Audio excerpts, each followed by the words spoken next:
Welcome back to another day. It's a beautiful Sunday to say the least, and I'm super excited. This is the final day of CrossFire West in Series 1, or League 1 to say the least.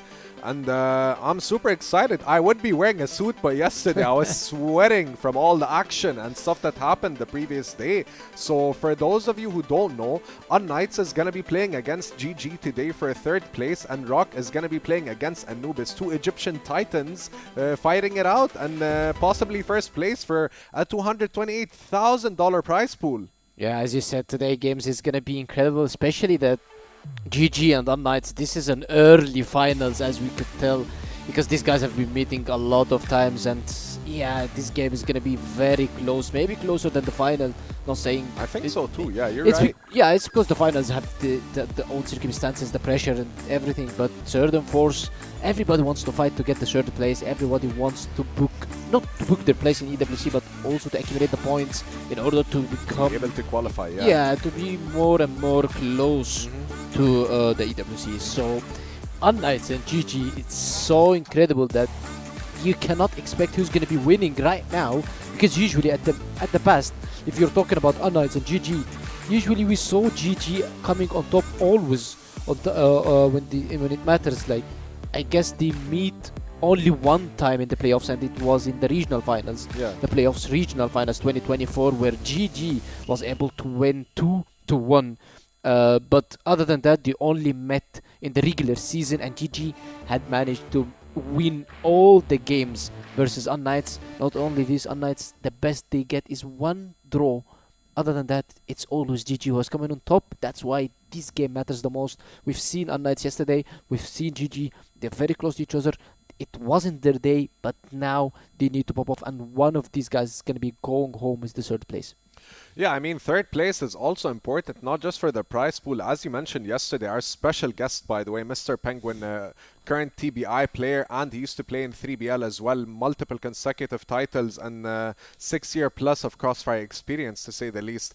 I just wanted to highlight that 3rd place does not just secure your place in the EWC. It just shows that you're here to compete and you're here to stand out from the other teams who were basically in the bottom 4. But we did mention that all 8 teams, to be honest, whether it's 999, Entropy, GV, or TBI, they're also here. And they in the next series, I think they're going to be more than capable to compete in the next in Series 2 or the 2nd section of this year, you know? Yeah, as you said, especially that this league, you cannot expect what's going to happen. That's what we are seeing right now. GG, the champions, the contenders of this West League in 2024 Season 2, now they are in the 3rd and 4th. Anubis used to be in the bottom 4, or maybe the 5th, if I'm saying that best season for them in the last 2 years. They are in the grand finals. They crawled back, they built their empire back, and now they are in the grand finals today versus ROC Esports, the Saudi Arabian organization, versus Anubis, the Egyptian organization. But all of the players are Egyptians. This shows how much these guys are giving efforts. Yeah, giving efforts and playing CrossFire. Yeah. But other than that, unKnights and GG, this game, no one ever expected playing both of these teams on the 3rd and 4th. That's why I'm telling you, the league, you cannot expect. Yes, you can say there will be top 4 teams, but you cannot expect who's going to be winning. Yeah, I mean, like, I'd say analytical assumption or guess would be that ROC might beat Anubis 3-2. We're gonna have to wait for the map draft and the veto and stuff. And now I think GG versus unKnights. We'll see. This is the unKnights roster. Beck, of course. Jinzer. Lots of star players, man. Lots of talent. Yes. Kiko, of course. Huge potential on this team, man. Petro, the IGL. And last but definitely not least, Alucard, our Egyptian pharaoh, man. Like, this roster is formidable. It's very intimidating, to say the least, for all you CrossFire fans who don't know. unKnights has been around for quite some time, and yes, their roster has been shuffled a little bit, and they're doing excellent at the moment. You know, they were 1st place at some point in this series, so I do wish them all the best of luck. Yes, I wish them the best of luck. Yeah, what do you think? Tell me. Yeah, as you said, because unKnights, the hard thing about unKnights that these guys are not all from one country. Like, if you're talking about ROC Esports, it's Saudi Arabian organization, but still all the players are Egyptians. Anubis, all the players are Egyptians. GG, yes, it's only one guy who's Portuguese. The rest are just Turkish, mostly Turkish. Mostly Turkish with one guy from Germany. From and one Portugal. Portuguese line clue and Germany flex Yeah, yeah. because he's Turkish player but he's living in Germany. Okay. So still there is something that is cooperating.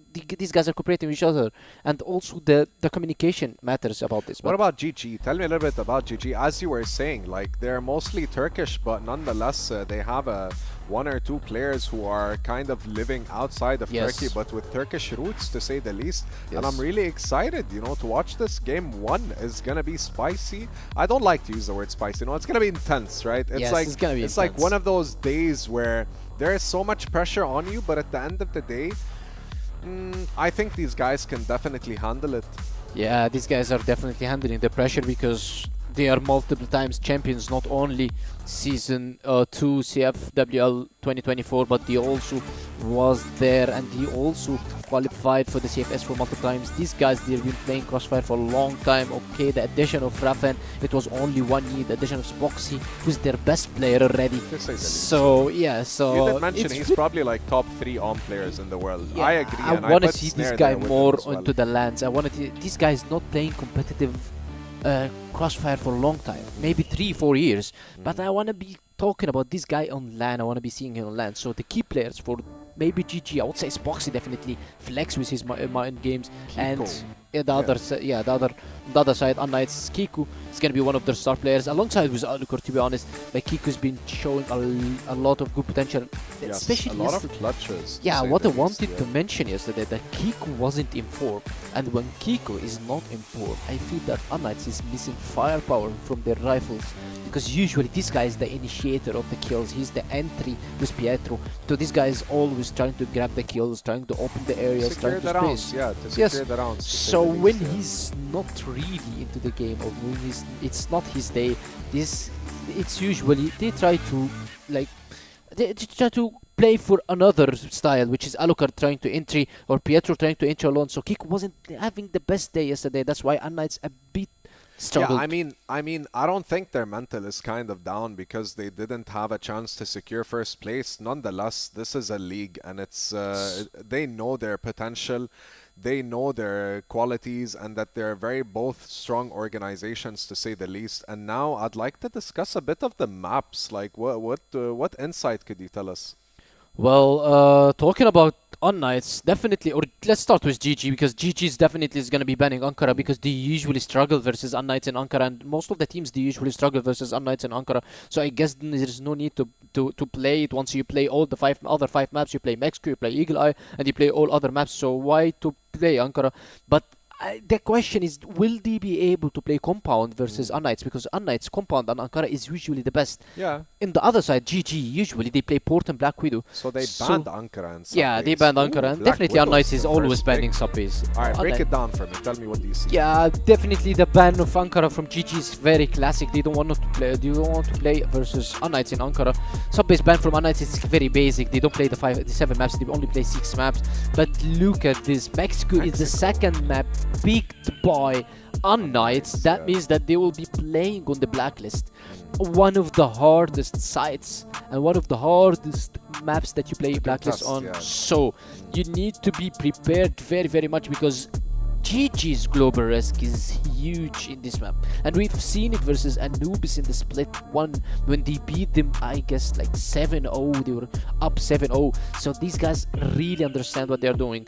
Black Widow pick from GG is very classic. They always beat unKnights in Black Widow. They played 4 times on Black Widow, 2 times in Black Widow, with 100% win rate in favor of GG. Interesting. I didn't know that. Yes, and also the decider, which is Port, Port, they played yeah. it 4 times. GG always came in top as well. So I'm a bit worried if it goes to map 5, that might be unKnights struggling a bit versus GG in Port. But seeing how unKnights performed yesterday versus ROC Esports on Black Widow, I cannot say that these guys are coming here to lose the first map.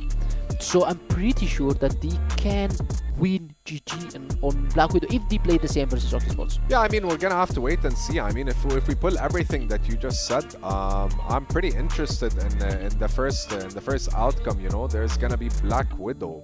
So my prediction would probably be, since it's GG's map. I think they're gonna secure it and they're gonna play the flex with Spoxy double arm. Yeah, Black Widow, double Ohm. We talked about it yesterday. Flex. Usually Flex is doing more than Spoxy because Flex is going for the aggressive kills. Why? They don't want he's to like the brain of the team. Yeah. Also, they don't want to sacrifice Flex. They don't sacrifice Spoxy. They don't want Spoxy to die early in the rounds because this guy can crazy clutch for you. So you can put Flex. It's not because he's going to die, because he's the brain, as you said. He's the IGL. Yeah. He knows. He understands how the enemy team is playing, and sense, definitely he did his homework and he knows how this team is playing. I agree. So usually the double arm is working like this. Let's have a smart guess, right? I say it's gonna be 3-2, but I'm not gonna say to which team because I think these guys are gonna fight neck to neck. It's really hard to guess, but I will have to go 3-1 in favor of GG. Only if Mexico's won by only unKnights. if the first round, yeah. Yeah, only if not the first round. If only if Mexico's the second round. Only if Mexico's won by unKnights. I see. I guess they can flip the series and these guys can win it. Fair enough. Flipping the series, they will. And I wish both the teams the best of luck. I respect all players within that roster, to say the least, because I've watched them since I came onto the CrossFire West, and it's pretty interesting, you know. I respect it a lot. Like, the game itself, it's very unique, to say the least. Like, the amount of challenges and the meta that's constantly shifting and changing makes it so much more harder to utilize and to learn.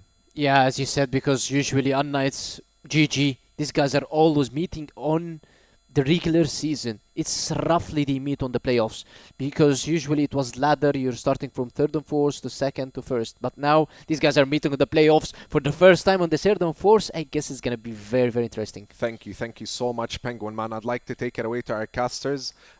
Please enlighten us. Yeah, excited to hop in here for the third place match. And of course, the grand finals later today. Joining me this time around is going to be Trav, though, for all of the action. I know you might not have come into this anticipating this as the third place match, but here we are. We've got GG kind of fighting for their life after coming in as the #1 seed. What are your thoughts initially, coming into this one?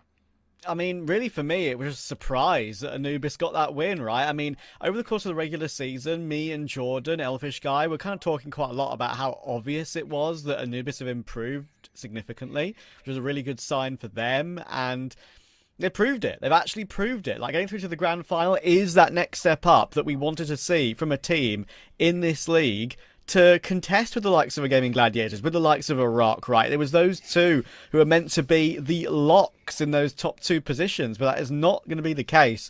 We've got Gaimin Gladiators fighting for third today. And Knights are always dangerous too, mate. I mean, honestly, I've watched a lot of them, and a battle, of course, on the arms between Spoxy and Alucard, that is a battle that I've always enjoyed to watch. Yeah, I think this is going to be a really intense best of 5, especially when you look at the map pool. We're going to see both Eagle Eye and Mexico within the same series, which in the regular season was almost unheard of. But now you get into, finals and playoff stature. It's a tough one. You got to bring out those curveballs. So I love seeing a bold pick like a Mexico come out from unKnights in this series. Hopefully they've got something good in store for it, but it all has to start here on Black Widow. And this is where we saw both teams actually put up their only win of their series in yesterday's matches. So I actually think we're in for a pretty good matchup as we kick it off. It's already unKnights wasting no time going directly onto the B-bomb site, but they're going to be pretty shut down. Lionclaw picks up a huge triple kill to kick off the round, and Flex is right there for the support, finds himself another kill for the team, and Alucard is already left alone here 30 seconds into the round, and Gaimin Gladiators will win it.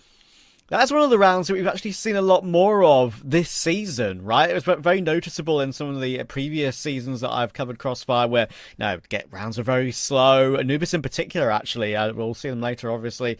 They played a much slower style than they did this season. They've really upped the pace. And in the opening round of a game, I really do think going for a faster play is the right way to go about things, right? It catches off your opponent. And listen, this time it was a bit more awkward. They went a little bit one by one. There wasn't really much trade potential in the positions they were in. So I think they'll be delighted that they managed to find a way to counter it so quickly. Yeah, honestly, a really good hold to start this one off from Gaimin Gladiators. And now it's going to be up to unKnights to try and answer back. This does tend to be a blacklist-sided map, so I Hmm. wouldn't be surprised to see unKnights just swoop right back in and win around themselves here. But the big thing they have to think about on this map, especially when you're talking about a team like Gaimin Gladiators, is how they're going to deal with that looming threat of the double arm setup. You've got Spoxy and Flex you've got to worry about on a map like this. And as we saw even in yesterday's match, where on this map, both of those players were really able to unlock their full potential and kind of lead the charge in Gaimin Gladiators winning that map. And it was the most decisive map we've seen from them all playoffs long. So I think even though unKnights themselves was able to win this map yesterday, Gaimin Gladiators with that double arm setup, they're such a huge threat to go up against here. Yeah, it's so dangerous. I think they have been guilty of being a bit up and down this season, a bit more than they possibly should have been. Even though, of course, they did make it through to these playoffs. It's that loss yesterday, which they'll be pretty disappointed with themselves about. They know that's not the level they should be reaching, and obviously the desk spoke about how wanting to see some of these players on LAN, right? And all these points will matter hugely for, as you mentioned to me yourself in the pre-game, those future EWC ranking points for that qualification. Good hold for Dezane as he stops Kiko from making his way forward. But Pietro could trade. He'll get that one, but Flex is here with that secondary orb. Good work. Spock's taking a lot of damage though. Should go down, will go down, and in comes the drop from Beck, but he only gets the one. It now leaves Jinza last alive, but he does have two players to fight with one very low. Yeah, it's going to be a tough 1v2. Both players, though, are low on HP now. Jin able to get the first. Flex down to just a little bit of health, but he's got that Om in hand to work with, which does at least provide a little bit of a security in this one-on-one situation. Only 7 HP, though. Very, very difficult. Any misstep could cost him the round here. You're going to see Jin slide in, gets the plant. Flex, though, he is stuck in this corner, and Jin knows exactly what to do here, wins the 1v2. And unKnights, they're able to quickly tie this one up. But unfortunately for GG, it just felt like there was a little bit of a misplay there, especially having three players kind of caught off guard under the catwalk in that last round. Yeah, I mean, I understand why Beck went for the drop, right? Wanted to play super aggressive. Probably was known there was one player relatively low. In the end, that provided quite a bit of commotion. Did look awkward, but works out in the end. And Gaimin Gladiators maybe messing up their setup slightly in that position. They were trying to play with each other, trying to play sort of a straight line where one player was slightly above the second player, so it was almost an impenetrable crossfire, but didn't work out.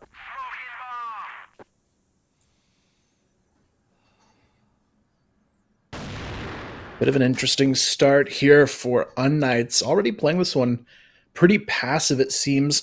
Not really taking any sort of map control other than sneaking Pietro over there into the A-Long barracks, but the rest of the team just kind of turtled up and spawned for unKnights. A little bit uncharacteristic for this team, but we are going to see them slowly shifting the numbers over towards this B bomb side. And we saw in the first round, it was locked down pretty comfortably for GG. You've got Lion Claw and Flex once again holding this position, so it's going to be a tough round ahead likely for unKnights if they go into the stack, but they are going to have one change here, it seems. Pietro looking to maybe lurk out those mid doors. Yeah, for grouped up with that lurk. Try and catch a rotation. Already unKnights have tried in the first round of this game to go for a fast one toward B. Didn't pan out the way they would have wanted. So a slower approach this time as we get into the last 30 seconds of this round. Going to have to pull the pin on this push at some point. Flash will come over, but it doesn't affect Flex at all. Lion Claw gets his one as well, and Spoxy turns up on the scene at the right time. Great nade coming in from Beck, actually, to remove Flex from the round. Now, I've got a little bit of space to work with, but they've got to be wary of this flank coming through from Dezane, and getting this plant down is going to be really awkward. They're going to get it down eventually, but that Dezane flank is going to activate at some point, and it's a lovely jiggle and swing to take Alucard down. Leaves it all down to Beck. Needs to find two more, and he does a real good try of it, but it's not to be. Yeah, Spoxy always on the retakes. Tough to go up against here. Even with that Colt in hand, he's just as deadly in the close quarters. So now GG back out in front here, which is a good position to be in on the GR side of this map, considering it is a pretty BL-sided one. So if GG can win it in the first half here, they're going to feel good about their odds on this map. But Alucard on top of the box, able to find one. Kiko gets the trade to take down Dezane as well. So a nice early advantage here for unKnights. One of the first early advantages they've been able to grab so far, but now it's just a matter of what they're going to do with it here. They've got two lurking over towards the A bomb site, but they don't seem too eager to force control of the bomb site just yet. They're going to go ahead and fall off and play a bit more of a default setup to see if they can catch another player off guard. They know in the 3-on-4, it's very likely that Gaimin Gladiators might take a risk here. Yeah, have to go searching for the information, right? Try and regain the disadvantage. They are going searching. That's exactly what unKnights are waiting for. That's Lion Claw pushing quite deep with the Spoxy position as well. Looking for something, and he peeks into Beck, holding the line. That's actually the C4 dropped in spawn as well. That's a great pick to find. Great quality. And, of course, the early control of the round was pretty well done by unKnights for Alucard to get the opening. Got traded, sure, but there was trade potential with Kiko right next to him. He peaked a little bit quicker because of that. But now Kiko looking for more. Raffin will go down, but in comes Lion Claw lurking around like we said. Now leaves it down to Spoxy in this 1v2. unKnights have some control around the map, but Spoxy with a great clear. That is an insane frag to take. And now it's all down to Pietro to recover this one. Yeah, Pietro in a tough position. He at least has the C4 in hand to work with, so he should get a free plant here on the A bomb side. But for Spoxy, he knows how to gap close here. He's got the Alm in hand still to work with as well.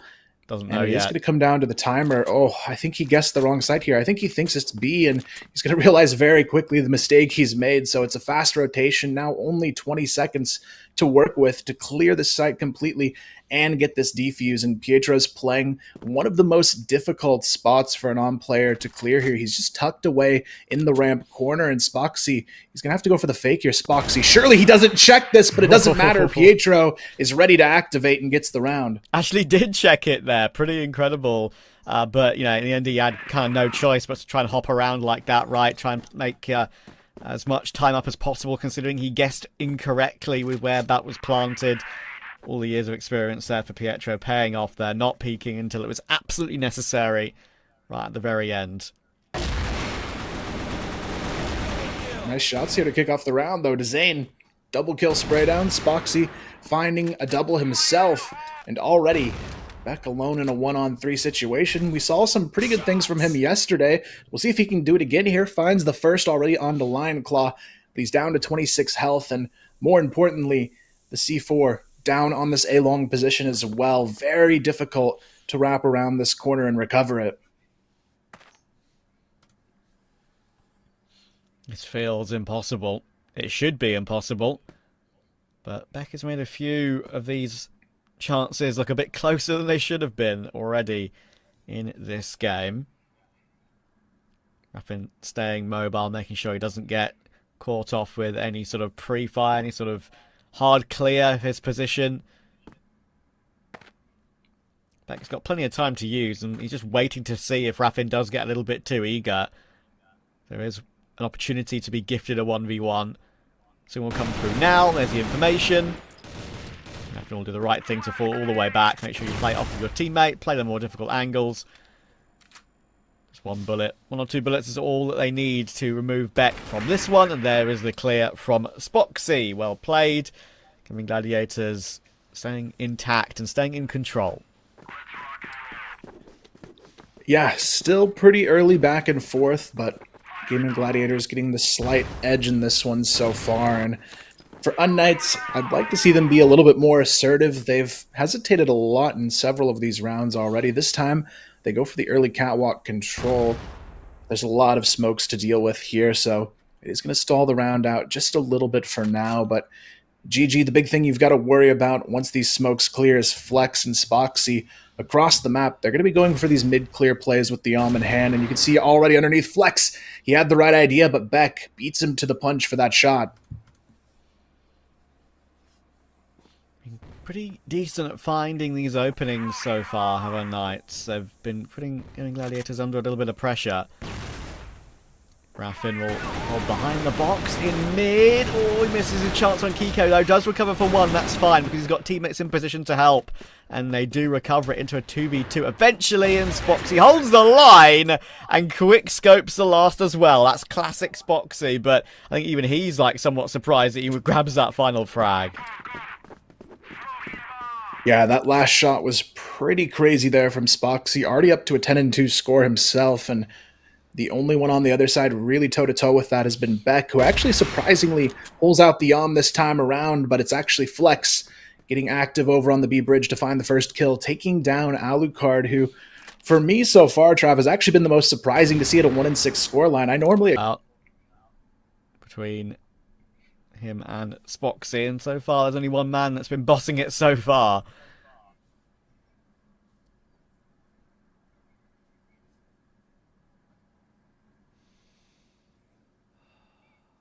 unKnights here just playing kind of scared again in this situation. They've had 3 or 4 rounds now where they just kind of turtle up and spawn and hope that GG is going to make the aggressive play, but when you've got the numbers advantage, you don't really have to take a whole lot of risk in this situation. So for unKnights, they've got to get a little bit more confident in where they make these moves on the attack. They don't seem to be too comfortable in many of these fights, and rightfully so. You've got Spoxy and Flex aggressively holding lane control across the map here, and again, they're going to walk in his direction. It's going to be Beck trying to lead that fight. They know Spoxy likes to play this A staircase position, but look at the counter flash. Hits every player of unKnights, but Beck peeks through it anyways, gets the initial entry, and now there's an opportunity. Flex hits the leg shot onto Kiko. Not enough for the kill just yet. Goes for the repeak, but a lot of missed shots open up the opportunity now to get this plant down.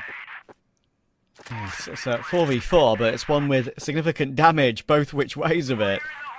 So, clock above the heads of Gaimin Gladiators. Time to retake. A big test, first big test in the last couple of rounds, it's fair to say. There's an early 1-for-1. Pietro, though, great hold. And it's actually all fallen down to Flex in the end. Great frag, actually, on Pietro, considering he's 1 HP. But he's playing with those headshot angles, trying to make himself hard to hit until the last moment where he does get cleared up, as he so should. Good round for unKnights to keep the gap within 1. Yeah, honestly, Beck and Kiko there doing a lot of work in the early round to find those entries, even though it didn't start off as a strong round for them. This time, though, unKnights going a little bit aggressive earlier. 3 towards A, long Spoxy. Going to be playing on top of the triple stack for a moment there. Decides to play a bit safer and back off. Meanwhile, you've got Pietro on the other side of the map, working control of the B waterway, just kind of hanging out here, waiting to see if Lionclaw or Raffin decide to push out a little bit too aggressively. And I do like the change of pace here, but you can see them slowly grouping up for this B take. And this is where Raffin and Lionclaw, so far, they've been pretty successful on holding down this site, but we'll see if they can do it once again.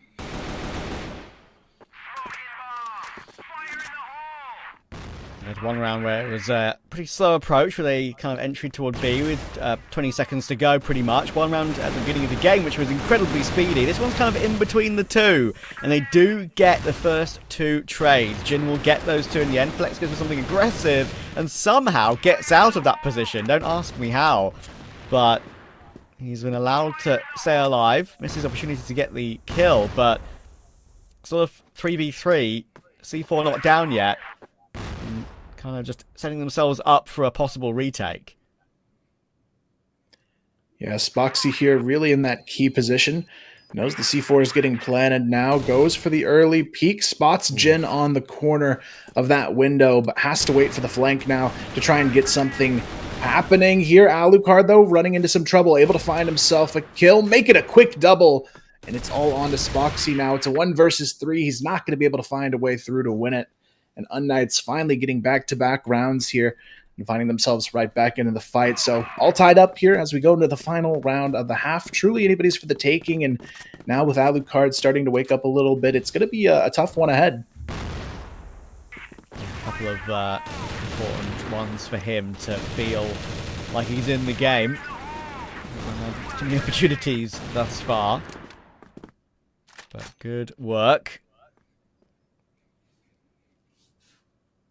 Beck will move forward as they look to mostly transition to outside B again.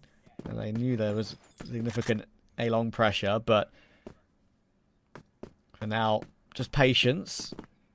I know there's been a couple of rounds where Gaimin Gladiators have had a little bit of a gander up through mid doors.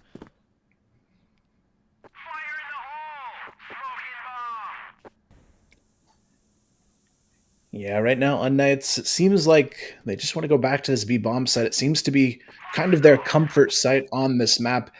They tend to go in this direction, and rightfully so. I mean, you don't have Spoxy quite as active towards the side. If you can get past the double doors, you're usually pretty safe against him on this B plant. But right now, it is going to be a bit of an early rotation. This time from unKnights, they'll have a little bit more presence on this B bomb site. Line Claw good for the first kill onto Pietro. Raffin finding the second through the windows, make it a double kill to hang on to it. And now Beck is left alone. No way out of this one. Flex just goes for the mid-air shot with the Colt to finish the round. Yeah, it's those sort of endings. It can be pretty spectacular. Make yourself as hard to hit as possible. Use that accuracy with the Colt. And Gaimin Gladiators are keeping them at somewhat arm's reach, you could say, but it's a lot closer early game than maybe some people were expecting. As we said, of course, over the regular season, Gaimin Gladiators, very solid indeed, but it's the playoffs that truly matter, and that was the big result for Anubis to get them through to that main grand final. Gladiators will be disappointed with themselves after that one, and now they need to find a way to bounce back, get the all-important third place under lock and key. Yeah, for GG, it's all about having a good start now to the second half to keep that momentum on their side of things. unKnights, though, we'll see if they can change things around. Alucard going to be that A anchor. He's normally very good from this position, so they've got to be careful about dealing with him, and it seems like GG is going to kind of go for the same strategy we saw a lot from unKnights here. The late push towards that B bomb site will be the target. Jin and Pietro, the two site anchors here, trying to lock this one down, but the big difference you're going to see here is GG on the attack, still 2 alms in hand, which can be a little bit tricky getting through this box room position, but the flash utility, perfect for the initial peak. Flex right there for the trade. Lion Claw finds them a second as well as they push through and grab early control over the B bomb site. Now it's really going to be tough for Beck, Alucard, and Kiko on this retake. Well, the nade could be decent, but just avoided at the last second. Good little dodge there, but it's still going to be so difficult when you're a man down and having to retake the site. Flex goes very aggressive, though. Really not sure what the reason for that is. Bailed out by Spoxy with that quick trade, but it does give them a little bit of a conversation to work their way back in, but not until they walk into Dezane. Solid hold, a little bit aggressive when maybe it wasn't necessary, but to be fair, they had a trade position set up, and already in the next round following, immediately, the aggressive peek down middle. Jin gave them the opportunity, and Mr. Spoxy, I think he must be up to like 13 frags or something by now, maybe a little bit more. He doesn't miss. Yeah, Spoxy in mid, not something you want to go up against as any player in this league. So now it's going to put them on the back foot already again in the second round of the half. GG, though, has to be careful. Beck has snuck up into this B bridge position, just lurking underneath it for the moment. So making sure this kill goes quickly traded. It's going to be very, very crucial here. He spotted a little bit early, only going to be able to find one. A nice early trade should get them control over the B bomb site. The rotation just a little bit late here from Pietro, trying to sneak into the double doors. Lion Claw has to be careful, though, on the cross. There's a little bit of a hole in the smoke to work with for Pietro, so if they're not careful, he's going to be taken down. But look at the flash peek there. Lion Claw right on time, able to take him down. Alucard at least able to secure the trade there, but unfortunately for unKnights, it's already down to just Alucard. Yeah, again, good patience actually there from Gaimin Gladiators. A bit of a situation that I mentioned in the first half, unKnights focusing quite a lot on B and changing up the pace with when they were going toward the site, and it was pretty hit and miss. But Gaimin Gladiators seem to be hitting it at whatever time they want and finding success at the moment. Alucard needs to turn on the heat. foot to the floor. Find a way to find Raffin and Flex, and this crossfire is going to be very hard to get past. Information on one, it's easy to assume the position of the second player as well, but actually Raffin gives an opportunity. Does the Colt clear back box properly? It doesn't, but now Flex has shown his position. Sure, only 1 HP, but there's definitely a chance here. Oh, a couple more bullets were needed. So close, but again, GG get it over the line. Yeah, you can see the bit of a smirk on his face after that one. Flex knows he needed to hit that first shot and got really lucky he wasn't taken down on that repeat from Alucard. So now GG still uncontested so far in the second half. We'll see if they can keep up this pacing, but it is going to be a bit of a change here in their strategy, not necessarily targeting B early this time. Instead, going for that early A long control play. They're going to put Line Claw in the barracks position. Raffin just kind of lurking for the support in the backside of mid, but still it does seem it could be a B target after all here. The C4 starting to rotate again, and I'm actually surprised that unKnights is giving them this kind of luxury of only really having 2 players still on this B bomb site, especially after we see potentially a third push in a row. Oh, good catch. Playing on the front foot a bit more this time are unKnights. That's the right way to go about it, knowing what's gone before. Pietro gets that frag, and look at the rotations. There's so many players in position here. There should be no way in whatsoever, and it's a great adjustment. Jin finds 2. Should get taken down and will be. Need to be a little bit careful here. These rounds can still get out of hand. 2v4. Beck is in position. They are peeking very aggressively, but you know they've got them locked in. And I'll just let them play a little bit more time with their 2-man advantage. Yeah, a bit of a tough one here for Dezane and Spoxy. Dezane easily taken down there. Spoxy, 1 versus 4 would be a pretty insane round to somehow find for himself, but just not going to be the option here as unKnights are able to put up their first round of this half, and finally the B shutdown is there for them. So now GG have to rethink things. This time it's going to be an aggressive push to kick off the round towards A long. They're going to run into some trouble maybe here, but actually Beck decides to pull off here with Alucard. They don't want to take this early fight onto Spoxy and Raffin, and I don't blame them here. Spoxy on these quick reaction angles is so tough to deal with that just having that information might be more valuable.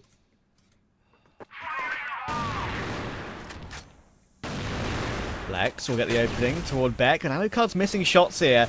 Completely blind behind the boxes. Surely he doesn't get away with any more position or any more positional control, and no, he gets pushed out of the round. Great catch from Jin though. Still a 2v2.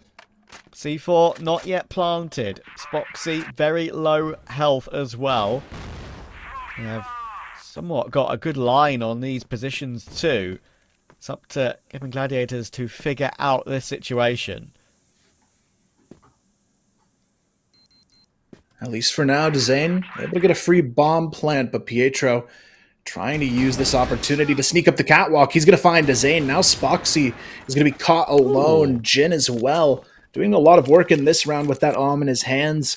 Gets unKnights back into a fighting position now with 2 in a row. It's only a 1-round game here. Yeah, that's a very impressive retake, and that actually makes a huge difference, of course. 8-5 or 7-6 is a big deal, and that was one that could have gotten out of hand and one that could have gone awry. They recovered it. Jin getting a couple of really nice catches on the Orm. That was pretty critical.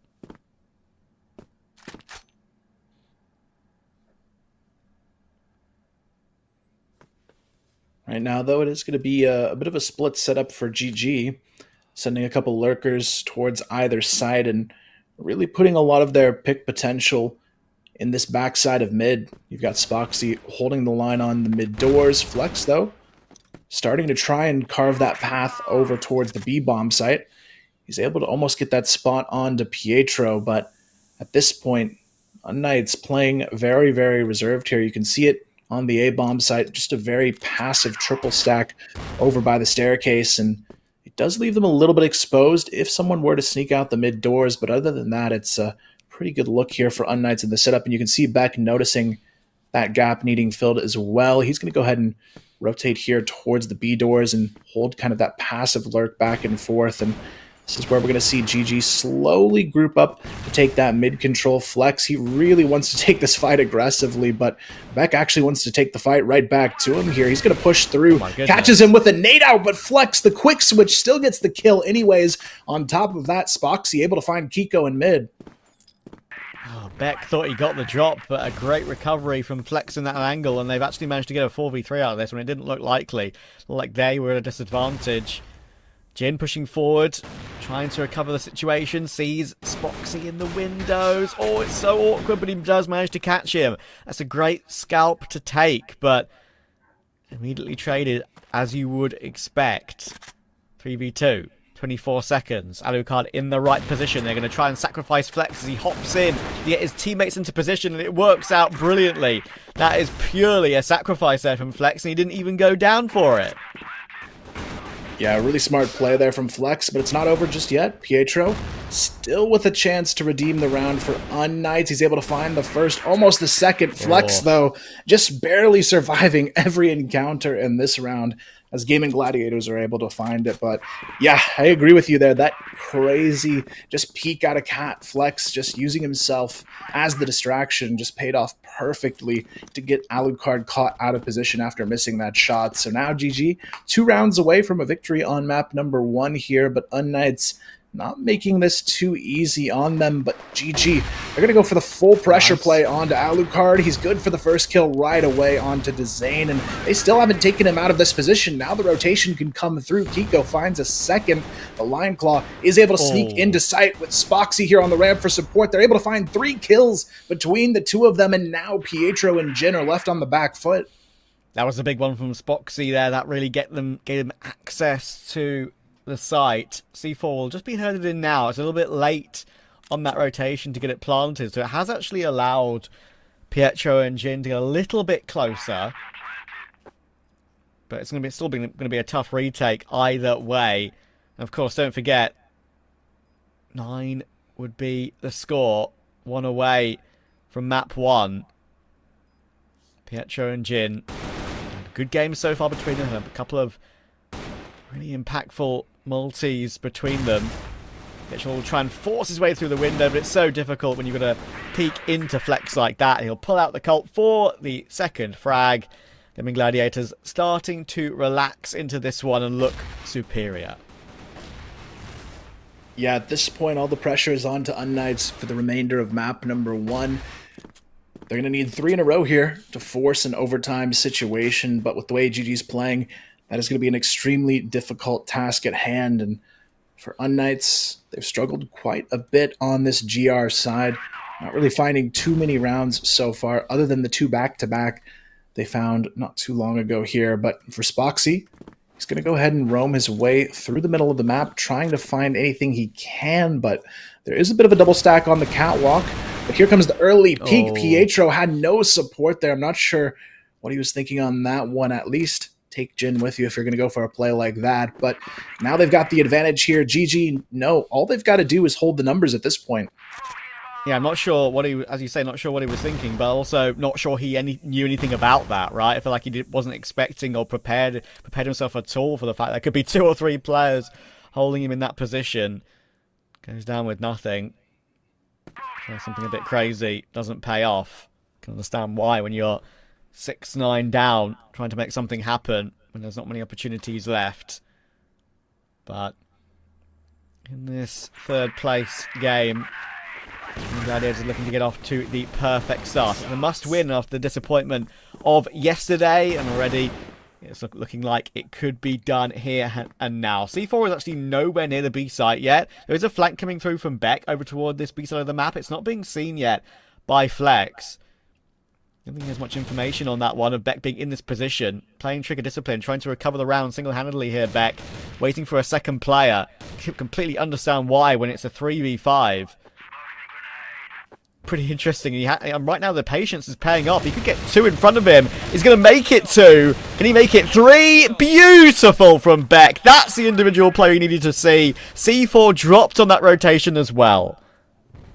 Yeah, now Spoxy knows he needs to find this trade quickly. He's going to get it, though. It's not over just yet. Spoxy gets the second as well on to Alucard. And even though things go south, it's still a winnable round now for GG. Down to the 1v1 here. Lion Claw versus Kiko. Map on the line, and Kiko, he needs something big here to deliver.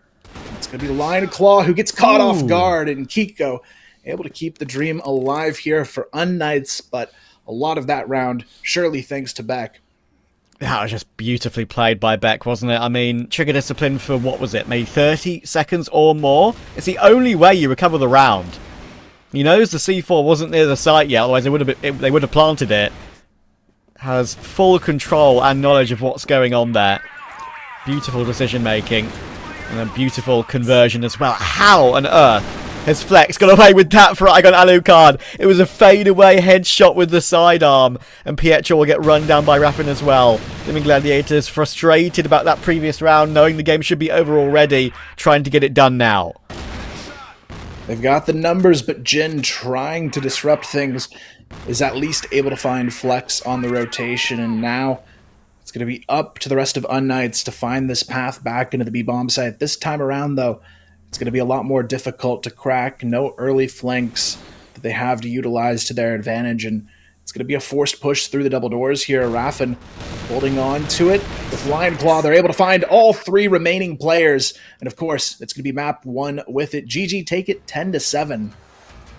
Yeah, impressively done. It was close to begin with. I do think there was, I could argue there's one thing that was a bit of a shame. That was Alucard having a very slow start to the game. I saw what they were trying to do. They were trying to mix up the paces a little bit, especially with those plays toward B right. They were acceptable, I would say. They tried to give Gaimin Gladiators different looks in that first half. It was an acceptable first half, but in the end, the skill and the superiority that we're expecting did show through.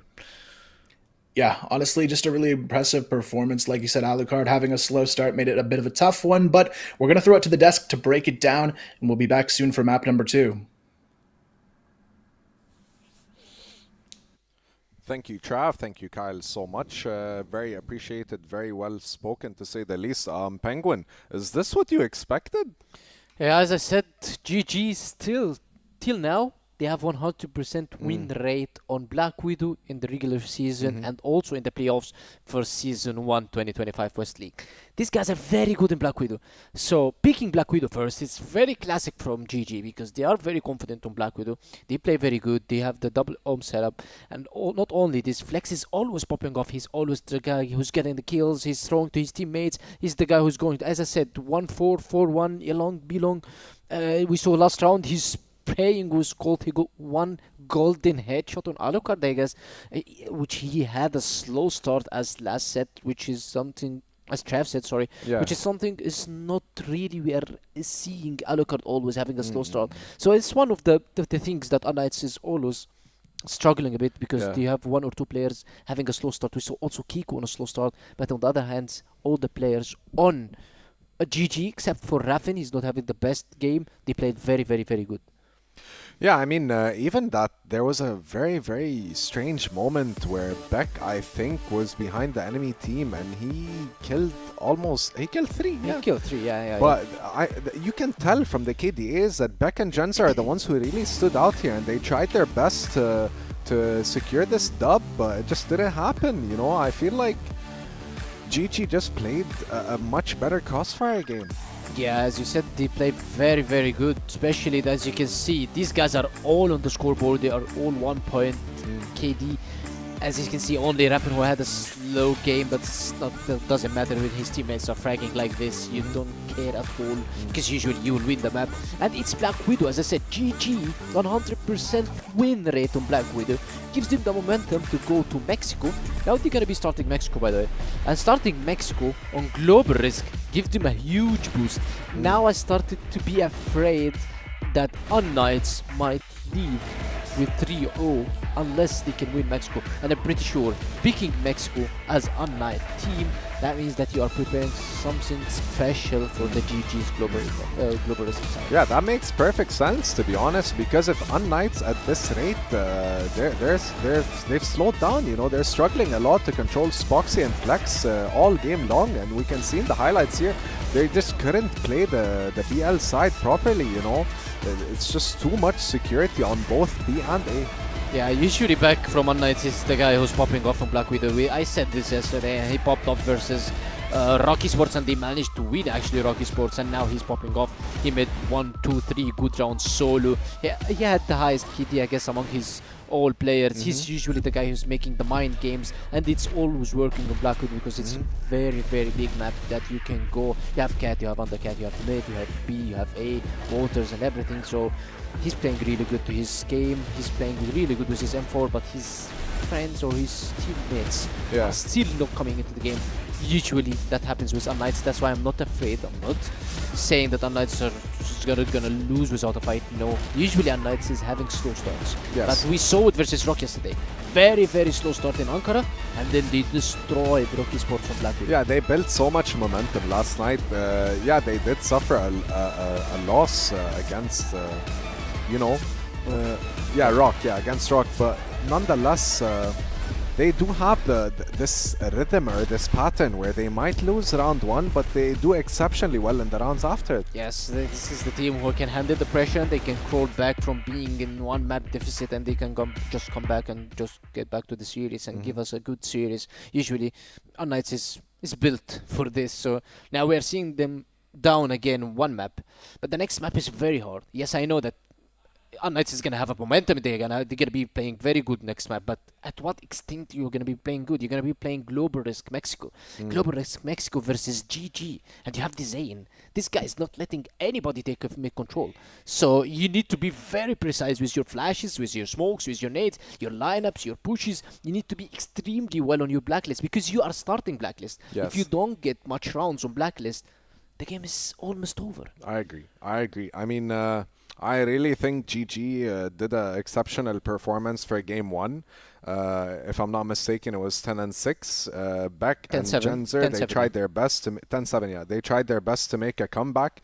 The last round though, but it just didn't work out for them. So I'm kind of curious what's gonna happen next. As you said, in the next map, like, are they gonna be able to make it 1-1?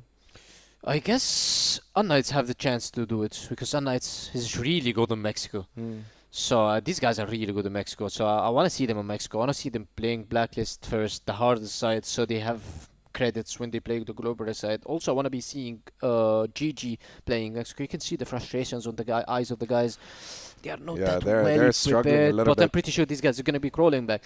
Just to mention, I guess this is the first time, not I guess, I'm pretty sure that this is the first time both of the teams meet on Mexico, by the way. So unKnights It's a very rare occasion to experience, Yeah, so unKnights should have only seen how GG playing. They didn't play versus them. They only saw them playing.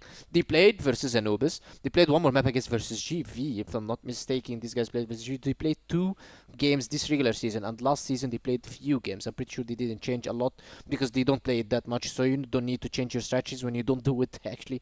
So the homework should be done by Petru, the IGA, the leader, which he can see he's trying to motivate his teammates in the screen. He's trying to tell them, let's go, let's win the second map, let's show them how we are built and that we are ready for the second map, as we saw yesterday versus ROC Esports. Yeah, and let's take it away for game 2 to Kyle and Laz. Sorry, Kyle and Trav. My bad. Yeah, back here for map number 2. It is going to be Mexico, one of the first times we've seen it here in the playoffs. So I'm excited to jump into this one. But like Penguin said, it is going to be GG starting on that GR side. And this is probably the most GR-sided map in the map pool. And if you've already lost one map in the series, it's going to be an uphill battle coming into this one for unKnights. Don't worry to the desk, by the way. It's no insult to be called Laz by accident. Lovely dude, lovely dude. The best guy I've seen in CrossFire with the Canadian kindness, I think it's fair to say, is always shows through with Laz. So listen, I'll take it as a compliment. But yeah, I completely agree with you. Mexico is that kind of map, right? Like, I've watched it a couple of times in the regular season. It's actually showing up more in the regular season than it did ever in kind of previous seasons, right? It's coming into the meta a bit more. And I can understand why it never used to be played that much because of how awkward it is, right? These tight angles, these tight choke points with having to push your way through on that offensive side. And yeah, it's borderline impossible. And for unKnights, they know what they've set themselves up for here. And as Penguin rightly said, it's a bit of a new time thing to go up against Gaimin Gladiators on this particular map. But that I wouldn't say that's a positive thing for them. It's going to be being a new experience makes me worried about the result. I'm expecting 8 or 9, I would say, maybe, for Gaimin Gladiators here. Yeah, this is definitely a tough one here for unKnights, especially starting on the BL. I think the really big question with these two teams is going to be how they're going to utilize snipers on this map. Mexico is a very, very difficult map to actually bring out the AWM on, but GG is actually one of the few teams I see consistently feel comfortable still having AWMs in the hands of those players, just because they do have two of the, I would say, best aggressive snipers in the league who are comfortable taking those close range fights, whereas Alucard, I'm not so sure he's going to keep it in hand quite as much. You might see an AK in his hands, or maybe he pulls out the classic phase strategy where GV has a shotgun in phase's hand a lot on the map like this. So maybe that's something we'll see a little bit as well, since this is one of those maps where you could actually get away with a lot of those strategies just because it is a very close quarters map. You have to play these kind of cheeky little close angles and catch people off guard, especially on that GR side. So having a double AWM setup, I don't think is going to be the name of the game here. So I'm curious to see what Flex's decision is going to be for GG in this one. Yeah, and it's also an interesting conversation as well. For GG, is like that they know they're on the strong side. They also need to not let their guard up, right? Like, they need to make sure they do what they usually do. They need to make sure there's no errors, no whiffs or positioning that is not the positioning they would normally put in place.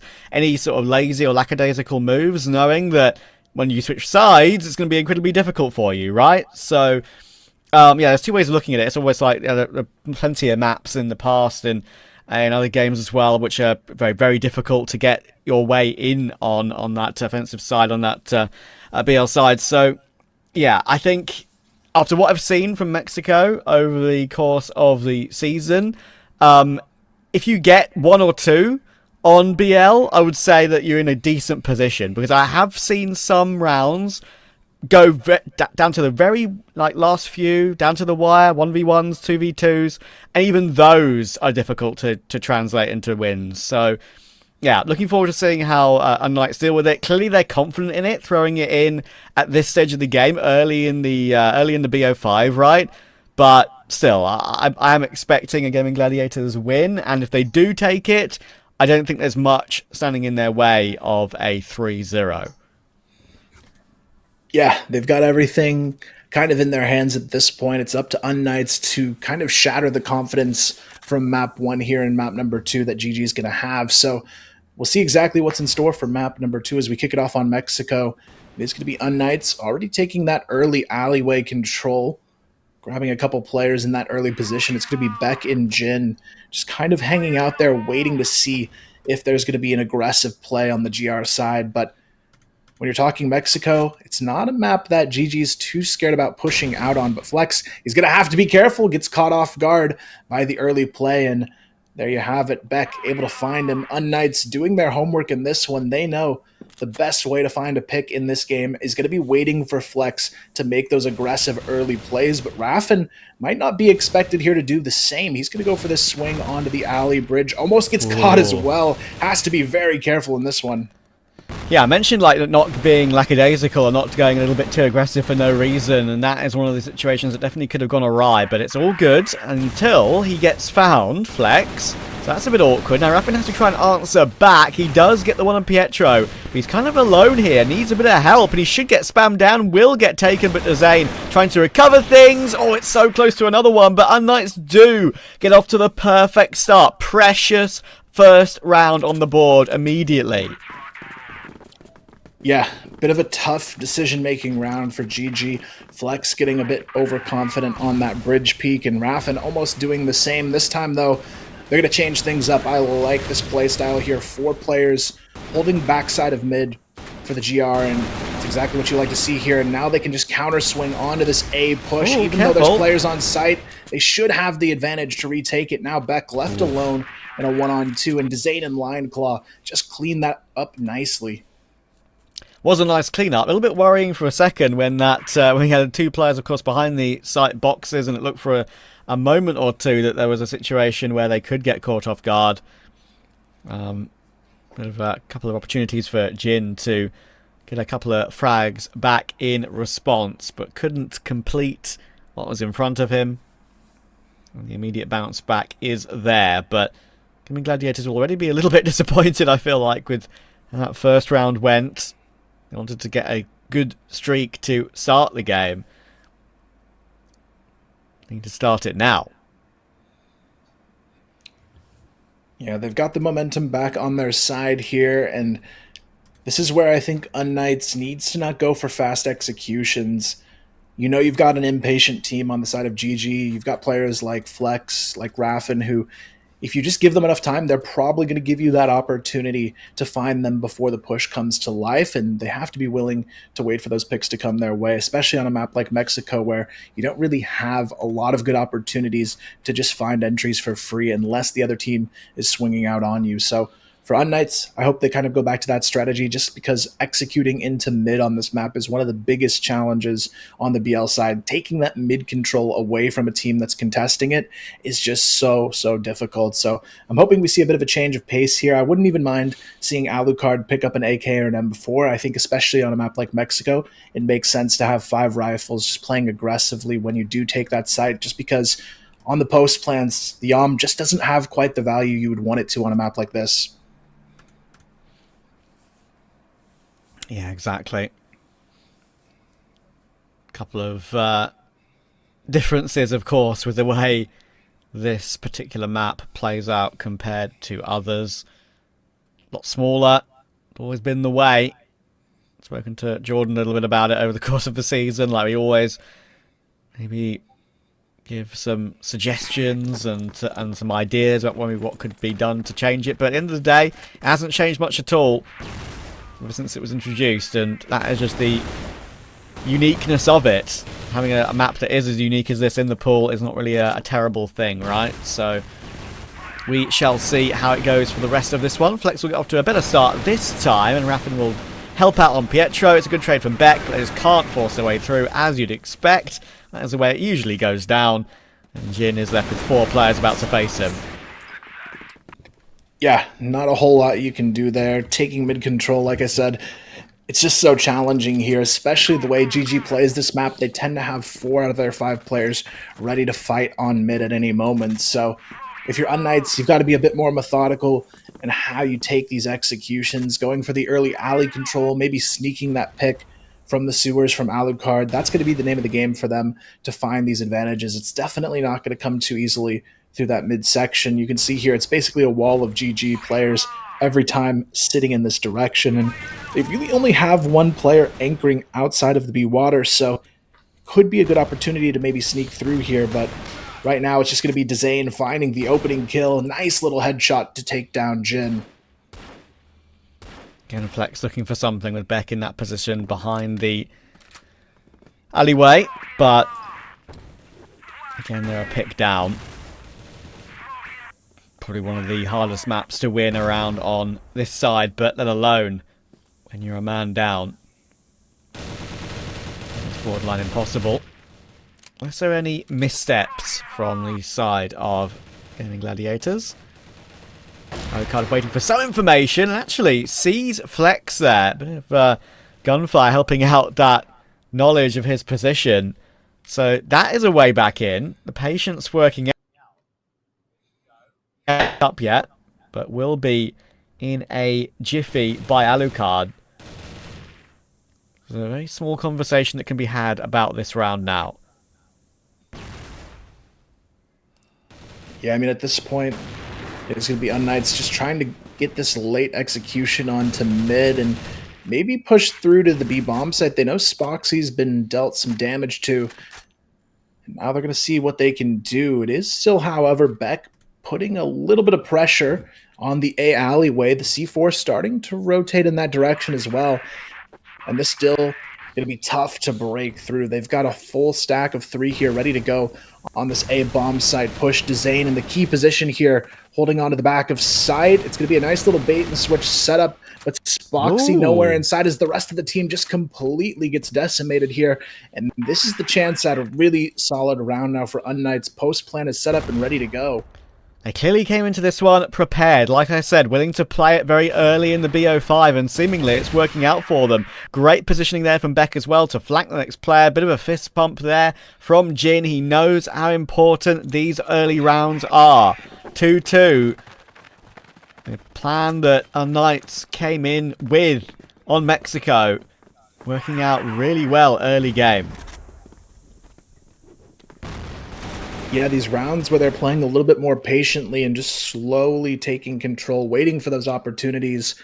These are the rounds they're going to win, but this is where, if you're a player like Flex, you've got to learn to be a little bit more patient. The 2 rounds unKnights has won are because Flex overextended and got himself caught early on and gave up that early 5-on-4 advantage over to unKnights. If they can find a way to reel them in a little bit, it could be their key to success. But you can already see here Flex all by himself. He's just peeking through mid into the enemy lines here, and this is where he's got to be a little bit more careful. Almost gets caught again here all by himself. He is taking liberties there, that's for sure. He's being a little bit too aggressive, I feel. Hasn't got much health to work with now for the rest of this 1 minute 25. I'll choose to rotate back around as a 5. And this patience has been working a little bit better, as you've been saying, that the pacey plays in toward mid. They just run into that blender, and that hasn't been working for them. But Alucard getting that all-important singular pick in toward the underpass position and then managing to activate his teammates to push forward and take that second round is huge. And again, they've got great positional control. Pietro just dealt with Spoxy and Flex. Look how far they're forward on toward B here. There should really be no way back in. Dezay might have other ideas, but it's a 2v4. C4 down, and again, a great plan. One of the best Mexico BL sides I've seen thus far. Yeah, honestly, just good pressure plays coming through from unKnights and finding these players a little bit overexposed. And now Dezane here shouldn't really have any opportunity to get this one back. 14 seconds on the clock. Has to just push through and hope for the best at this point.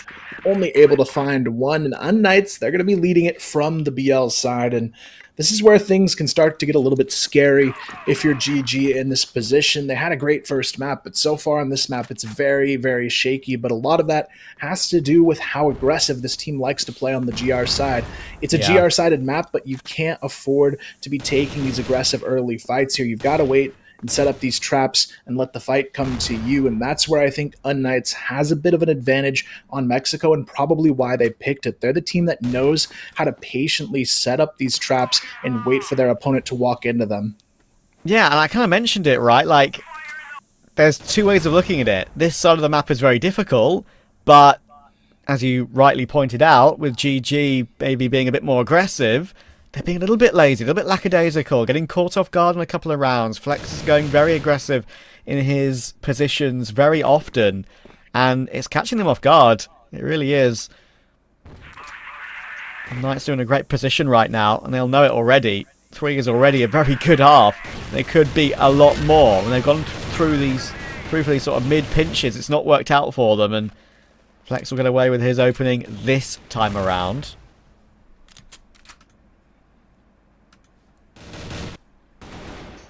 Yeah, Flex finally getting rewarded for that aggression is going to be a nice start to the round, but at this point, unKnights still have to look for that opening.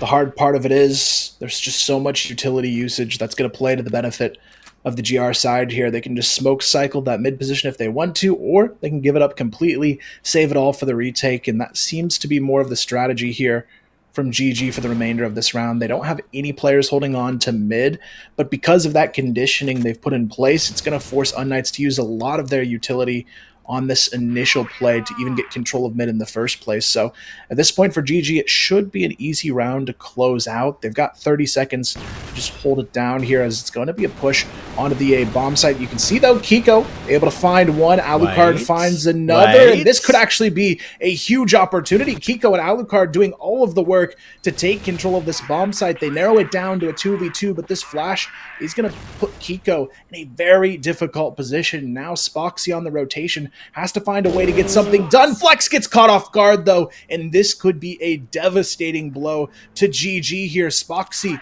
able to pick up the M4, but the counter utility just stalls him out of the door, but Alucard able to hold on here would be huge, and Alucard off the top gets it done. It's a 2-on-4 situation, and unKnights, it's 4-2 on the BL of Mexico.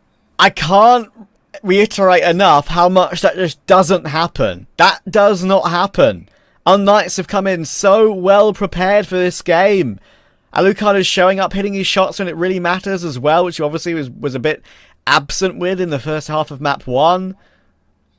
This is stunning, and you can see the feelings on Gaimin Gladiators right now. They're not happy about what's going on. unKnights have their business faces on. They know they're in a fantastic position from here. Incredible work thus far.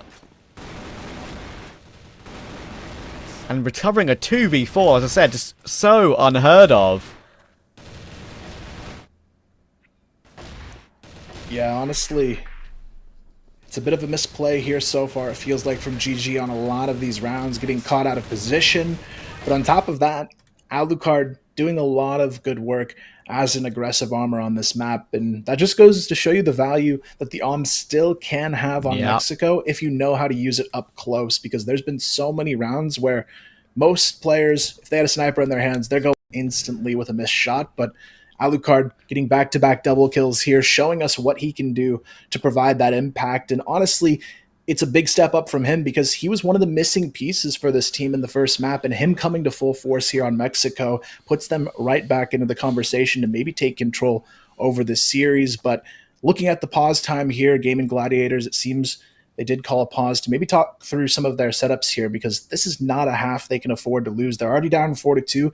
At the very least, there still is the luxury of maybe winning this half 5-4, but already that is a place of a bit discomforting feelings going into that second half, knowing they're probably going to be losing this first half on Mexico. So I'm hoping Flex during this time, he's finding those ways that can kind of reel it in and play a little bit safer, because as the IGL, I think he needs to be one of the first to recognize that they do need to have a more passive approach on this map if they want to be successful. Yeah, for sure. And you mentioned how the AUM isn't like an absolute necessity, but yeah, I think if there are any two players that I trust to be able to make it look good in these close range positions, it would be Spoxin, it would be Alucard. And Alucard at the end of that previous round, ducking and diving behind the site after getting the bomb down with 10 seconds to spare, getting away with it and finishing the round off.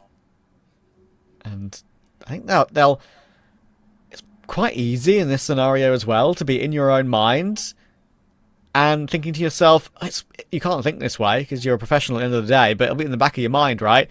Is this map gone already? Like, losing this many rounds already?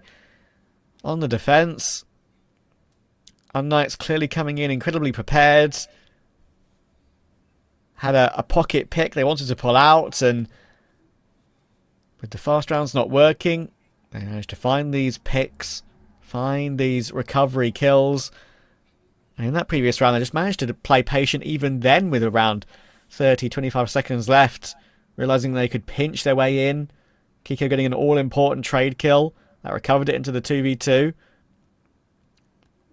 And then that flank, I think it was from Beck around that alleyway position when he heard the rotation of Flex was enough.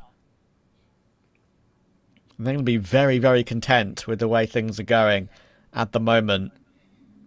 Chance to recover this third place playoff match to a one-on-one scoreline. A lot on the line. You mentioned it to me.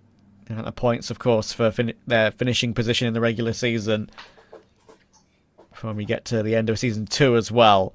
For that all-important LAN opportunity. Yeah, I mean, coming out of this pause, unKnights has a really good opportunity. If they can win this round, they've secured the BL side half already, so I feel like they are in a pretty good position, but they can't afford to let this one slip. If this somehow becomes a 5-4 half for GG, they're right back in the fight, because they're one of those teams that knows how to play the BL side of Mexico really well. They've got that aggressive power on their hands where Flex can activate, Spoxy can activate rounds for them. So it's not going to be an easy GR side, I would still say, for unKnights, because when it comes to BL Mexico, GG is still a huge threat with their entry fragging potential. So they've got to be on their toes here, but if they keep playing like this, it should be their map to take away. But it also goes to show what might happen in these close quarters maps throughout the series, because the big thing in the back of my mind right now is just knowing right around the corner is Eagle Eye, which is another very close range map where you're going to see a lot of similar playstyles coming into the strategies. Yeah, looking forward to seeing that. We'll see a couple of these more less played maps in the BO5s.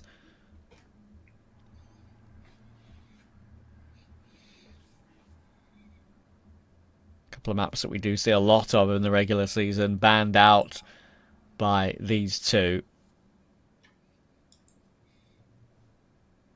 Some teams can play all in the pool, some focus on just the normal 6, and that's where you can be found out in a BO5 sometimes, but it's always very difficult to have a full pool in a BO5. A lot of hard work has to go into learning all the utility, just knowing everything about every single map in the pool, and remembering it as well if you haven't played one for a while in an official, for example. That's why they're professionals. It looks like we're ready to get back into the game sooner rather than later. We've got forehead cam on a couple of players, which usually means they're locked in.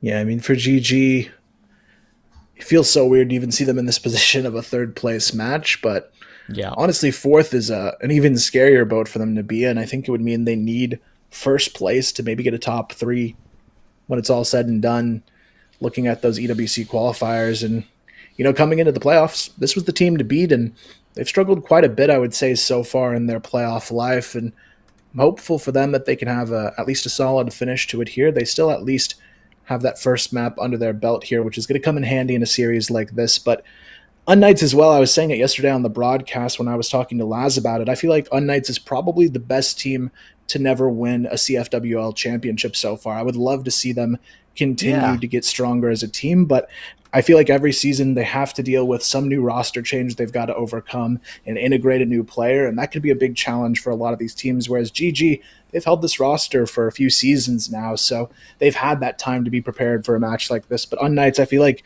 they do a great job of just adapting to the circumstances they're dealt with, because they don't have the stability of a lot of these other playoff caliber teams. Yeah, for sure. I mean, obviously we came into the season kind of knowing what was going to happen in a way before it played out. Like, we were going to have our 4 favourites. We are going to have GG, ROC, unKnights, and Anubis. We knew GV would be floating around the middle somewhere. We knew Entropy, but have great players on the team, but probably have GV as their closest rival. And you've got 999 and TBI. And we expected a lot more from TBI, of course, over the regular season, but 999 are a team that came up through the open leagues, right? So maybe didn't expect as much from them. So we knew our 4, just depended on what order. And Anubis really are the big surprise, obviously, managing to take down GG yesterday. And I guess that result in general showed the frailties of GG and the possibility for many teams at being able to find a way to take them down.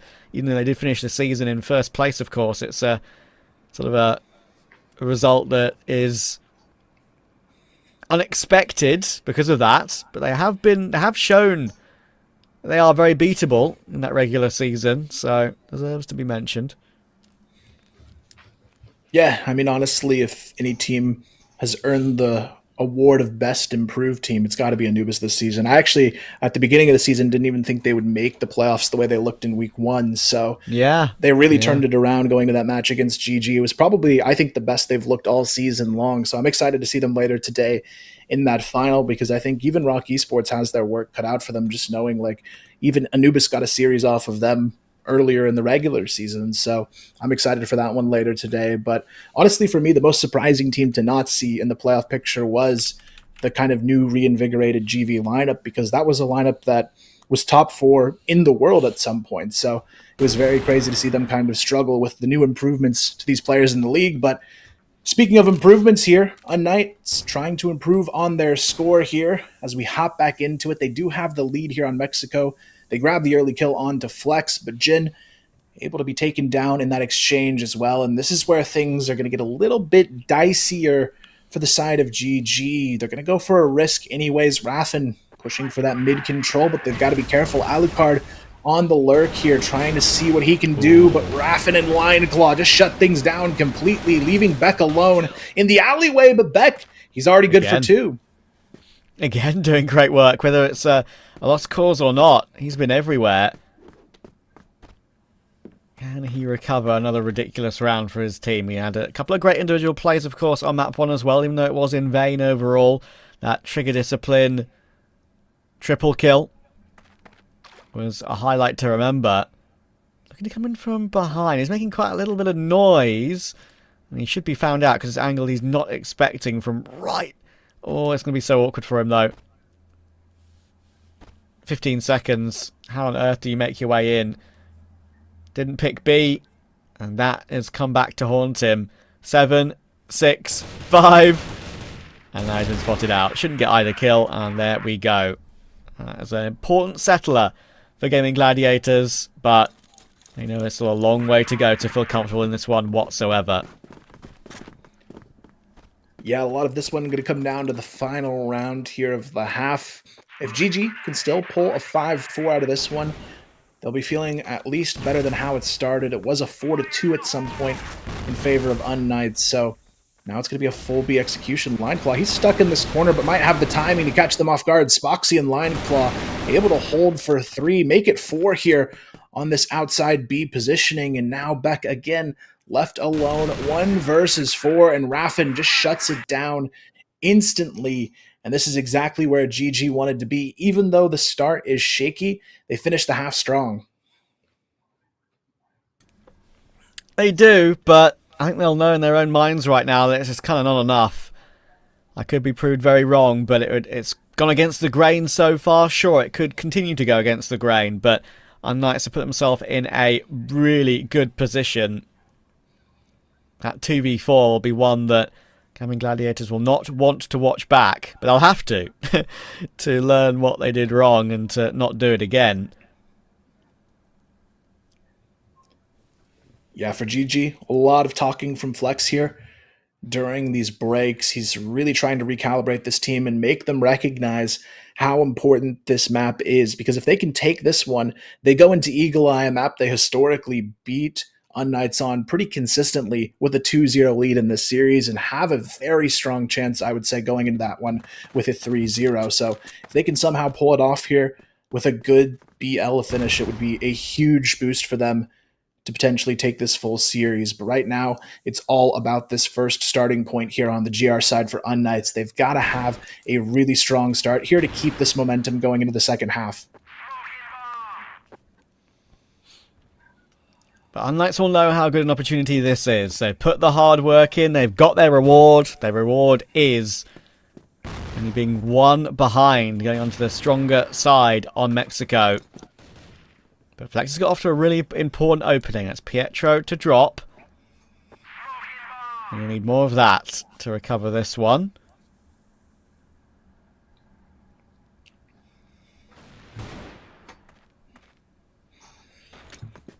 Yeah, the big challenge here is really going to be GG. What do they do with the double arms when it actually comes to the push here? A lot of teams wouldn't even think about having 2 in this situation, but when you have Spoxy and Flex, this is exactly why. You've got 2 arms on the field, already a pick from each of them to kick off the second half, and now Beck, Alucard, and Kiko are left to try and pick up the pieces here. They are very exposed when it comes to map control. They're just going to double up on the backside of mid and leave Kiko pretty much by himself on this A-bomb side alleyway, but Kiko knows he has to take a bit of a gamble here. Goes for the fight onto Spoxy. He's able to win it, so now they've got a chance here if they can hold on to this mid position. Beck able to find one. The trades are there, narrowed down to a 2v2 here. Still very possible, and that's a great catch from Lineclaw, though. Alucard will go down, and that's an important final find as well. That is the run they needed to convert, especially after the beginning of it. So they will get themselves up to 6. So they do find a way to win this game. I've got to say, I'll be one of the most impressive ones I've seen from them in a while, because of course after the disappointment of yesterday, knowing they've kind of got to win this game to recover what went wrong, and that third place is a lot better than fourth, as you say. Might be being forced to win that season too. They did of course win this season, regular season, but that's not the actual final results, is it? It's the playoffs that count. Guffin tries to get an advanced angle there by hopping on top of the door, but Lionclaw again has found 2 openings. That's incredible work from him. Pietro and Beck will get caught there, and Alucard, Kiko and Jin will be just thinking to themselves, okay, maybe we need to go aggressive now and look for something a bit more further forward. Alucard will eventually take him down, and Flex of course is low too, so it's not beyond the realms of possibility this one's recovered. Yeah, a lot of this one comes down to where the actual execution is going to come through, and this is where they're going to have to try and use the numbers to the advantage here on the side of GG. They've got a 4-on-3 to work with. Flex still with the Alm in hand as well. Is going to be lurking in the backside of Alleyway, but it's already sneaking behind, and this is where GG have to get this trade quickly. Otherwise, the flank is going to punish them. Now it's down to the 2-on-1. Make it a 1-on-1, though. Kiko last alive again. This time it's versus Flex for a very crucial round. If it's 2 in a row to kick it off for the BL side, this would be insanity. Flex, he gets the spot, but can he hit the shot? Kiko jumps and gets it done. What a way to steal that one back, and now it is going to be unKnights right back into a position where they can find themselves with a tie. Yeah, absolutely critical there to be able to win that one. Getting the wallbang, of course. If I do remember correctly, it's the M4 that's obviously got a lot more wallbang potential than the AK, right? So, always worth giving that one a go when you know the whereabouts. So, a great clear and a great finish. Yeah, as you know, it's a basic thing to say, but 7-4 is a big difference compared to 6-5, even when you're on the favoured side of the map. Yeah, definitely a big round to take away, especially considering Lionclaw grabbed 2 at the start. It was a 5-on-3 situation for GG, and they still couldn't close it out too easily. So now they're going to be wondering what to do here in this one. GG, though, still very good at finding these opening picks on the BL side. Spoxy looking at it from the mid-bridge to see what he can find through the edge of the smoke here onto the quad boxes. And you've got Flex as well, trying to activate in mid, but not really a whole lot to be found just yet. You could see Beck there, toying with the idea of peeking out on the backside of mid, but instead they're going to give up this control completely over to GG. I actually really like this strategy, knowing they've got 2 OMs in the mix, but again, Lionclaw finding these cheeky little openers. He's able to get the nice kill onto Jin, quickly traded by Kiko, but now there is an opportunity for GG to swoop in here. Kiko gets traded down by Spoxy, and now Beck is alone on the ammo stacks, holding on to this A bomb site. They've got to find a way to clear him out quickly, though. Beck and Pietro able to hold for 3, and now it's all on to Dezane here, stuck behind the forklift, has to try and fight his way out of this 1v3, gets flashed, completely locked in on this corner, but able to get himself a nice kill, but not enough to win the round. So near, but yet so far again. They're not clean by any stretch of the imagination here for unKnights. That'll actually give Gaimin Gladiators hope, without a shadow of a doubt. But unKnights again get it over the line in a 1v1. Recover it to 6-6. Beck does a lot of damage through the box, and then in comes that mid-push through the smoke. It was about time we saw one of those. But we all know the way that usually goes. It's a tough one here. GG again on the back foot. But that's what playing GR is all about here for unKnights. Making sure they hold the advantage as long as possible. Flex and Spoxy, though, tough to go up against in a clutch situation. You've got to be careful not to give them anything to work with here, because they are both looking for these on picks to get back into it. But Pietro wastes no time just charging through and getting that C4 down. Now Spoxy all alone sneaks through onto the A bomb site, but the trade is always there from Beck. I feel like he's always ready for the backstab. Yeah, he's not the first time he's managed to do that this series, like you've said. 1v3, technically. You know, it wasn't last alive, just single-handedly getting that triple kill with the trigger discipline on the previous map, even though it didn't really change things massively. Just a well-played round, and always seems to be in the right position at the right time, just to get that one final trade that either settles the round down into a 2vx or whatever, or finishes it off entirely. Creeping up outside for Gaimin Gladiators here, knowing the task in front of them.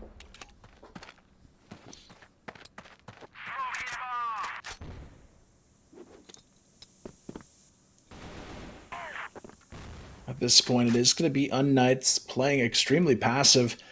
I like what they're doing here. They know GG's biggest advantage is going for these early aggressive plays to find the picks, so instead they decide not to play anybody in the middle of the map once again, so it forces that pressure to execute onto GG, and having to execute up close with the double oms is a lot harder than having those early round fight opportunities for them to find the opening with. So it is a good call from unKnights, knowing it puts Spoxy and Flex in a slightly more uncomfortable position on these fights, and they're going to take full advantage of that. So GG, this time, putting the pressure onto mid. Raffen, though, almost going down to the early nade presence from unKnights, who are just now playing even more safe as the mid control play comes to life. It's going to be a double flash and across towards the B-bomb site.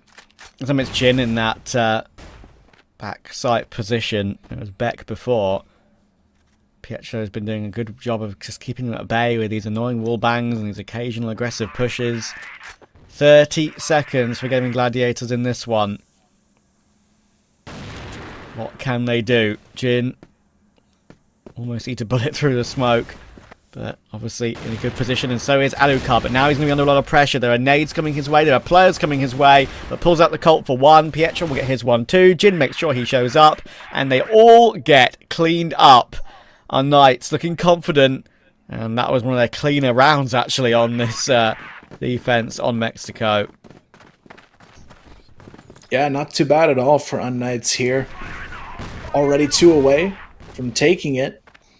And when you're on the GR side, it's got to feel very, very comfortable at this point. GG facing a lot of pressure now for the remainder of this half. They've only been able to find just 1 round so far on the BL side, and so far for unKnights, they've looked really good, especially in these final round situations, winning a lot of 1v1s and 2v1s here to make sure they secure this lead that they've got. Flex, though, again, trying to find these early kills. This time, he's almost able to take down Jin, who resets out of the fight and can back off for now. But Flex, he's going to go back in for more here while the rest of his team slowly rotates their way back towards this sewer position. So it could be Pietro who has to fight them off.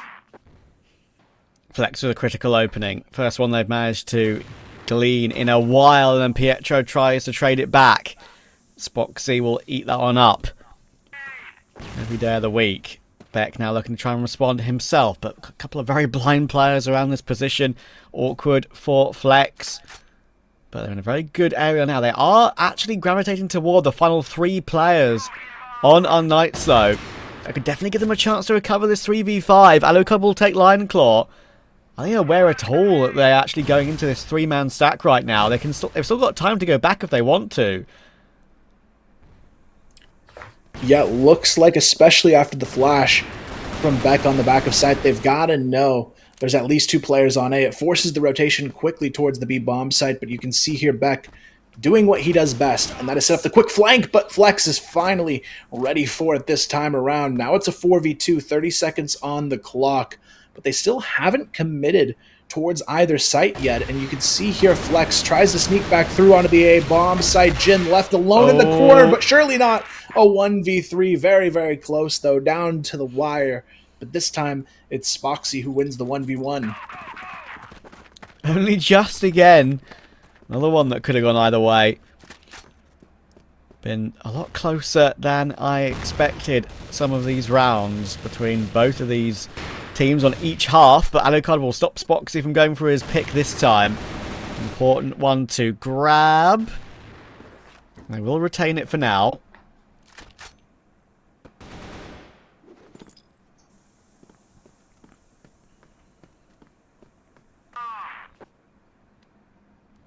Actually Yeah, looking bit of to push further forward right now, Kyle, as well.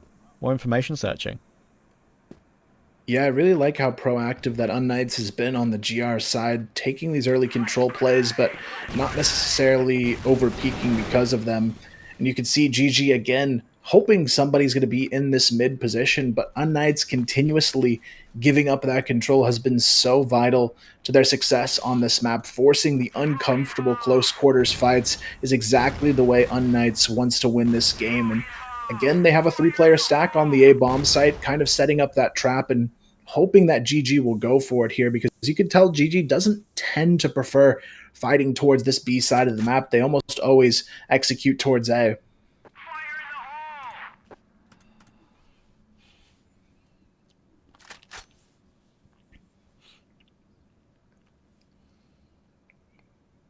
Trying to find a sight line is Flex to try and recover this situation. Here's the main Orm here with Spoxy all around. I'm going to push forward now. But there are 3 players to defend it, and it should just be too much to get past, you would think. But hang on, Kiko's gone down as well. It might have to be. Jin needs a second, gets a second. It's all down to Dizane. Quick trade would be a 1v3 total with 2 more to find. Nade backside, doesn't do a whole amount of damage. That will allow the C4 to go down.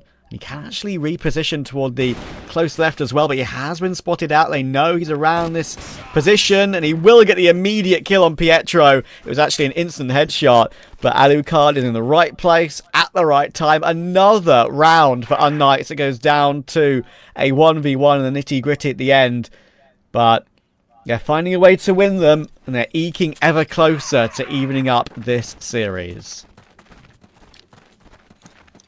Yeah, for GG, it's going to be a tough final 2 rounds of regulation, but if they could somehow tie this up, it gives them another chance at the GR side, and that is exactly what they're hoping for in this situation. They're going to go ahead and go aggressively in for mid control, but unKnights, they've got a lot of advantage here. They're not going to contest it. They're just burning the utility and burning the clock here and hoping that GG makes a mistake in the process. You can see Raffen going for that quad box control. Beck making the smart call, gets the support set up on the back end from Alucard, ready to trade if he goes down. And this is where GG have to show what they can do on the full execution here. They're not going to be gifted any initial fights. And Kiko, time to peek, gets the triple kill. Spray down, Alucard finds a 4th on top of it, and this should be the map. That's a beautiful way to close this one out. If it does go that way, Flex needs to try and find 4 players, and it isn't going to happen. unKnights clearly came into this one incredibly well prepared, and they really looked like they were the favourites on the map for sure. And they picked into it, and they showed why they did it. Here's this play from Kiko again, absolutely gorgeous with that utility. And put simply, they won that map because of their first half. Yeah, honestly, that first half was all of the difference there. Putting up 4 rounds on the BL of Mexico is not an easy task, but on top of that, you had them win several rounds where the numbers weren't in their favor on the GR side. And on top of that, they won 4 different 1v1s that could have made this game really go either way. Yeah, I mean, you have to actually think about that as well, right? I mean, that's a conversation that deserves to be had, because a lot of the 1v1s that they did manage to bring those rounds down into were difficult to win, for sure, because immediate trades came through and kind of made it an acceptable and understandable reason why they lost it. But still, it was very, very close. One of the more enjoyable games of Mexico I've actually had a chance to cover so far. A lot of fun. We'll see if the desk agrees. Thank you so much, Trav and Kyle. Excuse me. To say the least, I definitely do agree with what you said, because everything was pinpoint. The initial 6 to 7 rounds is what won them the match. Yeah, as you said, because like playing Mexico, you guys unKnights destroyed GG on the blacklist side. They got 4 rounds, which is something. I'm not saying it's the best, but on Mexico, 4 rounds is like 8 rounds on other maps, because it's one of the hardest sides on all maps, playing blacklist. But I counted on these guys. I counted in the Riot Hill, how they push the sides, how they are trading each other, because these guys are a well organized team. So they played very good in Mexico. Also, I wanted to mention, like what Kyle said, the clutches. They won like 3 clutches. Kyle is saying 4, maybe 3, 4 clutches. This They've is secured huge. the This is rounds that 4 they rounds needed, yeah. already. This is 4 rounds. 4 clutches, 4 rounds. Any of these rounds, if it was lost, just GG could have come on top and GG could have won Mexico already. But only the clutches and their blacklist side. I guess this is the 2 factors that made unKnights on top, and they made them the better team on this Yeah, map. definitely. I couldn't agree more. I mean, it's already 1-1, and I feel like the gap 7-10, 7-10 at the same time is showing that these 2 Yes. teams are kind of matched on all levels in certain cases, whether it's on GR or BL side. So I'm kind of curious how this is going to pan out in the best of 5. Yeah, as you said, it's 10-7. First map went for GG, now it's 10-7 and also it went for unKnights, so it's very close. And this map was picked by unKnights, and the other map was picked by GG. So you picked your map, you want 10-7. I picked my map, I want 10-7, but not a common map, by the way. It's Mexico. People not commonly picking Mexico casually every day, and they picked it. They won it. They won the blacklist side. Yeah, it was 5-4 for GG, but this is a win already. Yeah. And he came on top. Now next map is gonna be Eagle Eye. You're playing Eagle Eye, Port. You have Eagle Eye, Port, and Compound as a decider. And if he goes to Compound, I would bet all my money on unKnights winning Compound. But let's talk about Eagle Eye more, because GG is one of the best teams playing Eagle Eye on this regular season. And just to mention, GG beat unKnights 2 times in Eagle Eye in the regular season in 2025. Yeah, I mean, just looking at the highlights, I feel like Flex and Spoxy, they did try their best, but it's just these sneaky plays that's coming out from Jinzer, Kiko, and Alucard's opening kills made it so much more difficult for GG to secure this win, or to possibly even go to overtime. So I'm kind of curious how this is gonna unfold when it comes to the next map. I think the next map is gonna decide the tempo of the entire series. Yes, as you said, it's 1-1 now. We've seen this yesterday 2 times. First team winning first map, then the other is just coming back, and then the other team just really crushes the rest of the series and going into 3-1. But this series is completely different because of the map veto. As we said, we're playing Eagle Eye next.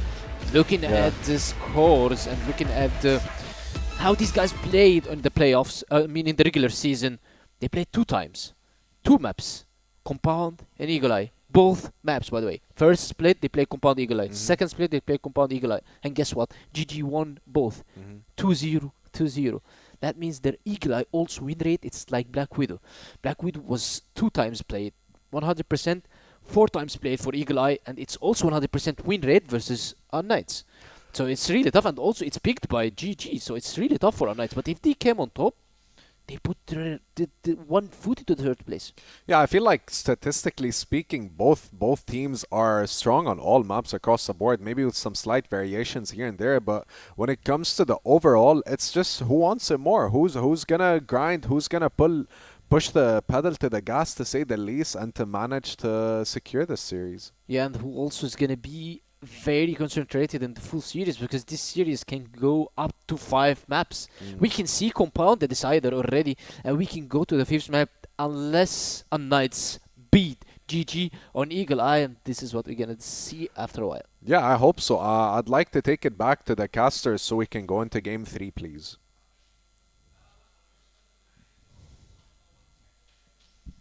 Yeah, it's time for game 3, and indeed we've got a series on our hands now, all tied up, back-to-back 10-7s on their own map choices. Like the desk was saying, it's really anybody's for the taking going into Eagle Eye, but at the end of the day, this is GG's pick, their worst pick as well, and historically they haven't lost to unKnights on this map just yet, but I did see a lot of strong potential from unKnights, especially when we think about how that Mexico played out, especially on that BL side, and winning those clutch opportunities, because up until this point, Trav, I would have said GG is maybe the better clutch team, but on Mexico, that clearly wasn't the case.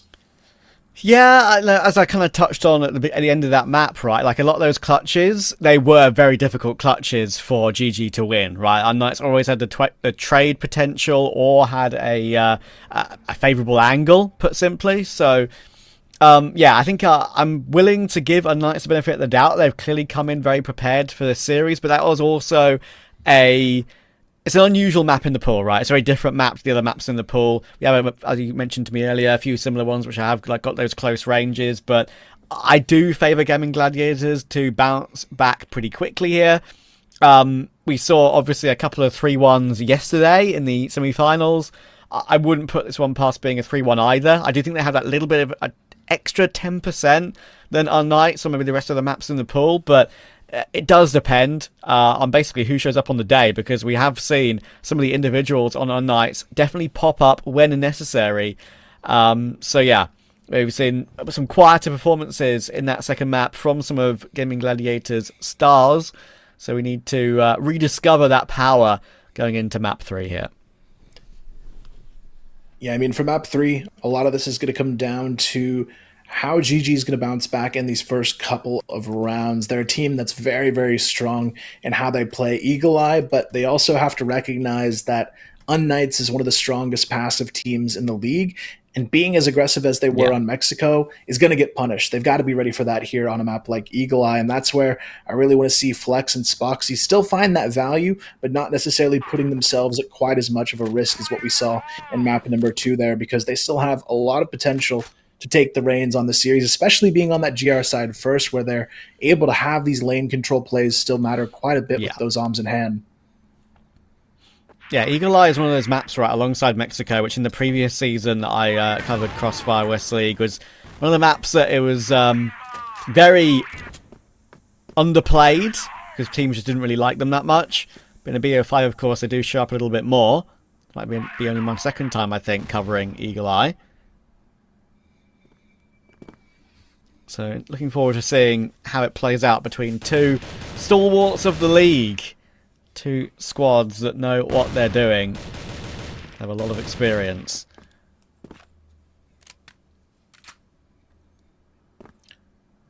Yeah, right now it is going to be unKnights playing it really slow at the start, and I don't blame them. This was kind of their strategy on Mexico, waiting to see when GG was going to make the mistake of peaking them early on. It netted them a lot of their blacklist rounds in the previous map, but you can see here, Gaimin Gladiators playing a little bit more reserved, outside of Flex, of course, who is going to just be peeking B-long as he usually does here. Finds the opening kill, looks for the second onto Pietro. He's going to find it. He gets a nice two-piece before going down. That's really clean. Nice confident start from Flex, managing to reface and still find more. Punishing Pietro and Jin.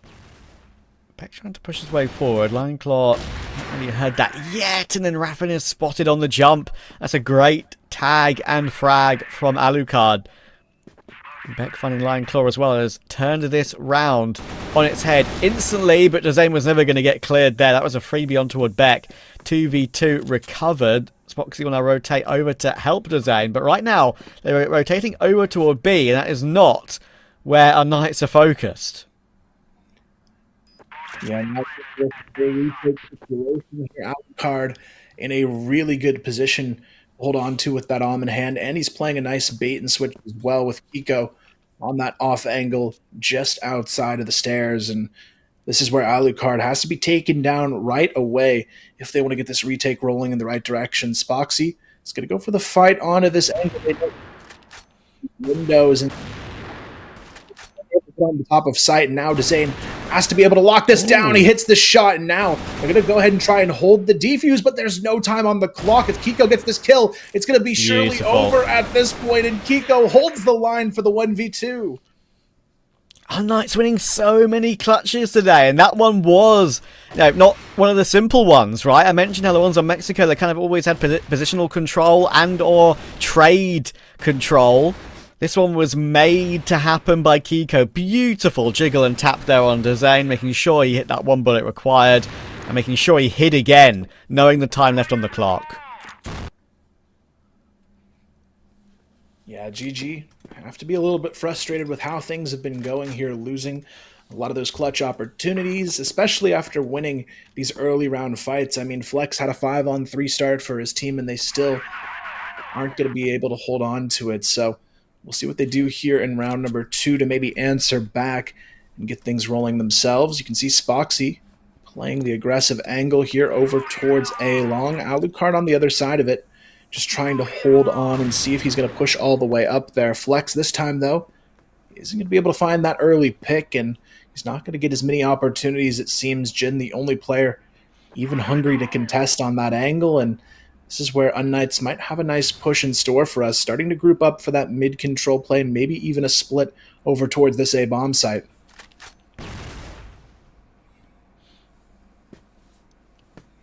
Alucard playing patient.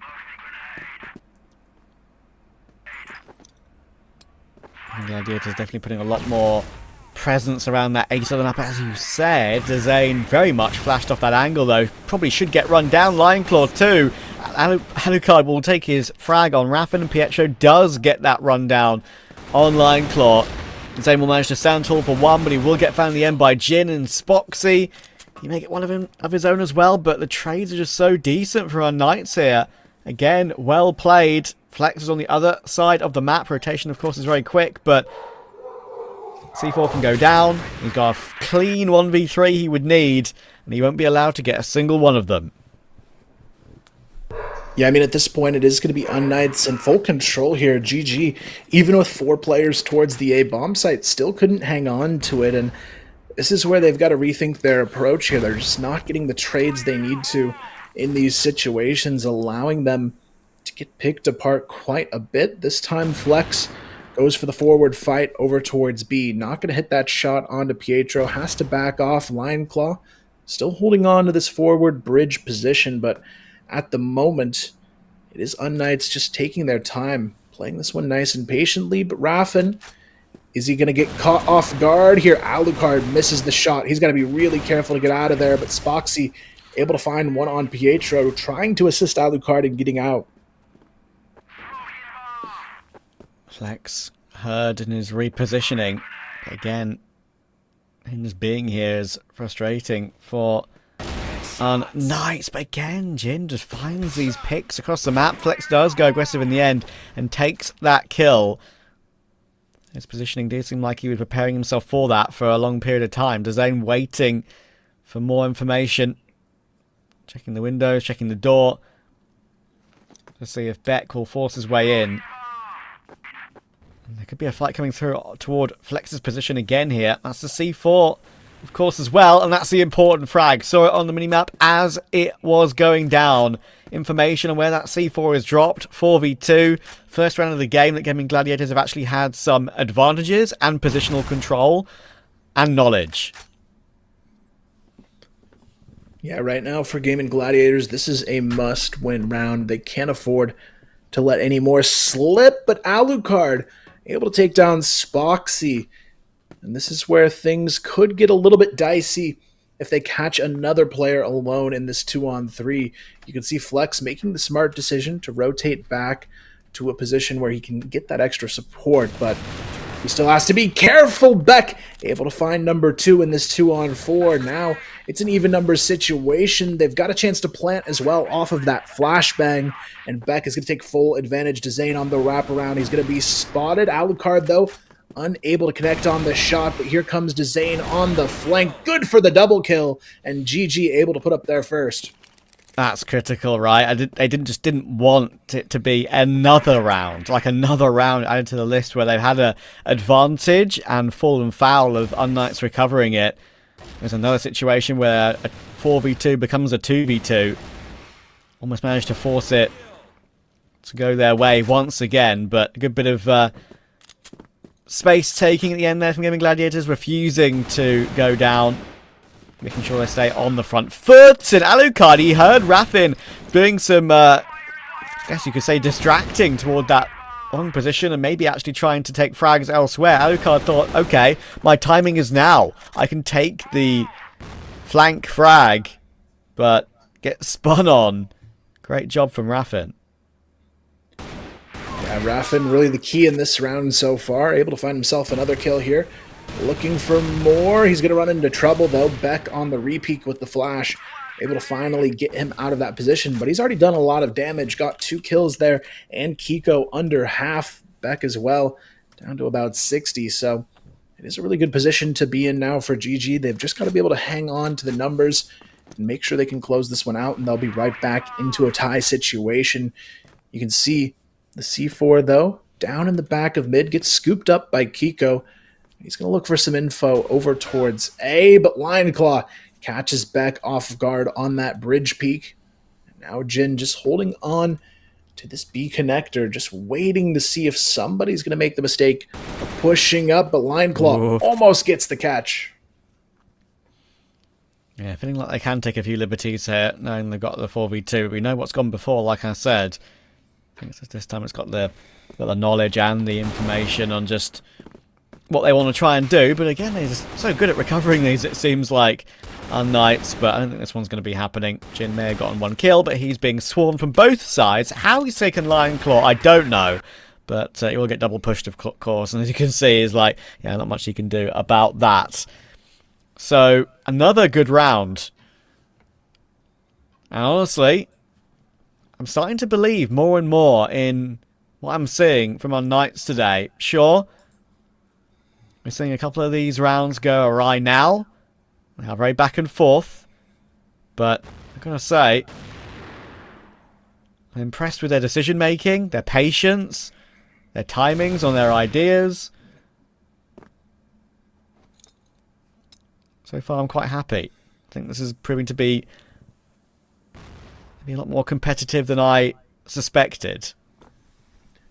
Yeah, still a very back and forth game on our hands, but for Gaimin Gladiators, they still seem to be, as a whole, a little bit stronger in the early round here on this map, and that's going to pay off if they can start continuing to close out these rounds, because they've had an advantage in, I believe, every single round we've seen play out so far. So for them, it's just a matter of holding on in these late round fights. But so far, unKnights, they don't really seem to have a super confident strategy in the early round setups. It's more just waiting for a mistake to be made. But now GG is starting to tighten up and not make as many mistakes here. So they've got to be very ready to answer back in kind. And now it is going to be a 5-on-4. Kiko taken down early on, and you can see here unKnights, they're kind of just hoping for a pick, but GG is no longer giving those up.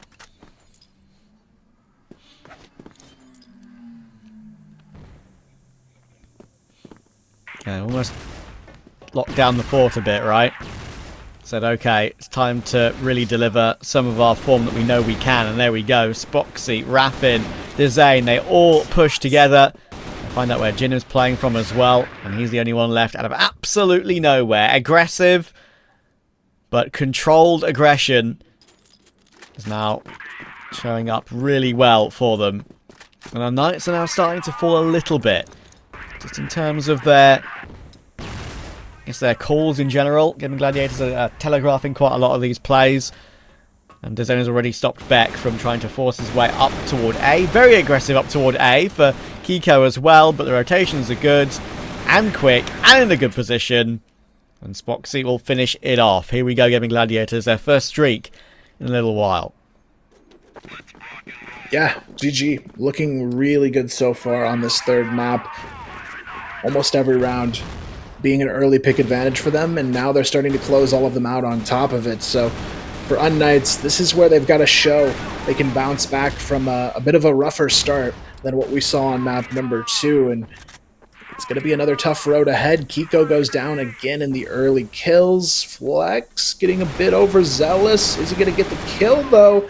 Not this time around. Pietro going to find one on the Lionclaw on top of it, and this is where things could be potentially on the table for unKnights to get around themselves. Spoxy and Raffin, they've got a 2-4 on their hands, but Pietro and Jin are very, very low. Yeah, it's a question of where Gaimin Gladiators go for re-aggression here to try and recover this situation. They'll know that that's what they'll be planning on unKnights. They'll be very aware of the possibility of where Gaimin Gladiators could go searching. Spoxy should be heard on that repositioning. And there we go. Beck will swing him out of the round. And they're all going to just trample their way forward together. Raffin actually does catch one in the back. There's a slim chance at 2. Leg spotted once again as well, so they kind of know which way he's rotating through. 37 seconds left on that C4 as it's planted. And we all know how difficult this is going to be now for Raffin.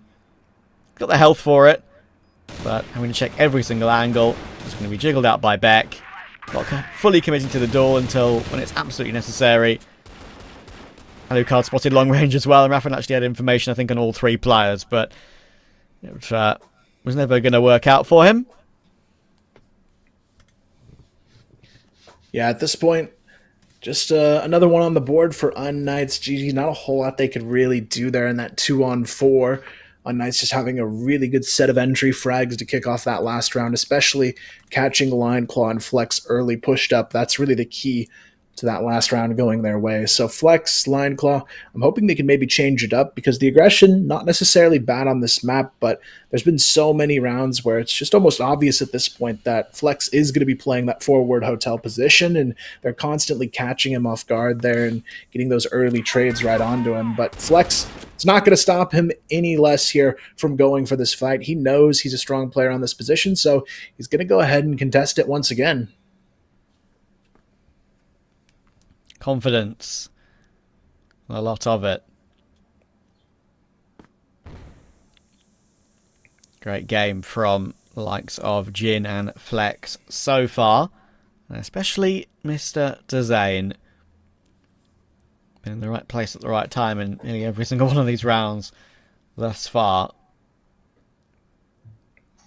It's a good sign when you have the majority across the board fragging well. Of course, Lion Claw is lagging a little bit behind, but doesn't matter when you've got a couple of teammates on 10. Some damage from Beck, though, playing that tight line up the stairs, almost catching one, and Lion Claw gets some information. He'll have to crouch and shift away to make sure that he doesn't get caught on the fullback. But they have managed to find Flex in the meantime, so another really important opening for unKnights, looking to try and even this game up at 4 apiece. Yeah, for unKnights, it's just a matter of working their way in now for this execution. They are running out of time on the clock to make it happen, though. Less than 30 seconds to get this C4 planted, and we're going to see Lion Claw maybe caught here. Lion Claw goes down, the B push comes through. This should be a nice round in the making now for unKnights. 5-on-2 situation. Raffin just goes swinging for the fences, wow, pushing himself into the B-bomb site. Isn't going to find anything out of that one. And there we've got a perfect round on the board here. Goes the way of unKnights and ties this right back up. Yeah, I thought for a second Gaimin Gladiators might be able to streak clear a little bit. They were looking a little bit better in general. And there's the last couple of rounds to get from 2-0 to 2-2 to 4-2, sorry. And now unKnights just refuse to let them get away. They've been doing really good work at that so far. I think their calls have been really good. Looks like a little bit of a break in play here as well as Pietro. He's off. As is Beck. A little wander. Reset the mental. Yeah, a bit of a pause time coming out here for unKnights to maybe catch a breath, and it's going to be a long one ahead, it seems, potentially still. We're only in map 3, but a map 5 series would not be surprising with how this one's shaped up. It's 10-7 on the first 2 maps each way, and now we're tied already on map number 3 as well. So I think this one's truly going to be one that goes the distance, but knowing it is the map pick of GG, I feel like they need to win this one maybe a little bit more, knowing the remaining 2 maps in this series could be a little bit more challenging for them to maybe close out on. So for GG, they've got to be using this pause time to really think about how they want to play the remainder of this map. They already kind of let it slip pretty consistently on that Mexico matchup, and if they do the same here, there's a chance that unKnights could run away with this one. There's a lot on the line, of course, as well, right? I think you you mentioned to me before we went live about how the points are going to be super important for Gaimin Gladiators. They might have finished in first place in the groups over the regular season, but losing that game to Anubis yesterday means that they're at risk of finishing 4th, and that would be a bit of a shock for them, knowing how good they have been, of course, over that regular season. And as you... as I say, as you mentioned to me, it says EWC points at the end of both these 2 seasons in 2025 in the West League that are going to be so important for them. Yeah, really a lot on the line here if they can find a way to secure it and potentially get that moving forward. But for unKnights, just as well. I mean, third place points would be huge for them as well. And if they're able to get top 3 again in season 2, there's a very strong chance they get one of those spots locked in for EWC, because right now, Anubis and ROC Esports, they have the strongest chance of holding on to those spots. They're the 2 teams that are going to have the luxury of, even if they don't make the finals in season 2, they probably still have a good chance of making it through to that stage. So it is going to be up to the winner of this to really grab on to that potential 3rd spot here. And it's not going to be an easy season 2 on the horizon as well. We're going to have another open winner coming in from that league into the West League. So I'm curious to see who ends up winning that final spot. I believe the final was a team of some ex-West League players from the European scene against the number 1 team from North America for that spot. So I'm curious to see who wins that match that's going on off stream today. But that is another big implication, I think, for the future season, because it never gets easier here in the West League. You always have the strongest team coming back into it and taking that final spot as well. Yeah, of course. I've had the pleasure of covering it for the last couple of years as well. Just learning the best players in the league and learning what they're all about.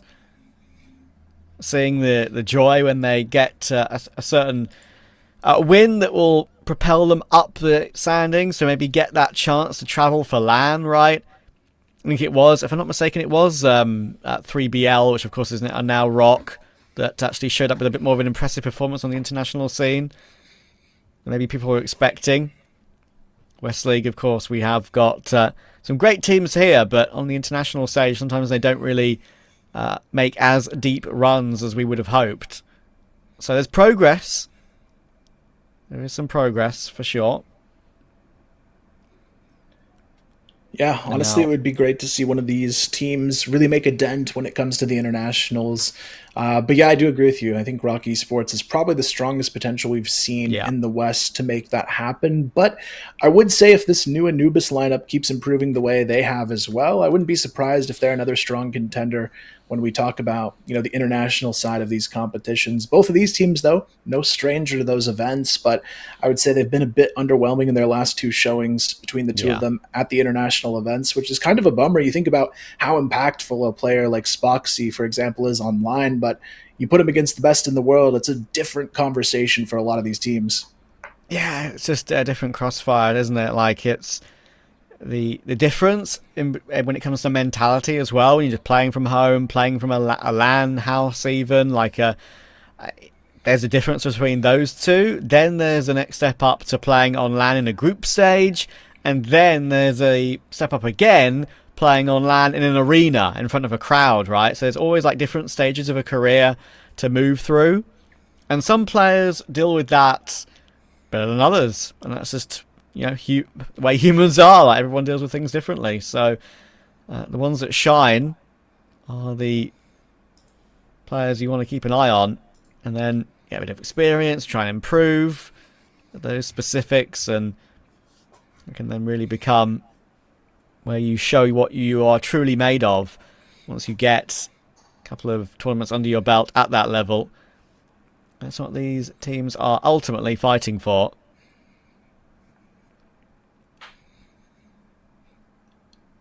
Yeah, I mean, at this point, it looks like we have maybe some tech issues on one of the teams as we look to get back into this one. I know the tensions are probably high here, especially you add the little bit of pause in there. It can cause some teams to, maybe overthink their strategies coming back in. It's always curious to me to see how a team reacts coming out of a long pause like this. Do they just go in for the raw aggression, or do they maybe play a little bit more reserve? This time, though, Raffin going for that classic A-long push that he likes to do, but the timing just barely misses that angle onto Pietro. He's able to back out with his life for the moment, but unKnights not too eager to contest him. They're going to go ahead and let that fall off happen and just reset here. unKnights, though, losing a lot of HP actually to that utility set. Alucard and Pietro both kind of eating the brunt of those nades. Yeah. A lot of damage considering they've barely seen a soul so far in this round. Last one of the first half, of course. This game is right on the edge.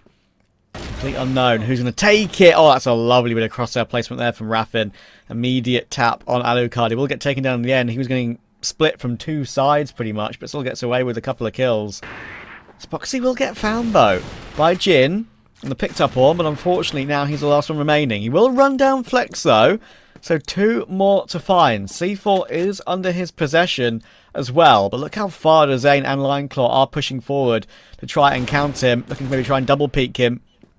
74 HP, try and fight this one, and in the end they just go super aggressive, and I like that. Not allowing him any time to reposition, maybe even get a plant, maybe get into an after plant situation as well, where you can duck and dive and put a clock above their heads. Didn't allow that situation whatsoever. Yeah, nice close to the half there from GG. It's going to be a 5-4, so still relatively close as we swap sides, and this is where we've got to see a little bit more from these guys on GG. The BL did not look good for them on Mexico. Obviously, it's a bit more of a GR-sided map, but for this one, I do still worry about them if they get caught off guard with these early fights. We have seen some cleaner shots, though, across the board from GG on map number 3 here, so we'll see exactly what they have planned for this side of the map, and this is where I'd like to see unKnights get a little bit more comfortable. We saw in the first 2 maps, they played very passive when it came to defense, and I'm actually eager to see this team on the aggression. Their counter-aggression, I think, is the next little missing piece that takes this team to a whole new level.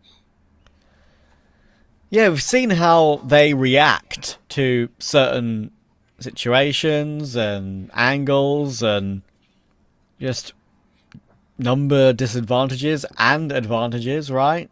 So some of them have been good, some of them have been bad, but mostly good so far today. I think unKnights have put a great level on the server thus far.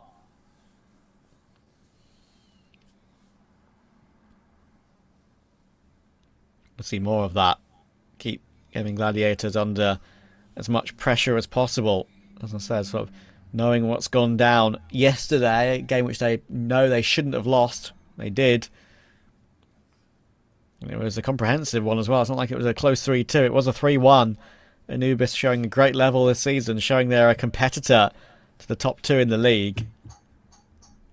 unKnights trying to make a case that it should be a top 4, not just a top 2.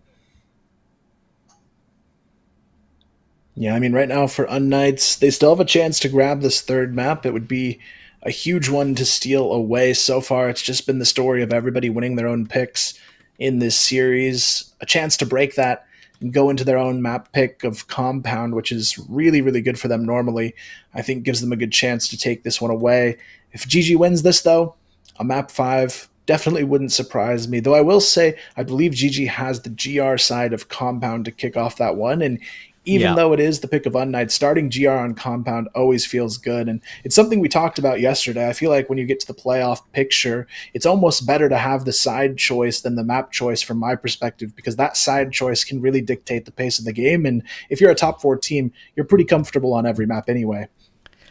Yeah, and historically as well, unKnights have always played a really good Compound, right? I mean, I've seen so many great plays from their individuals across that map. Especially from Alucard. I can't tell you how many clutches I've seen him pull off on that map. Of course, across all the maps in the pool, but Compound in particular, I have a great understanding of it. So if they're able to get this one over the line, be a lot of pressure on GG. And it might be GG. Yeah, honestly, I think at this point we've got a good rivalry on our hands between these 2 teams. It's always close when they meet. Even if you think about the regular season where it was somewhat uncontested, the maps they did win for GG were all pretty close. I believe they had an overtime Eagle Eye in the regular season that GG won between these 2 teams. So I'm expecting something similar, I would say, in this one, but I am curious to see what changes they might make coming out of this pause going into the second half, since it's definitely been a little bit of a struggle, I would say, for them since that opening string of rounds where they had some nice clutches. But if you think about the start of round for a lot of these rounds on Eagle Eye, it's been GG kind of in the driver's seat. I think in the first half, out of those 9 rounds, there was only 1 or 2 where unKnights actually found the opening advantage, and that's where I think they need to get a little bit stronger. Yes, do waiting to get this second half underway. Already had one, I think one technical and then one tactical. Not really much chat at the moment.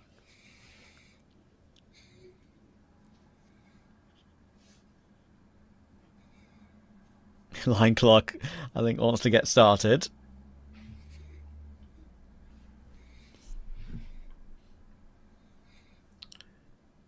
Yeah, they seem like they are ready to go. Lion Claw's always a funny character to watch. I feel like his expression is always just very neutral. Even after Yeah. a big 4K yesterday, he was just like locked in, ready to go on to the next one. No smile on his face. He's the type of player, he's never happy until the W's on the board. So definitely like watching him play, though. I feel like he's one of the more improved players over the last couple seasons from this roster. It was already a really strong team, but I've seen Raffin and Lineclaw really stepping up as well alongside some of these star players in the last couple of seasons, and I think that's why they're such a strong roster. They're one of the few teams I can say in the West League where, you know, we can see a clutch at any moment from any one of these players, and they've got that star power on each player on their roster. I think the only other team I could argue that's the case right now is probably ROC Esports, so it's definitely been a crazy season for both of those teams, especially in the regular season. But obviously right now, though, Gaimin Gladiators, backs against the wall in a way they haven't really felt all season long, staring down a potential fourth place finish for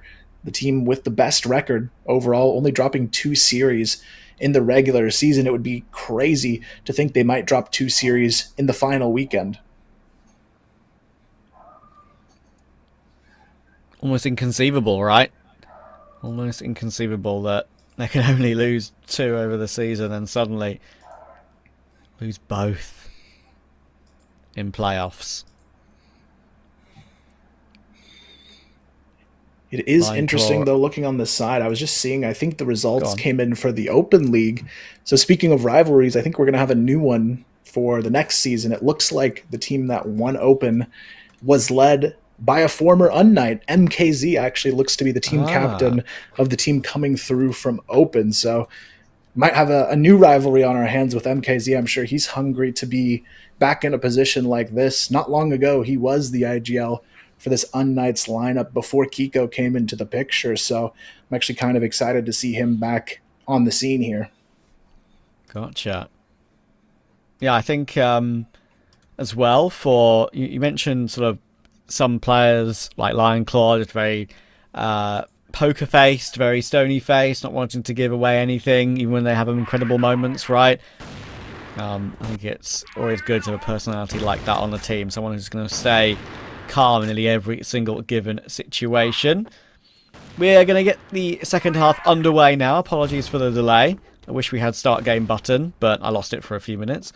Spoxy, already down to very low HP. Tagged down to a sliver.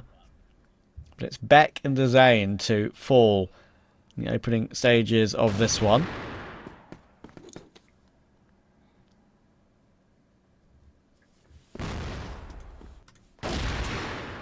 Ooh, Spoxy. Nice shot there on Alucard. Gets things back in control. Pietro goes down to Lion Claw as well. And now it's all on to Jin to block this push over towards the A-bomb site. But he's been spotted out really early on there. And just like that, they all fall victim to the GG push here. And what looked like anybody's round for the taking is quickly GG up on the board. Yeah, that was very cleanly done. Quite aggressive as well. Looking to see a bit more of that, I think, from Gaimin Gladiators in this one. I'm going to try and put something a bit more fancy in front of unKnights' eyes. They've been kept in touch pretty much for the entire game thus far. Been incredibly impressive Mexico, and still fighting well in the first half of this one as well. And Pietro will go looking for something, but will get caught by Flex. That is frustrating for him.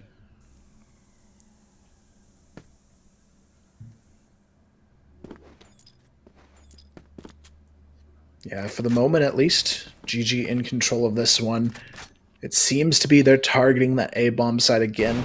No surprise here to see them go lean in that direction. It's usually the site they prefer to execute on given they've got the double arm set up on this map. It's just so much easier to play these long lanes for that control and really play spoiler to Alucard, but Alucard able to find himself a nice kill, stalls for the rotation. Kiko grabs a double as well.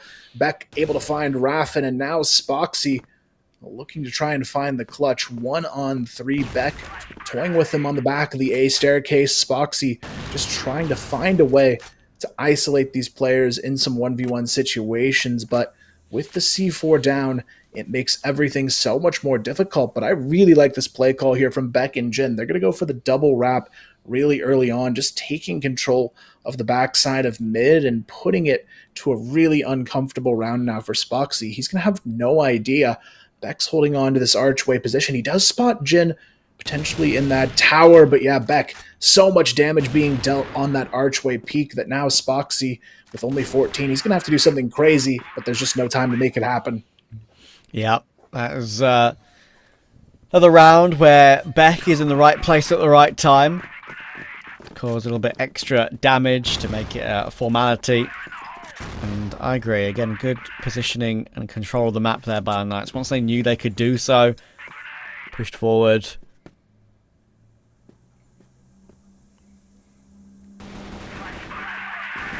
Now, 6-5 is the score. Lion Claw looking to try and put the law down in front of him. Alucard will get the opening onto a Raffin, but Dezanians run down Pietro once again. Alucard now fighting for his life under the stairs, going from sidearm to orb, and he's doing a fantastic job of it. Just staying alive for so long. Giving time for the rotations to come through and help out. He actually gets 3 from that in the end. That's the Alucard we know can deliver. Yeah, Alucard just staying alive as long as he does here really gets them everything they need in this round. He stalls for the rotation, finds a 3K on top of it, and gets his team right back into the tie. This time as well, Flex goes down early.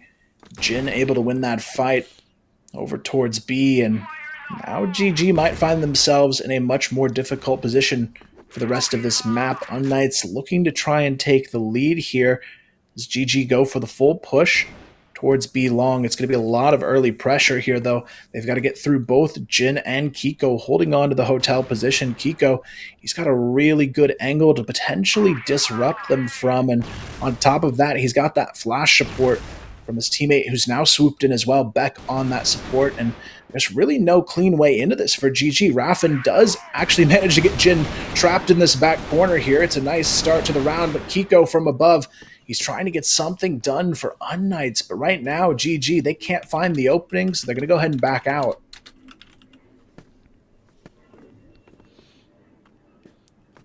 Still content in sticking together, grouping up. Utility will now be drawn. Alucard ducking and diving, waiting for information, and Raffin will be pushing forward now. Pietro on the other side.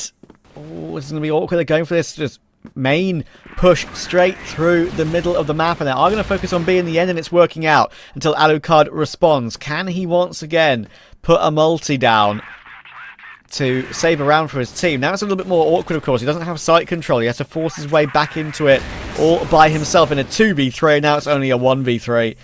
Spoxy may be walking wounded, dragging himself across the floor right now on what feels like 1 HP. But Alucard has switched to the rifle to try and make it a little bit more doable for him on this retake, but he's only got 16 seconds left for it now. There should be no way he can force his way in here, and the lead will be regained by Gaimin Gladiators. Yeah, really good decision there on that mid push for Gaimin Gladiators. They got the timing down perfectly. They were able to find 2 kills instantly in the process, and that's enough to keep them out in the lead here on this one. Beck and Jin, they want these opening kills, but this time it's Spoxy who actually finds them first. Beck goes down, and now they've got to be a little bit careful on the approach here. It's going to be Jin and Kiko kind of just falling off to more passive positions. You can see Jin rotating back into mid, but Pietro might have a chance to find one. Takes down Lion Claw over towards A long, and the C4 is going to be scooped back up towards spawn, so even numbers situation from here on.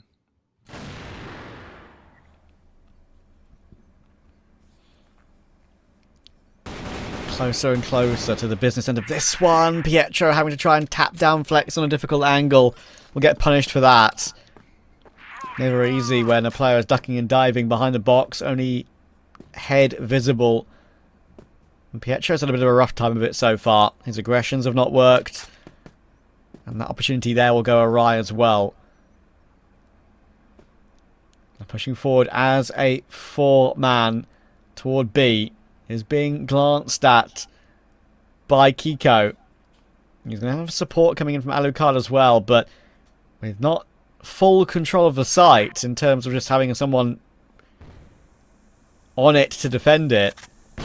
Should all be in the favour of Gaimin Gladiators here. They've got the positional control. They're going to get the C4 down in a matter of seconds. There it is. This is now...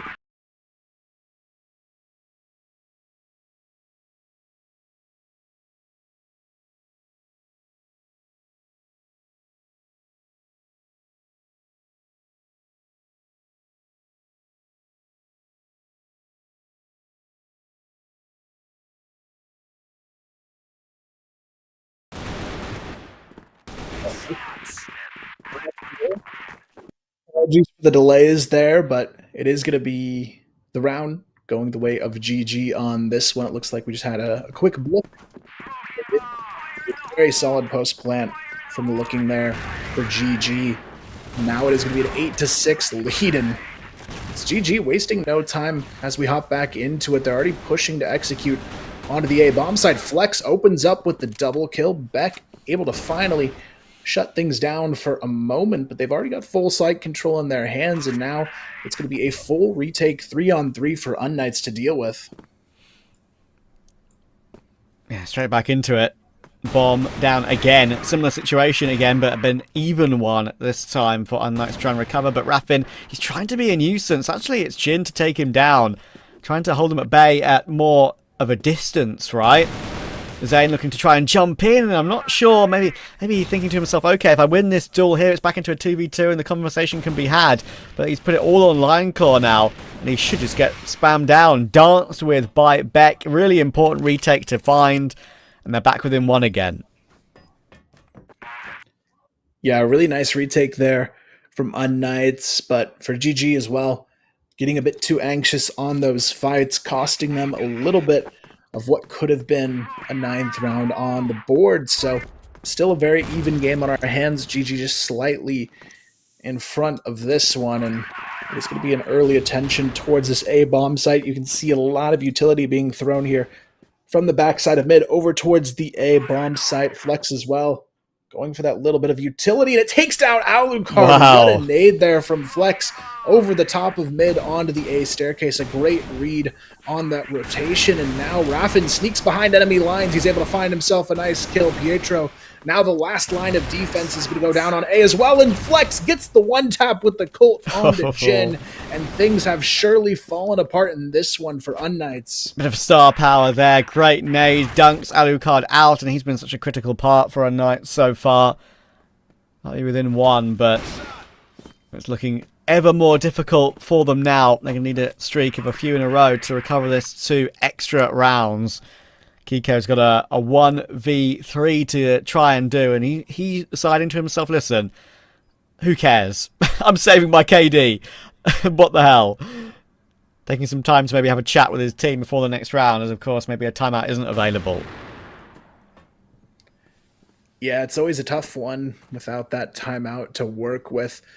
Using that time to maybe get something they can do here to stall out this map. Otherwise, it's going to be a 2-1 lead on the series for GG if they're able to find one of these next 2 rounds. And it wouldn't surprise me the way they've been playing here on map 3 if they're able to make it happen early on in the round. They're finding so many advantages to work with, and unKnights, it seems like even the rounds they're winning are the rounds they come back on a retake or from a numbers down situation to make it happen. So for GG, it's just a matter of continuing to capitalize when they find the advantage in these rounds. And you can see here, unKnights, they're going to be playing this extra safe in what could be the final round, just very turtled up, waiting to see where the action's going to be. Have to be flawless from here.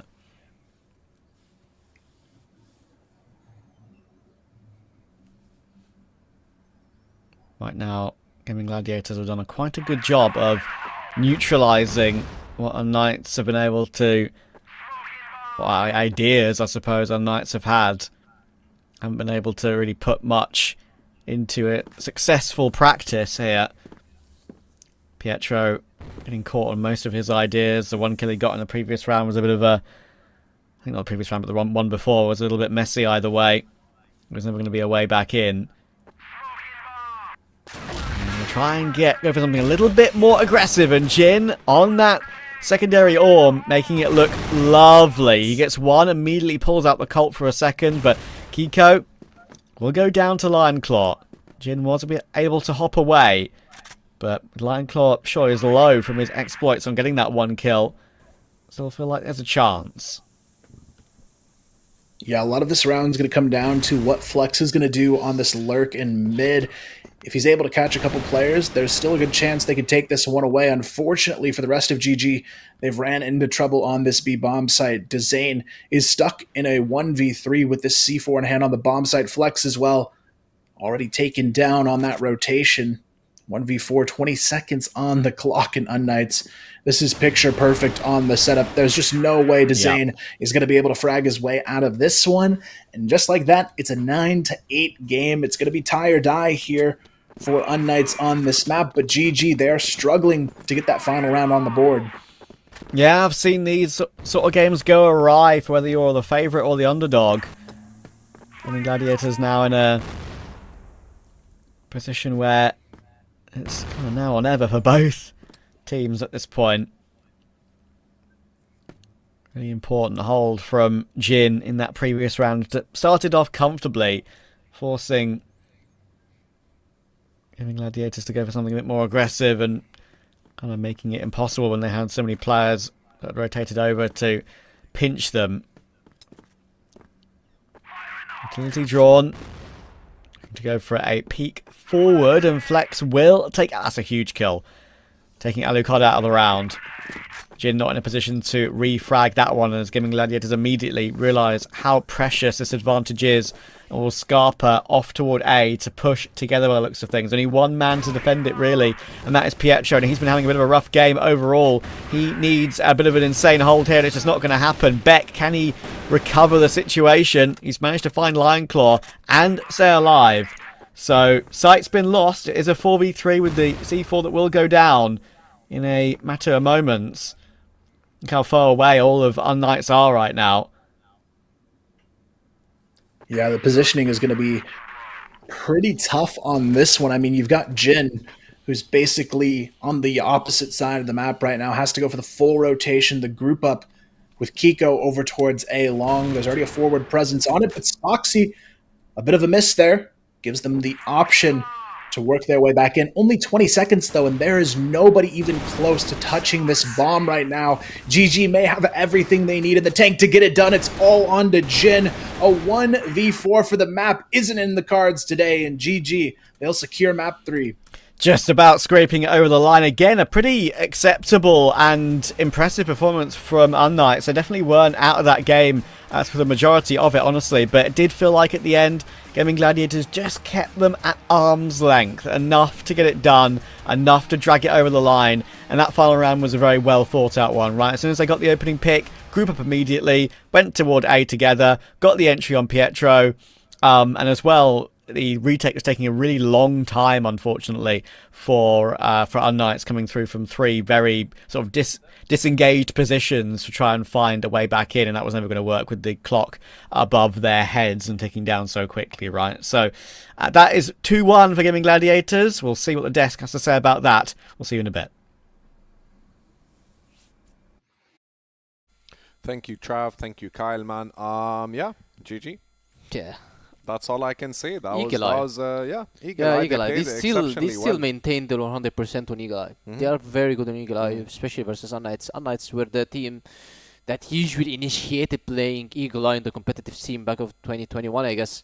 When these guys tried to work hard after changing a lot of rosters, these guys maybe didn't maintain the strongest side, but we've seen a lot of good situations from unKnights. We've seen a lot of good defending sides from Alucard on A side, how he managed to stay alive for a long time, killing a lot of players, but still Flex was able to find the biggest the most important entry flags on the side. It's usually Flex who's starting the end of the team.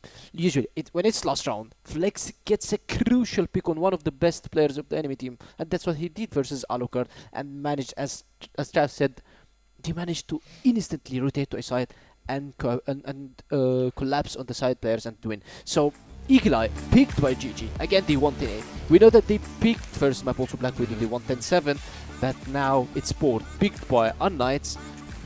Will we be able to see again a win from unKnights on Port, which is usually one of their best maps? We've seen them going neck to neck by this map versus ROC, versus the top teams, versus Anubis as well, so we'll be able to close it versus unKnights. Otherwise, they will be fourth place already.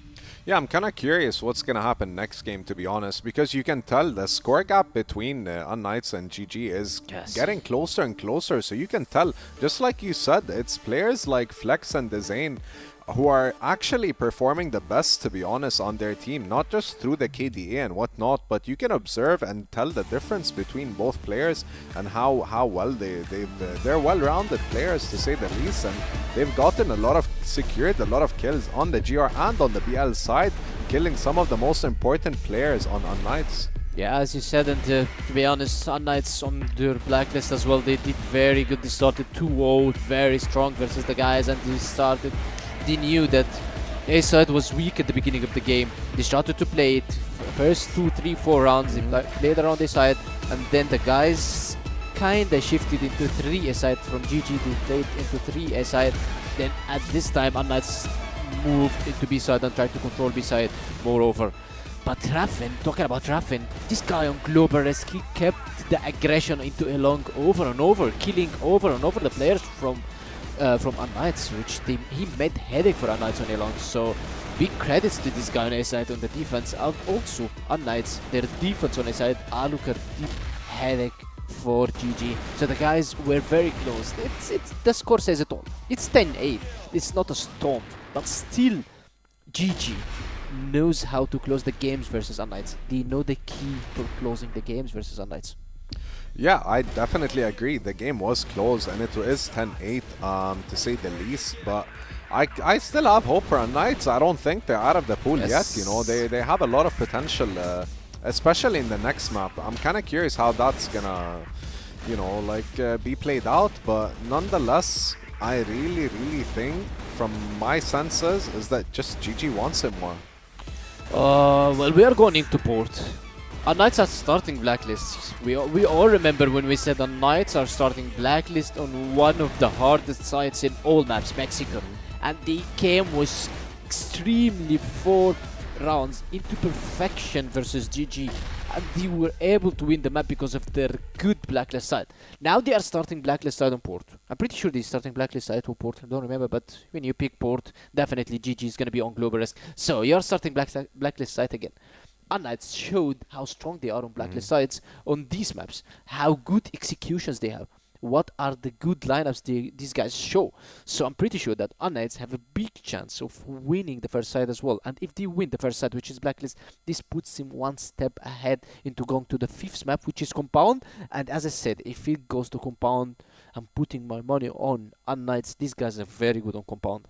Yeah, I respect your opinion. I mean, it is CrossFire West, and it is here for entertainment, right? So either way, like whether I'm supporting one of the 2 teams, I do think that I'd personally want the best of 5, like a proper 3-2 outcome, because that's just what the fans want. Best of 5 without tech pauses, Some please. of the fans. Without tech pauses, please. The tech pauses happen, man. It's part of the game. It's part of the system. So I do think that both teams are ready to go all 5 rounds, mentally and physically speaking. Yeah, look at this aim. Yeah, he's hyped. They're controlling. They're composed, right? Like they're prepared, and they're trying to store some energy. They see some nail biting, some eye scratching here from Beck and Petro. But either way, I honestly think the scenario here is the decider is going to be next map, right? Like if GG goes to match point, then that's going to be a disaster for unKnights. But if unKnights manage to secure it, then yeah, they still have a big chance. Yes, as you said, it's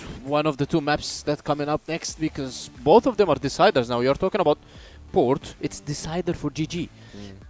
Compound, it's decider for both teams. But usually when you go to map 5 and you were down 2-1, you have all the momentum in the world. You are coming from the deficit, and unKnights is always coming from the deficit. They started 0-1 versus ROC, and then they came back 1-1. And also they started 0-1 versus GG, and they came 1-1. Now they are 2-1. Yes, they are losing by 1 map, but they are playing Port now. If they will able to play Port to the same perfection level that they did in Mexico, that means that they will have the full momentum on the compound, because you're coming from very, very far behind, and you're almost winning everything, getting the third place. So I'm really worried if GG couldn't close this game, which is something I don't really say that much, because GG are always keen on closing the games and they know how to close the games. But if they couldn't import, it's gonna be big troubles for them on compound. Yeah, I mean, I think both teams have actually played against each other plenty of times, just like you said. So it's more or less a mental game, to say the least, that they're trying to, you know, figure out who's going to be standing out in each round or in each series, to say the least, and trying to maneuver through that and capitalize on killing the most important or the highest performing players on either side. Yes, and also just to mention, Port has been played 4 times versus each other. These guys played Port 4 times. unKnights 1-0. They couldn't beat them at all on Port. Port is the same as Eagle Eye for GG. You think it's so? one of their best matches. If you talk about the vetoes, usually GG go for 2 maps, and they leave 1 map as a decider or just as a tricky map. They go for Black Widow and Port, and they leave Eagle Eye for deciders or so. Now they picked Eagle Eye. They won it. And they have Port, one of their strongest among all the regular season. We have seen them how they play in Port on the regular season. They showed a very good performance. They also beat Anubis on the regular season, which I honestly I say that I think that Anubis was one of the best teams that playing Port, but still they beat him. The Zen is very good on holding PC tunnels, but looking into unKnights, they are still very good also on Port, especially that their blacklist side is always very good on most of the maps that he usually needs coordination and structure for pushing. One of them is Port. The macro is gonna have to be there, right? That's what you're trying to say. If the macros is needed, it's unKnights who's gonna be grabbing it, because we know that usually GG, they play on the micros. They play on the small mistakes of the enemy teams, on the picks that Flex get or Spoxy get, on the false rotations from the enemy team. So if unKnights were able to do the same perfection level as Mexico we saw, I'm really worried about GG. But if you look at the stats, Port usually is GG's map. So it's also one of the things that you need to be worried about, because you are coming into a map that you played it 4 times versus the same opponent and you lost the 4.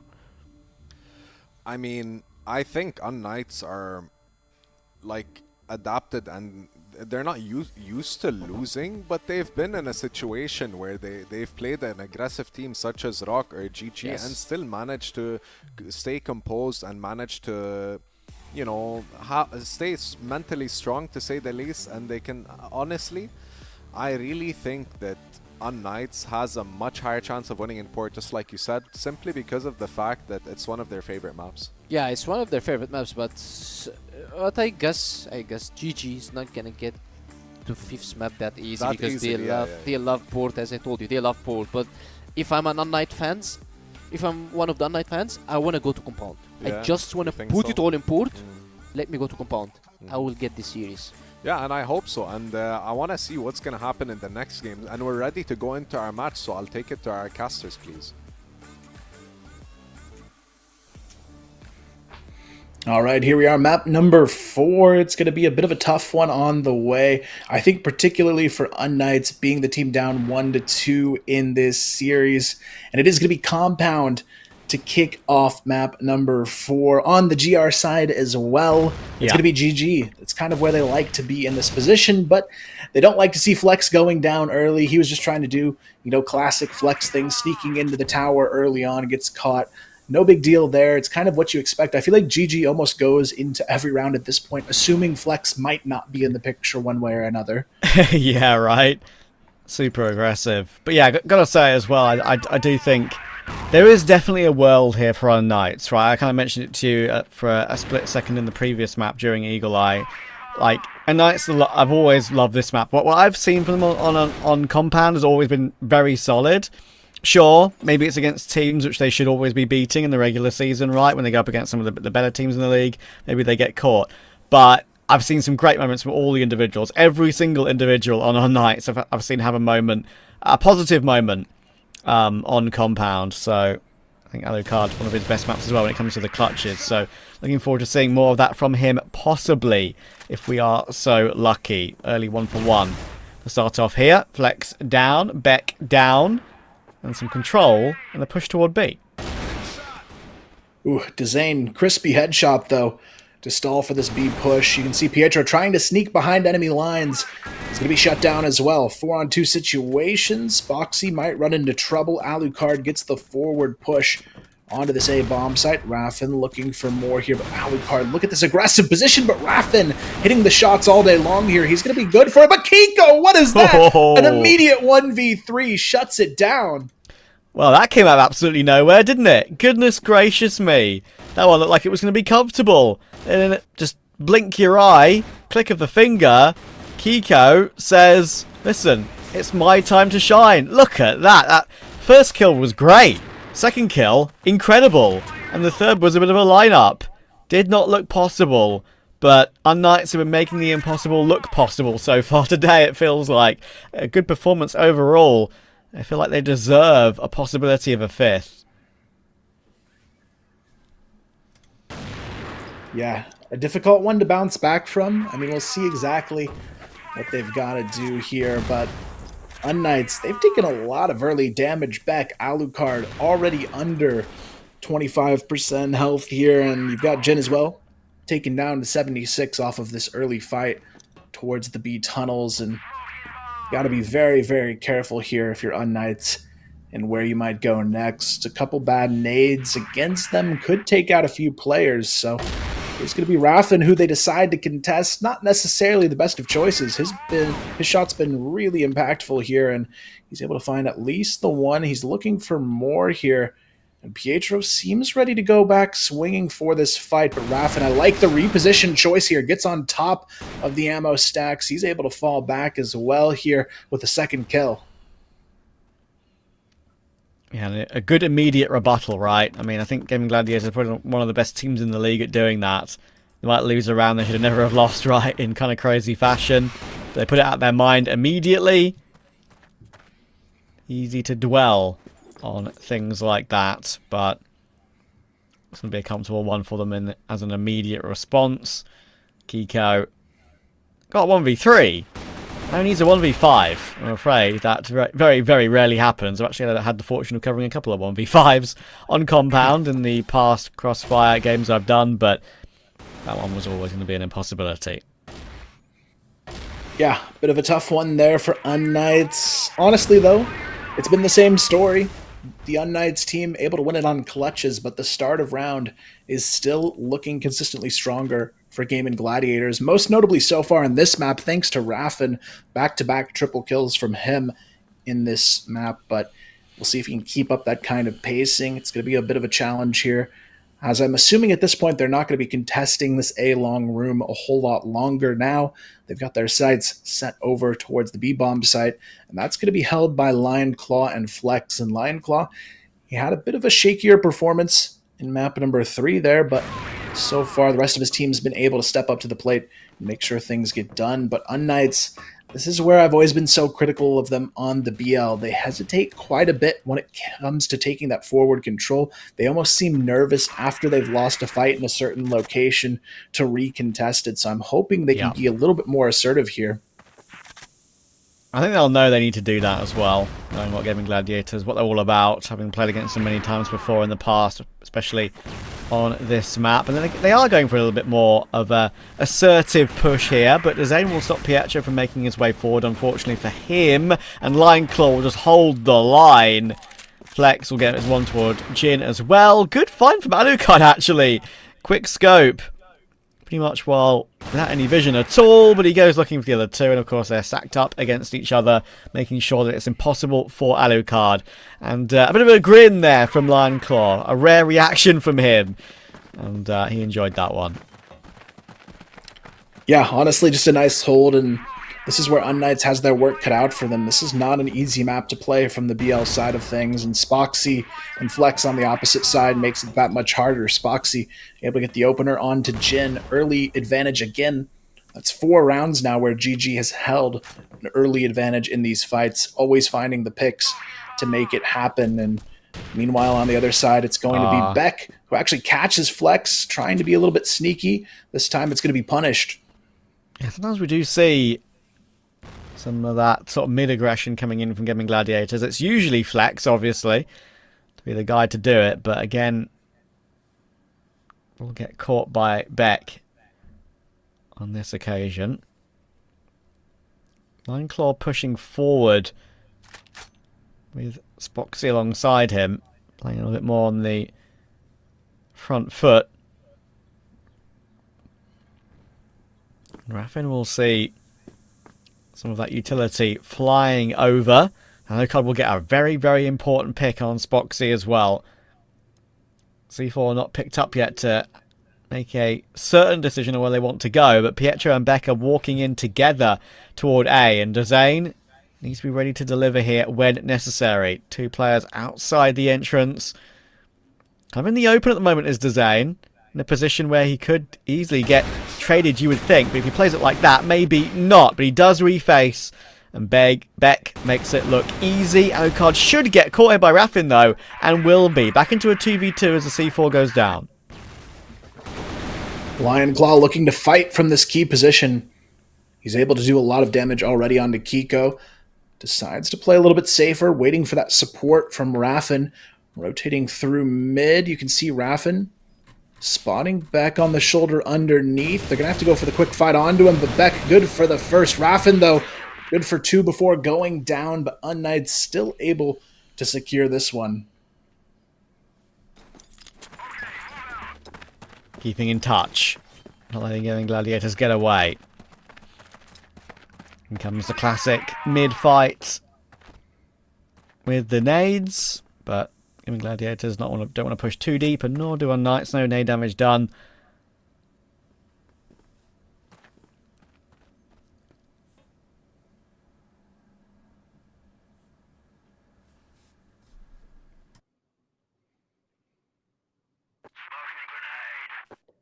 Yeah, unKnights just kind of taking their time in this one, trying to filter some picks out through the middle of the map. GG playing a little bit more reserved this time around, forcing the clock to get run down. And on compound, that's kind of how you got to play it here.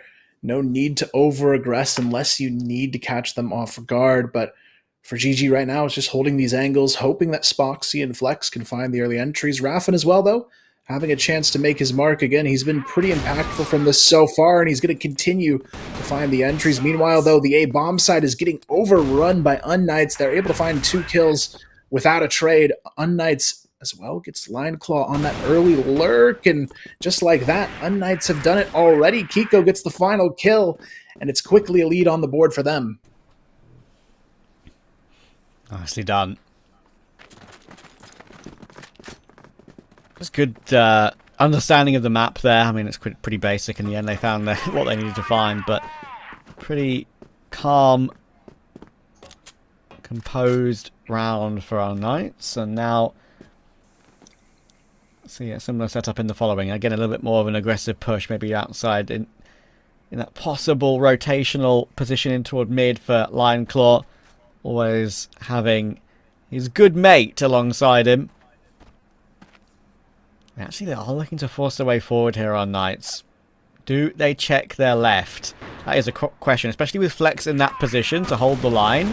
They need to be ready for this spin, and there we go. It does catch out Pietro. Dazane gets that 1 kill, and Lineclaw being in there as well will remove Beck from the equation. A great setup there for Gaimin Gladiators. A lot more unexpected for unKnights, but the round's still on. Because Kiko has brought it back into a 2v3. Yeah, some really nice repositioning there happening, though, from GG. They're able to sneak Lineclaw over into A long, and this could be a pretty critical position to stall this rotation. If he can hang on here and play the numbers game, they'll be in pretty good shape. You can see Spoxy and Raffin rotating themselves over towards the B bomb side, but Kiko and Jin look to be going for the mid control here. That's going to put the pressure onto Spoxy, but the timing, he just looks away at the worst moment possible here. Jin may have spotted Lineclaw, but Lineclaw seems to know something's coming himself here, and this is where the timing is going to be a little bit awkward between both teams. Kiko sneaking behind the enemy lines here. Lineclaw able to spot out one. Spoxy actually finds Kiko as well, and that is a huge round to still win for Gaimin Gladiators. Massive. Great work. Keeps them in touch as well at the 3-3. I think that's honestly just a very well thought out round too. I love the start, right? It's very hard, I feel like, not necessarily to innovate. It's a setup that we all know can be a possible one, but just having a couple of players in that position was excellent to make it unexpected for unKnights. But in the following round, they go super, uber aggressive in mid, which is a change up you can put in place. But unfortunately, it doesn't work out for them. And unKnights have dealt with that one very well. Kiko up to 7 kills now. A chance to convert a 4v3. Yeah, right now, they've got the advantage. But unKnights, they've got to be ready to take the fight here. Raffin, especially, has been hitting the shots all map long. He's 10-3 on the scoreline here, and they're going to have to get through him if they want to take control over the midsection of this map. Meanwhile, you've got Lionclaw pushed up for Pillar's control, and of course it's going to be Zane playing that A-bomb side anchor, but a lot of this really just comes down to Raffin here. Is he going to be able to catch them in this mid position? Because Alucard, he's very tough to fight from that mid-tower angle. Beck as well, right alongside him for that extra support from A-Long, and now it's going to be a full team commitment, and this is where Raffin really has to be able to land something. Raffin, though, not expecting 3 players on the other side of that peak. He's going to be taken down almost immediately, but Dezane able to hold the line for 2 before getting traded out, and Lionclaw now has the opportunity to take this one into a 1-on-2. Can he isolate the door somehow? Okay, never mind. He's going to went straight in for it. Didn't even want to allow them to get set up and plant a C4, really. But maybe a little bit surprising there from Lionclaw. I feel like maybe you could have gone in on the retake there while one player was occupied with a different angle. I mean, going aggressive immediately is a little bit too soon. But it's all good. Some Knights who thought it through perfectly and knew where he was coming from, figuring it out well. Back into a slight lead.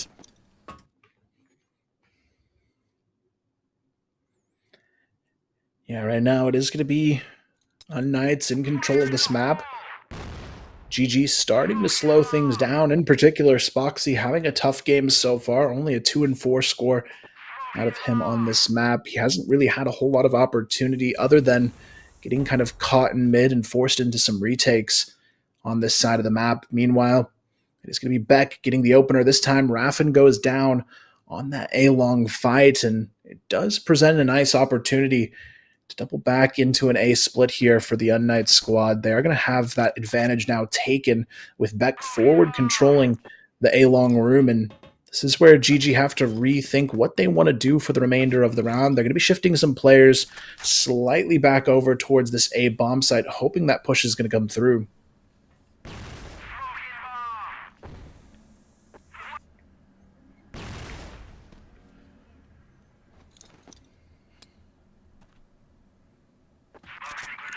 Jin will be spotted out as the trajectory of the utility will be seen. Lionclaw will go searching. There's some utility, and they know he's doing that, or do they? How many can he get as he holds the line? It's 3, and Spoxy will help out as well. I've seen a couple of plays so far this season which have been unbelievable in that position.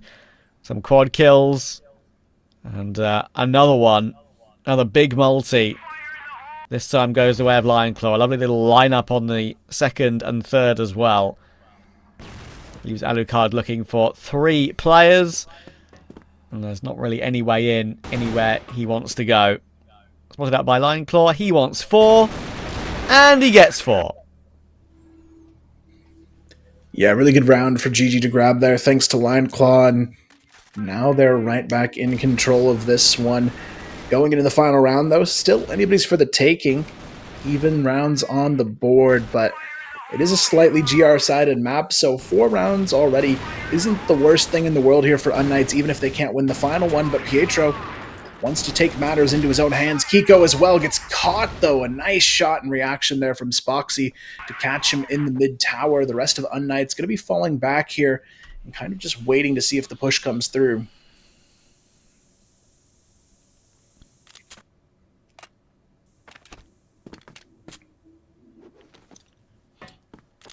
Damage done. Significant to Spoxy as well.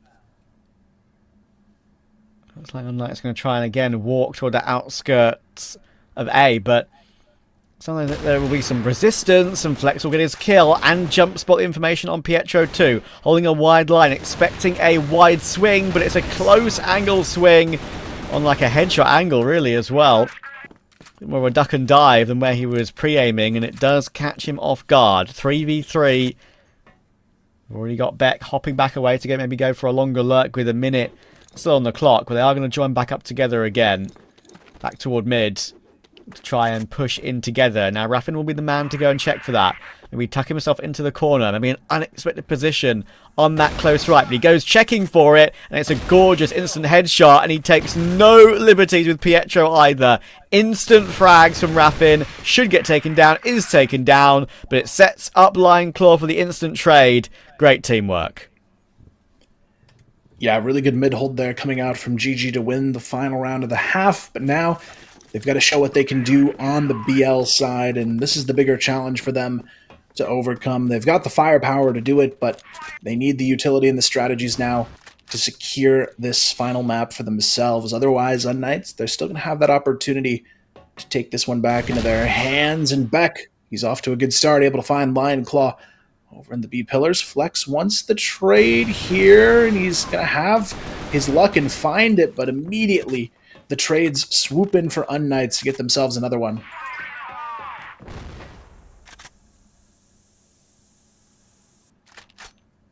Be a really important start to the defense for unKnights. Get this one done. Cover it to an even standpoint once again. C4 is moving back in to check that main B lobby position, of course, considering all the chaotic frags that went on in there. Again, we've got Kiko in this position. Has he made a step? Was that step audible to Spoxy? I'm not so sure. Is he going to clear it properly? It has been audible. He does clear it properly, but it doesn't matter because he misses. And Kiko put a bit of a stamp on this round, but then does go down to Dezay. And thankfully, Pietro's there to make it look a bit more comfortable. And Raffin, he's left with 2 more to find after taking down Alucard. And just making sure they stick together here. C4's dropped in the open. Making sure they don't peek one by one. And make it as difficult as possible for Raffin to recover. Pietro in the tower position. Not going to be spotted, actually. I'm surprised Raffin didn't catch him. He's going to know for sure something is up. Now Pietro, yeah. A nice little flash and a wide swing there. Gets it done for unKnights. A really clean opening round for them, making sure they get all of the trades they needed to there. And now it's going to force GG to try and do something a bit differently to answer back. You can see Spoxy looking for that kill over the top of mid. A lot of utility coming down on the other side of it. But it's going to be a quick back off and reset for unKnights. They don't want to risk giving up too much too early in this round.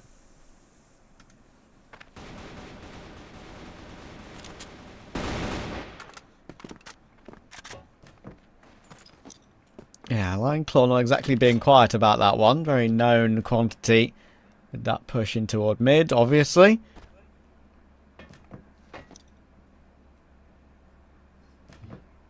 And the jump spots from Jin.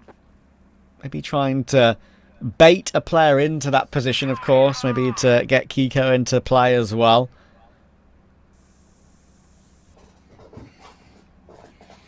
Yeah, right now it is going to be a bit of a safer play from unKnights towards this A bomb site. You can see Raffin pretty eager to take this fight over on A long. Pietro holding the off angle with a chance to maybe catch him. if he peeks too aggressively. It's a triple peek, though. They're ready for the reaggress from Pietro, but it's a really nice flash, but a little bit too late there from Pietro as he goes down to Raffin. Now with the initial pick, they're not even going to fully commit here. GG just going to reset here back into mid. Spoxy still holds on to the tower position as well, which does make the rotation a little bit more challenging if they want to contest mid from unKnights, but Flex playing spoiler here as well. Ooh. A really good setup. Yeah, this is a great rotation though for unKnights. Look at this. They've got 3 players outside B. The fake from Flex toward A has not really worked at all, but Kiko will get run down. 2 more players to face. They now know it, but can they find it? Yes, they can. How have they found a way through? Maybe the setup wasn't perfect. Maybe it was a little bit messy, tripping over each other somewhat, but still, unKnights read it, but couldn't deal with it. Yeah, a bit of a shaky round there from unKnights. They had the right idea, just falling short in the execution there, but it just goes to show you the entry fragging potential of this GG lineup. Raffin on 15 kills in this map, super impactful in finding these early round shots, and now Lion Claw as well up to double digits here, and things are only going to get more challenging, it seems, for unKnights, because GG is 4 rounds away from securing themselves a 3rd place finish on the season, and unKnights is really just looking for that potential to get right back into this map. You can see they continue to play very reserved here, but against a team like GG, you've got to find a way to be a little bit more proactive, because if you give them that chance to trade, they're not a team to miss it too often. Absolutely. Pietro has played this sort of position and often gets hard cleared, and that will be a great way to do it from Raffin.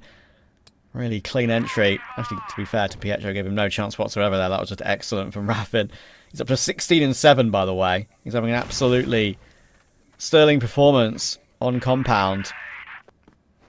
The guy they need to maybe get this one done 3-1 rather than go to all 5 maps, rather than have the pressure and stress of a 5th map decider.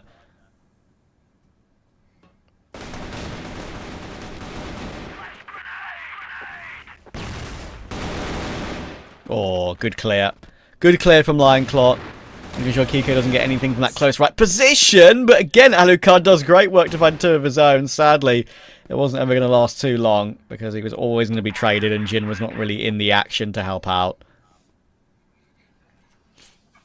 Yeah, for Jin, not a whole lot he can really do here. He's got to hope that somebody peeks him a little bit too early, and then maybe he gets a lucky shot at the 1v2, but GG no. They've got a free round in their hands. They're not willing to play too aggressive to risk giving that up, and Jin just walks right into the triangle setup. And GG, it's 3 away from victory, and Dezane, he looked a little bit distraught yesterday, but not so much now. You can tell he's hyping up the team. They feel like they're ready to close this one out. Yeah, they're looking in good spirits, aren't they, right? And I think they know they're in a good position now. Lion Claw looking happy with himself. Get that water down your son. Stay hydrated, kids. The Knights possibly realising that their match could be run here. GG creeping toward the finish line to get that 3rd place in position. They would have thought that they'd be in the final today, Gaimin Gladiators, but they've had to battle for 3rd instead. 1st in the groups over the regular season, 3rd. Bit of a disappointment to finish there, but it's the best they can do today, and they're going to want it for all those future points and ranking positions, for that chance at a LAN later on in the year. No mistakes. Lock in and get it done. Yeah, right now it is going to be GG. Looking to see what they can do to cross that finish line. The last 2 maps have looked pretty strong for them. Really just kind of a hiccup there on Mexico for map number 2, but outside of that, they've been in the full control of this series throughout the other 3 maps. So for GG, it's just a matter of continuing to have these entries go their way. This time around, though, the biggest surprise for me has been Raffin. He's the one doing the heavy lifting on this map. 16 kills on the table already, and he is continuing to just find those openings time and time again. It's one of the few maps we actually haven't really had to see anything from Spoxy or Flex at all. Yeah, it's a very good point, actually. And that's what makes this team so good sometimes, right? Like, you can just have multiple players to rely on, to fall back on. Doesn't always have to be that dynamic duo of Flex and Spoxy. They can all have their moments. They can all deliver.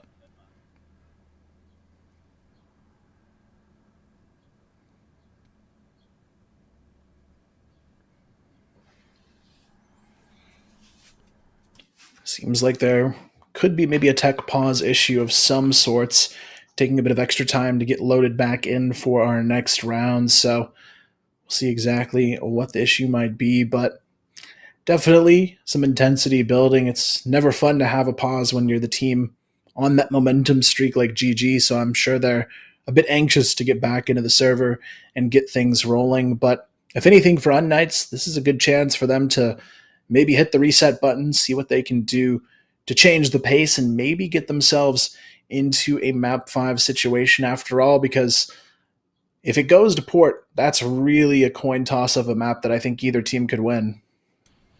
Yeah, I mean, it's a map that both are good on. I think I would favour Gaimin Gladiators ever so slightly, personally. But yeah, I think they will just they just won't want to deal with that stress of it, right? Just get it done here and now. Relax to the end of the day. Watch the final.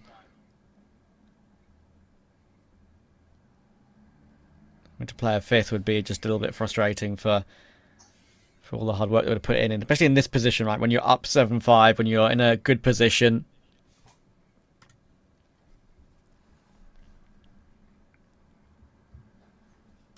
Yeah, for unKnights, it's going to be a tough one here to return to. Alucard as well. This is normally one of his best maps, and he's had a bit of a tough time finding the entries today.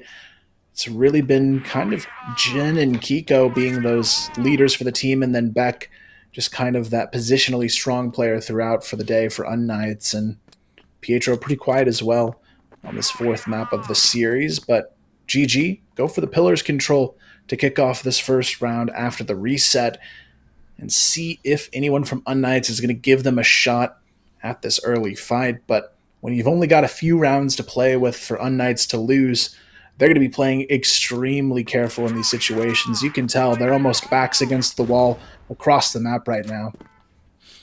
Yeah, actually, quite literally, right? With some of the positions they're playing. Not really many fallback options.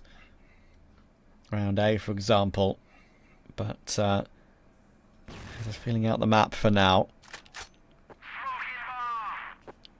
3 players pushing toward the outskirts of A for Gaimin Gladiators. Throwing some utility to keep Alucard interested. As you say, been a bit more of a quiet day overall for Alucard. He had a great few moments on Mexico. And getting his team back into rounds single-handedly somewhat. But it was kind of more individual kills. Wasn't really big pop-off rounds, but for maybe one. And Flex will find a really important opening. It's Pietro to drop. Beck will manage to find the return on Flex. But 4v4 as Gaimin Gladiators look to push aggressively in toward B. And that's super awkward, but maybe this is around Alucard needs for himself. He's found 2. And the C4 will need to get planted in the next 20 seconds. They do have control of the site. They will take the site. And now 2v2. Awkward on the retake. Always difficult to retake this B-bomb site on compound because there's so many cheeky angles to find, so many little hidey holes to clear out while you push forward. So you do feel like it's in the control of Dezane and Spoxy here, especially when Spoxy set up with the Orm. And that'll be the opening. Alucard should go down, will go down. And Gaimin Gladiators with a big shout from Dezane, getting close to that finish line. Yeah, really good entry to start the round from Flex, and then the rest of the team just making sure they were able to trade things out properly on that B-bomb side. And that's where things have been a little bit tougher for unKnights in this one, getting caught early on. But this time it's actually Kiko who finds the catch. It's going to be Flex going down, but Lion, Claw, and Rathan seem ready to respond. And this one, A huge drop-down kill, Alucard out of the picture, but Pietro and Spoxy, this is such a key duel in this round now.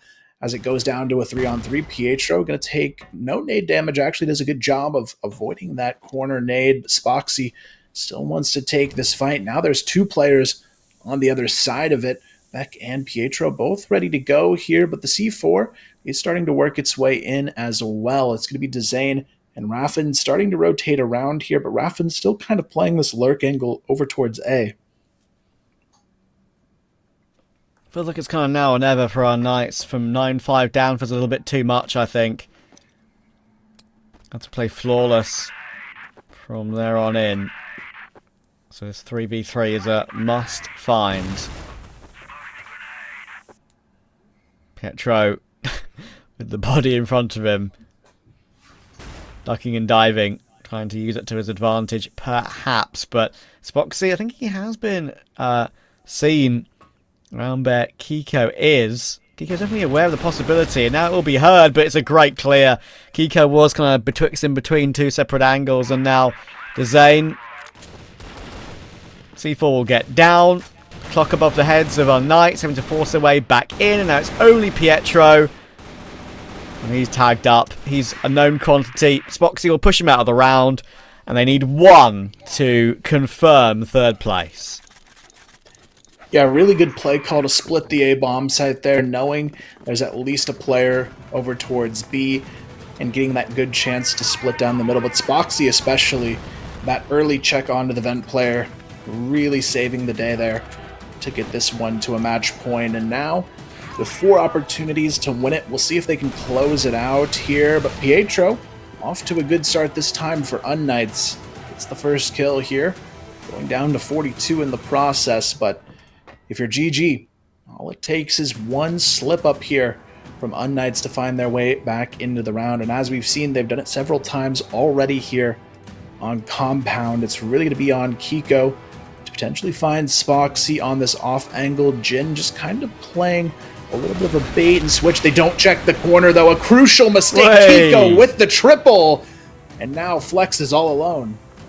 There we go. That's something to shout about if you're unKnights. Unfortunately, it only gives you 1 round. Maybe a play like that should give you a bonus of 2. I am joking. But yeah, that was incredibly well played. Incredibly well figured out. Not the first time, actually, we've seen that from unKnights today. Getting a flash in play, getting the push at the right time, getting the multi-kill. Great work. But they need 3 more of those. Yeah, right now it's really just a test of Gaimin Gladiators at this point. They're the team that has to show they can close this out. Otherwise, it goes into a heavy risk territory and overtime of potentially letting this series slip away from themselves. And with the position they find themselves in, it would be crazy to see them go down and cost potential map in overtime. And you can see Spoxy just playing a nice little angle here in mid, trying to spot the back of the A bomb side, and that was very close to a connection there onto Alucard, a near miss. But here we have it. It is going to be a rotation now into the B pillars. This time it's Jin all alone, just going for the jump spot here. I don't think he's seen anyone just yet, but Spoxy making a lot of noise in this direction. Fadeaway nade from Flex as he rotates through. That does catch Pietro a little bit. And Spoxy up into the tower just to look for information, look to play. And be a nuisance while they look to force their way in elsewhere. And again, it's Flex to find an opening. Right, this duo they have are just so talented. Alucard has not really found a good way of dealing with that over the course of the BO5 thus far. Flex again, just finding a way. 4 kills away, and the setup they have toward A maybe isn't the best, and Pietro will get caught by Lion Claw. Now it's going to be very awkward because they're getting overwhelmed. And even though Beck was still here on the side, he should get traded, will get traded. Gaimin Gladiators pull the trigger on that play, and it all falls into place. Jin, last alive, 1 versus 4. 30 seconds to find 4 kills and defuse the bomb. It ain't going to be happening. Spoxy's got the line, and they will confirm their 3rd place in this Season 1. Yeah, a really good final map. One of the more decisive ones we saw throughout this series. And GG, even though it's not a grand finals appearance, they finish the season as well as they can here and make sure they're at the very least your third place team. unKnights, though, big shout out to them. They still played very Yeah. well throughout the season. Fourth place, not a bad finish at all. I think they're going to be a big threat coming into season 2 as well, and I expect a lot of good things from both of these lineups. Just considering, I think yesterday they both fell a little bit short, but they still had a really strong performance on both ends today. Yeah, for sure. And I think they should be proud of what they've been able to do, of course, over the season. I mean, that's always a challenge for teams like Anubis and unKnights, right? They always are maybe 5% behind the ROC and the Gaming Gladiators of the world. We've seen what Anubis can do yesterday. And I think, unKnights want to get to that position. They showed a really good level on Mexico, and there was some amazing calls on that map, which shows that maybe it's like a pocket pick they could have, of course, for the future. But yeah, I think the expected result did come through, and I'm sure we'll see more of them and more of their good form from the likes of Alucard across the team in the future. But for now, we've got a grand final to prepare for. But of course, first, the desk will take you through the result of what we've just seen. Yeah, thank you so much. Thank you, Trav and Thank Kyle. you. I mean, impressive performance from GG, and just like Kyle said, like I'm pretty sure unKnights is gonna come back stronger. Fourth place is definitely not something to be frowned upon, or in any case, I completely respect the fact that they fought for this long, and at some points in this series they were first or second place to say the least. So, yeah, I mean, what do you think, Penguin? Yeah, it's very tough for unKnights, especially that Compound was their map. These guys, as I said, they are one of the best teams that play in Compound, but today they couldn't find themselves. They played really, really good throughout the season. Maybe these 2 days weren't their best days, but it was tough for them. But let's go back to GG. These guys, they came back very strong after yesterday's loss, and they eliminated unKnights to get and secure the third place. And look at the scores of. I wanted to mention this before even the stats. These guys played very good. They played almost to perfection. GG. Look at Raffen, look at Spoxy, Zane, everybody. And Flex again. When it comes to the crucial round, he's getting the pick that you need in order for you to close the game. So, all of GG players today, they are on point. If they played like this yesterday, the results, I guess, would be different, because yesterday they couldn't find themselves in the matchup fights versus Anubis. But today they can. They are finding these kills. They are finding the entries. Flex is finding the entries. He already found a lot of entries versus Anubis yesterday. But today the team looks completely different, and they play very good, especially on Compound, which I guessed that it will be unKnights. And we have our MVP of the series, is Spoxy, 1.46 KD. This guy was consistent among all the formats that we played. Yeah, I mean, Spoxy, if I could give MVP, I would just give it to everyone in Gaming Gladiators. To be honest, they all performed phenomenal throughout the entire season. Third place is definitely an accomplishment, to say the least. But yeah, I'm excited. I hope we do get an interview. We're gonna have to wait and see. Here's some of the highlights of Spoxy's gameplay throughout the last game, and it's very impressive. I feel like he's like the wall, like every single time, especially when unKnights was on BL side, they just couldn't make any entries in the most part, and even if they did, Spoxy would at least get a kill or two before calling his team to rotate to help him. Yes, as you said, and the entries that he always get, the post plants that he's always playing it very good whenever it's a post plant. And Spox is alive. Here in the studio, I'm saying, guys, it's post plant. Spox is alive. It's very tough for unKnights to retake, because this guy's always gonna pick you off before going even close to the bomb. Yeah. And the guy is delivering once it's needed. And as I said before we go today, you asked me to pick one player among the 5 players from GG. I said Spoxy.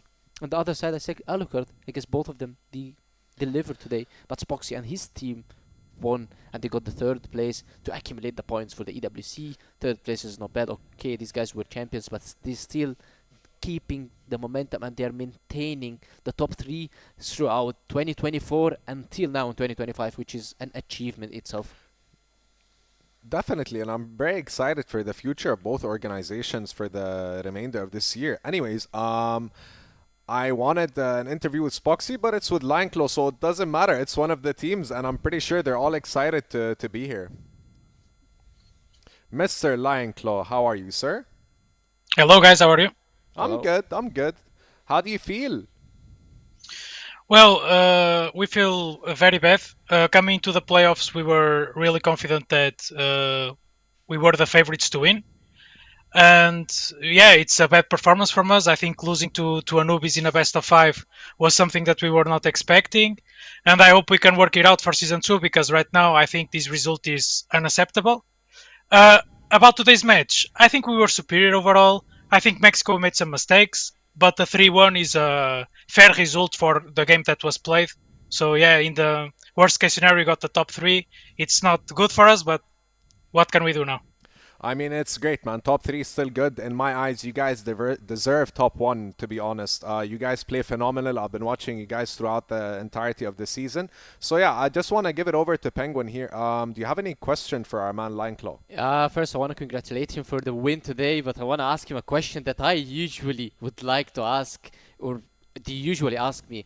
How did you guys reset mentally after yesterday's tough loss and come out today very strong as we saw today? You guys, all of you were delivering today.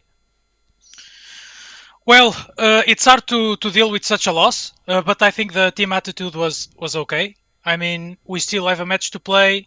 We are playing under our organization who has been supporting us so much throughout the split. And like, we are still playing for EWC, right? EWC is the main goal for everyone this year, I will say. unKnights is a tough team, but on this matchup we had to win. We need at least a 3rd place, and we did it. Worst case scenario, yeah, we got it.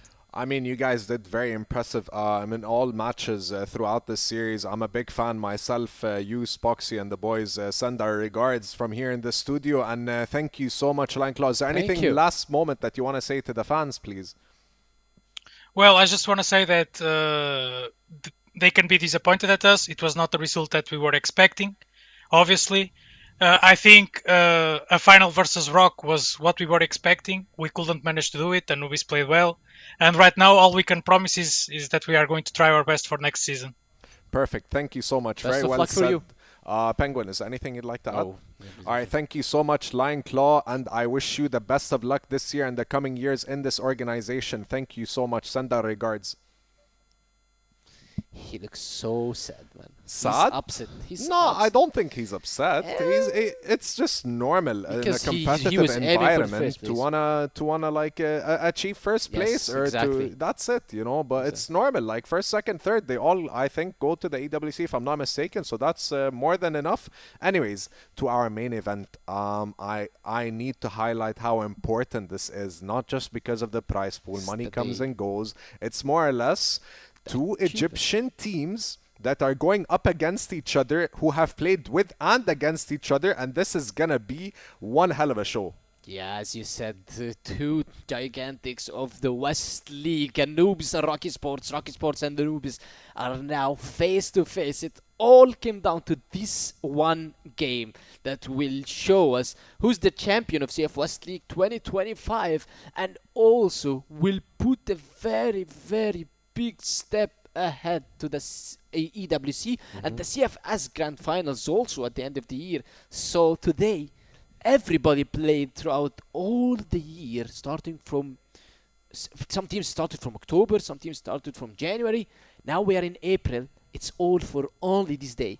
The two teams, the Saudi Arabian team, ROC Esports with the 5 Egyptian players, and Anubis Gaming, the 5 also Egyptian players, are meeting face to face. This didn't happen since 2021, and now it's back again here. These guys gonna show us, I guess, a thrilling finals for you today. I hope so. I really do, honestly. I don't want to go home anytime soon. The reason why I'm not wearing a suit, because I sweat in matches like this, to be honest. I get super excited, and I am. And so are the fans, to say the least. I mean, this is no ordinary match, and it's not about EWC as well. These two teams are going neck and neck, and they're trying their best to make a statement, not just in the West League, but here in our local town in Cairo and Egypt as well.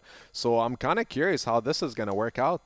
Well, Anubis, these guys are coming back from a tough loss at the beginning of the season. If you talk about these guys at the first game that you watched it versus ROC Esports, where they lost for 10-2 and then compound 10-6, I believe.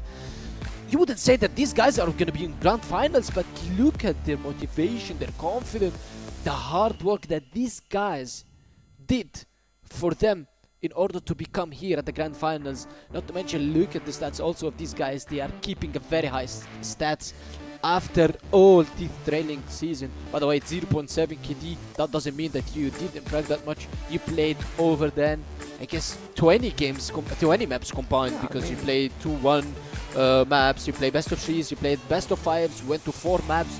These guys are showing us the best quality of gameplay.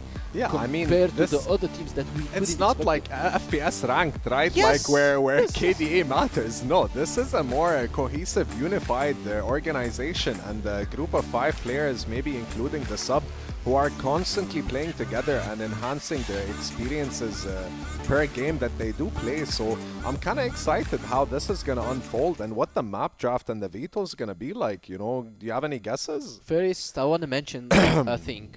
ROC Esports. Okay, as an organization, these guys are first time in the grand finals.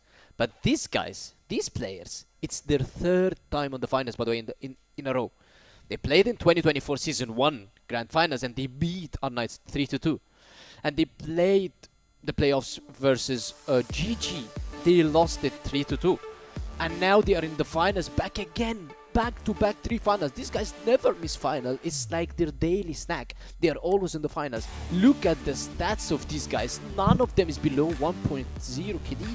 That means that you are having one of the best 5 Egyptian players that we've seen in the scene now. Head to head. Snake, yeah, Snake, Dodson, Snare, Horus, Slayer. Everybody has done his job, and everybody deserves to be in this spot. So these guys are really prepared, I'm pretty sure. Also Anubis, as Dipsy said, by the way, he mentioned before ROC plays unKnights, he said, I want to play versus ROC Esports. 1v1, yeah. I want to revenge the them. 1v1. Also, although he already revenged because he lost at the split 1, and he came back on split 2, and he destroyed ROC Esports after the 10-2 Ankara game that's been played, and then they beat him 10-6 on board. So he already revenged, but still he's hungry for more and he needs it. For me, if Anubis wins, nobody other than Dipsy should be our MVP of this West League. The guy's been consistent in all the games. 100%. On the other hand, if you look at ROC Esports, if I say one name, that means I'm mistaken. All of the They 5 all players, stand out, yeah. they all stand I out. mean, there's one thing I'd like to highlight for the viewers who weren't here yesterday. Like, I think both teams played phenomenal, to be Yes. honest. They were beyond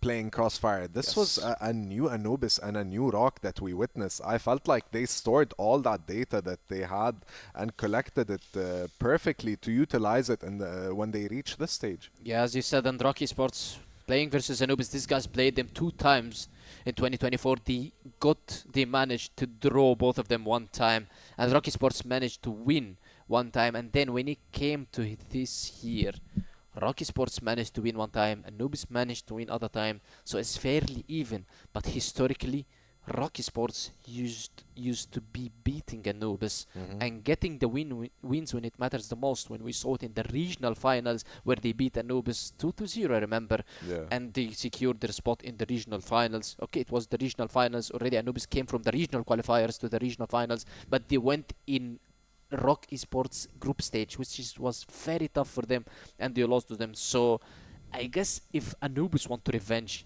it's only for this game, not for the regular season, because no one cares about the regular season. Even me, when I was playing in This TBI, is the most important yeah, I part, said to yeah. my This guys, is the if we most get top important 4, part. no one cares about the regular season. If we get 5th place and we still stay on the inside the league, no one cares about the regular season. And even if we beat and win the relegation, no one cares about the regular season. It all matters to this day. ROC Esports versus Anubis. This guy it's gonna be very tough.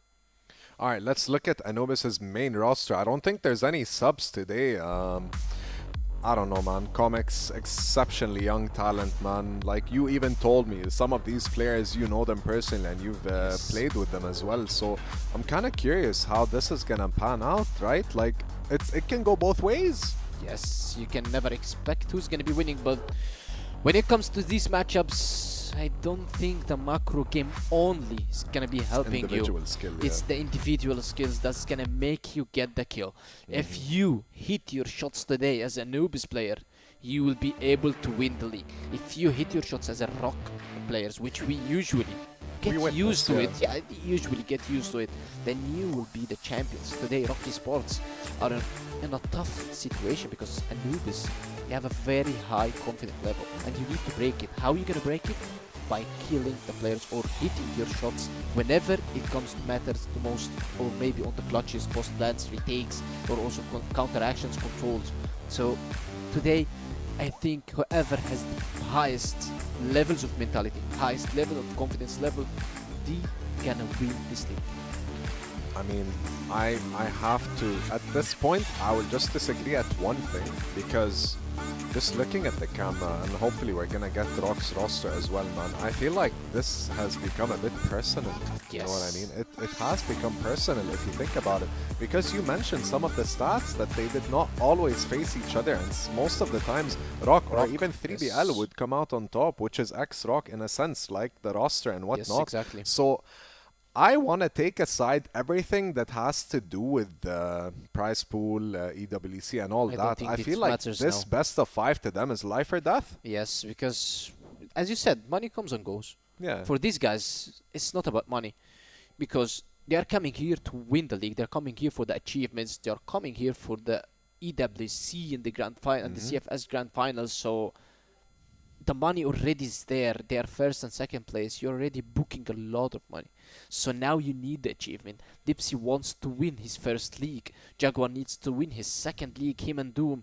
Sad Comics, it's their first time in the grand finals, by the way. These guys are Really? first time playing the grand finals. Yes, Sad was Inshallah, they don't look nervous. They look Yes. they look prepared. Yes, Sad maybe he stayed as a sub in Anubis when they win the league 2022 season 2, but he didn't play. Now he's playing. Comics is playing. These guys are the first time in the finals.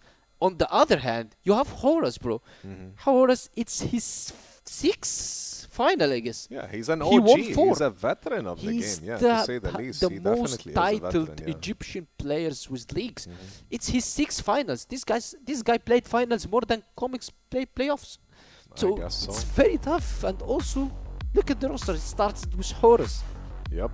Horus, Slayer, Snare. You know the names, boys. Snake, the IGL of ROC, man. Impressive player. Totson as well. I feel like he's the hype man of the team. He's Yes. the one who keeps everyone Hyping, yes. excited. He keeps shouting. Yeah, he's always the one like jumping up and down in the camera and stuff Yes. like that. I respect all this roster a lot, and I really believe that we're in for a show like no other, because how can I say this? For those of you, the viewers, this is, like we said, it's not just life or death or personal. This is an ego thing, right? Like, this is something that has to do with like the players and to prove to each other who's gonna come out on top, who's gonna beat the other team, you know?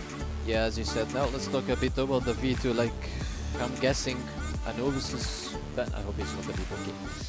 I'm guessing Anubis is banned. It's not a guess. It's a fact. Anubis is gonna be banning Eagle Eye. No one wants to play ROC Esports on Eagle Eye unless they have something prepared, which I do not believe it's gonna be happening. On the other hand, ROC Esports do not want to play Mexico versus them. Let's look at the key players. It's Sad and Slayer. Sad, one of the most talented AWM or sniper players on the region, and Slayer, the rising young talent, the guy that came out of nowhere and popped off like he's coming from smoke. This guy destroyed everybody in his crosshair.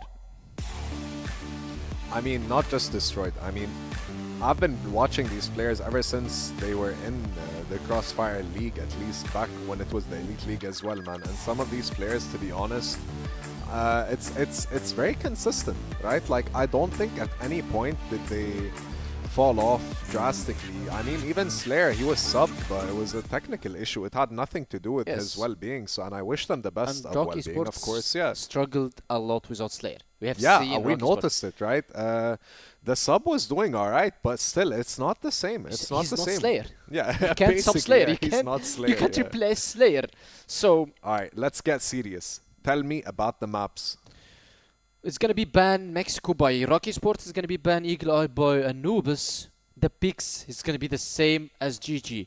I guess we can see Anubis picking Compound, ROC Esports picking either Port or Black Widow, and then we have Port. I guess Anubis can pick Port because usually Port is not that bad map What that about you can play. Ankara and Ankara is gonna be picked banned? 100% Picked or by. banned? Yeah, I guess it's gonna be picked by Anubis. Ankara is gonna be picked by Anubis. Compound Ankara by Anubis. Port Black Widow by ROC Esports. We might have the decider on. Fair enough. Yeah. I'd like to look at the maps here and actually see if you were. You were pretty accurate. Eagle Eyes banned. So is Mexico. banned, yes. Wow. This ROC is. Esports picked Please go to game 5. I'm begging you. Oh, okay. ROC Esports, they picked Compound. Anubis, they picked Subbase. And Anubis also picked Ankara. Okay, ROC Esports picked Black Widow. So, they picked Black Widow Compound. On the other hand, they picked Subbase Ankara. And we have the Decider port, which Anubis is going to be on Global Risk. And 100% Anubis feels more comfortable. I'm not saying they're going to win, but they feel more comfortable starting on Global Risk on board. So, if it goes to map 5, Anubis have a big chance. Let's talk about the other maps. Compound, Anubis starting on Global Risk. Throughout all the seasons that we've seen, and ROC Esports playing versus Anubis, they played 6 times Compound.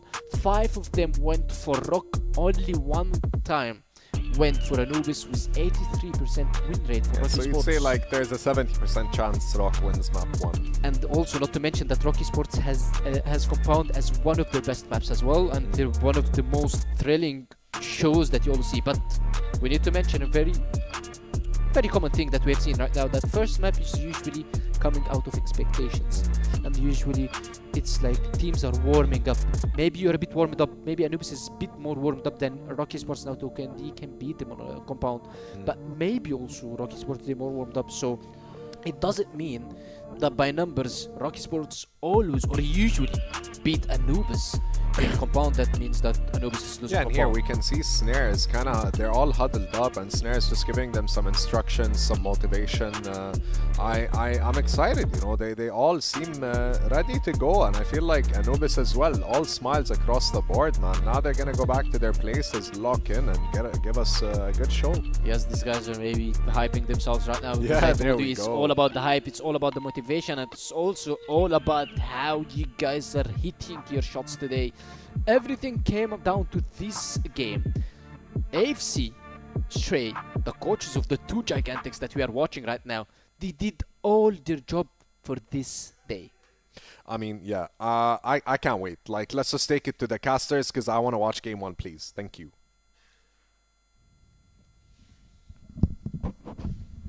All right, here we are, the grand finals. Anubis fought their way into it to take on ROC Esports.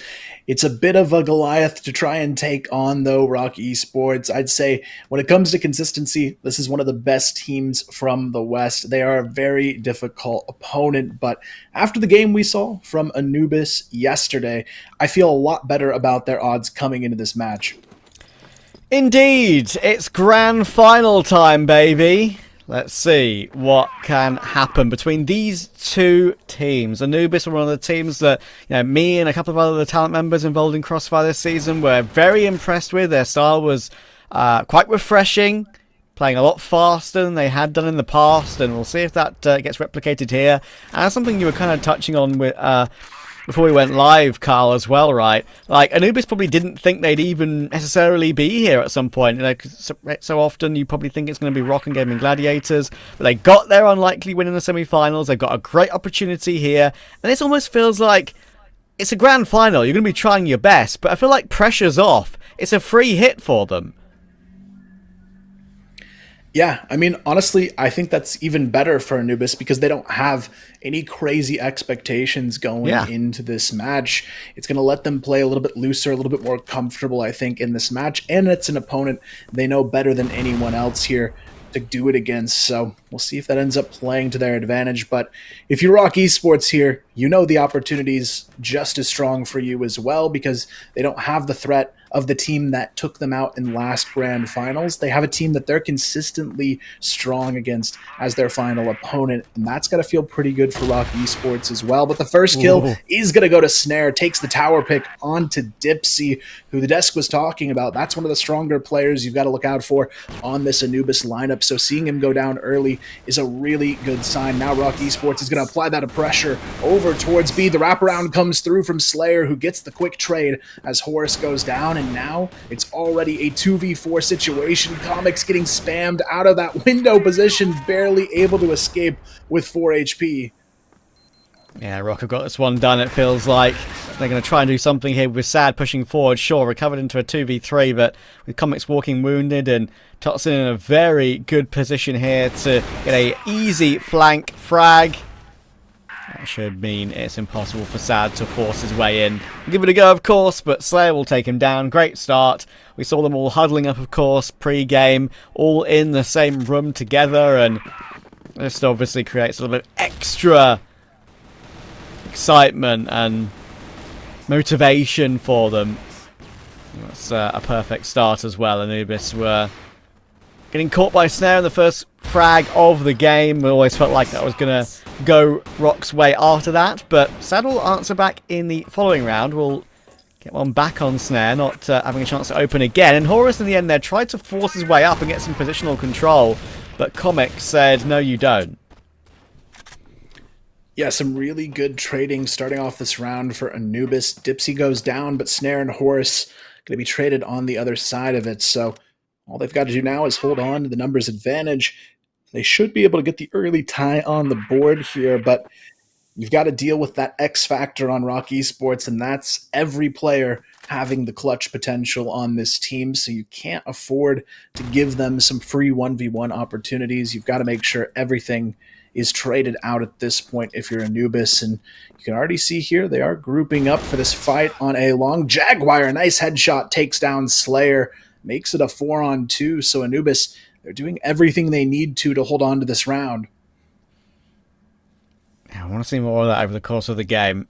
Jaguar getting himself a good frag, but again, it's so accurate, ROC, and they've still can't really count them out of any round in this one, I feel.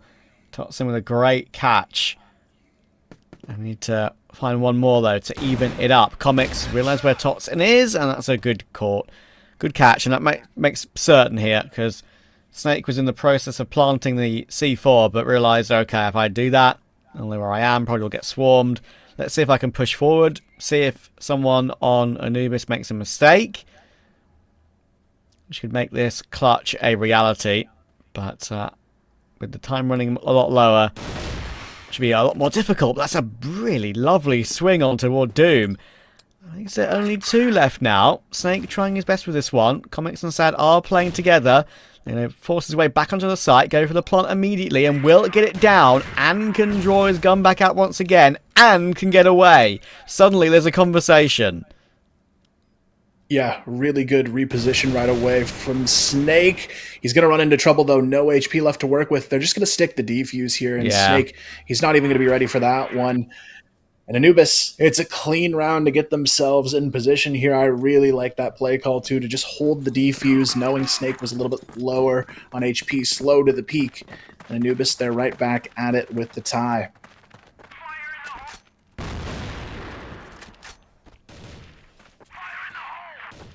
Great one to find. Making sure they get their first round on the board early on. It's a bit of a cliche, but never really settle until you get your final round on the board.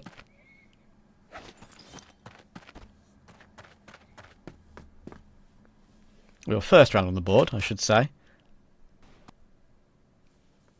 And they get it straight away.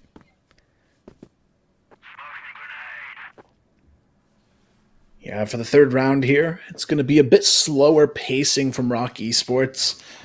It's something we've come to see a lot, though, with this team. They like to run down the clock, add the extra pressure onto the GR side to see if they're going to peek out early and give them a nice opportunity to grab an early frag. When it comes to the execution, though, you've really got to look out for these guys as well. They've got some solid utility in store for what they can do on the push, and that's really the big test for Anubis they've got to be ready for. This is a team that knows how to make sure the kills go their way, and it's not going to be easy pickings like it was against GG. These guys don't overextend too often.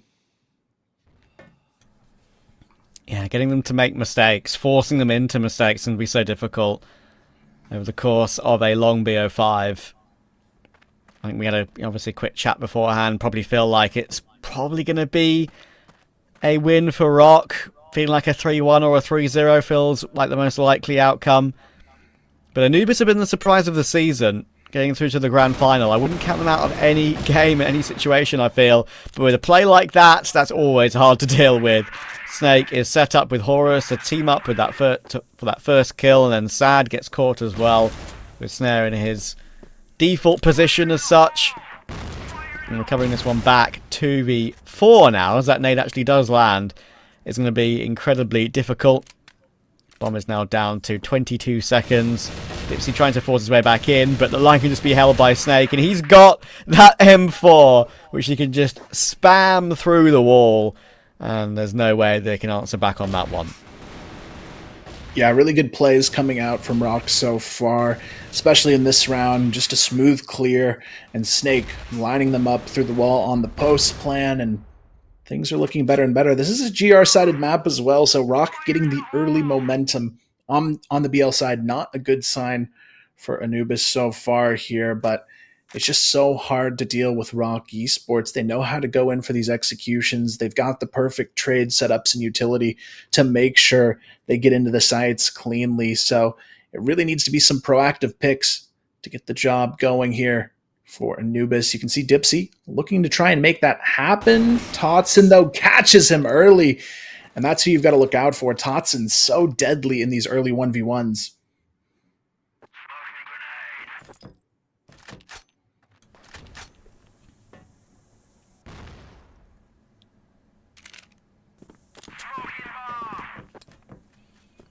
Jaguar looking to push forward with that smoke as a shield, but does get blinded up, and he's going to still try and force his way forward. Unfortunately, force his way forward into his demise. No more Jaguar in this round, and they need an answer back. Thankfully, they're going to get it from Doom, but still a 4v3 for ROC. They've got control through mid. Comics is going to try and hold them at bay, but that's a really good find from Sad. Goes aggressive, but then Comics pushes forward again.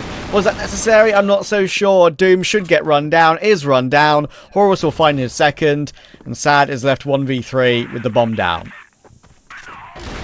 Yeah, so far so good for ROC Esports. Horus, a good triple kill to close it out. And this is the team that's all about momentum. Once they get rolling on a map, they are very hard to shut down. You look at the past scores on maps between these two teams, even though it's only been 3 wins, 2 losses between them on the season for ROC Esports. Yeah. All of the maps they won, very one-sided. We're talking like 10-4, 10-5 score lines. This is a team that knows how to capture that momentum and not lose it within a single map. So this is where Anubis has to show us they can redeem themselves when things don't start off as well, because when you look at the Gaimin Gladiators game, the maps they won, they weren't major comebacks to get there. They kind of led throughout, and this is going to be a true test of resilience, I think, for Anubis in this series. Indeed.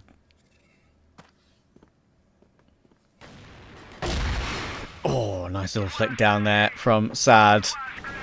Slayer will, of course, answer back, though, and Jaguar just can't hold on. Horus will take that one, and Sad and Comics will look to try and collapse, and that's a lovely sequence from Sad.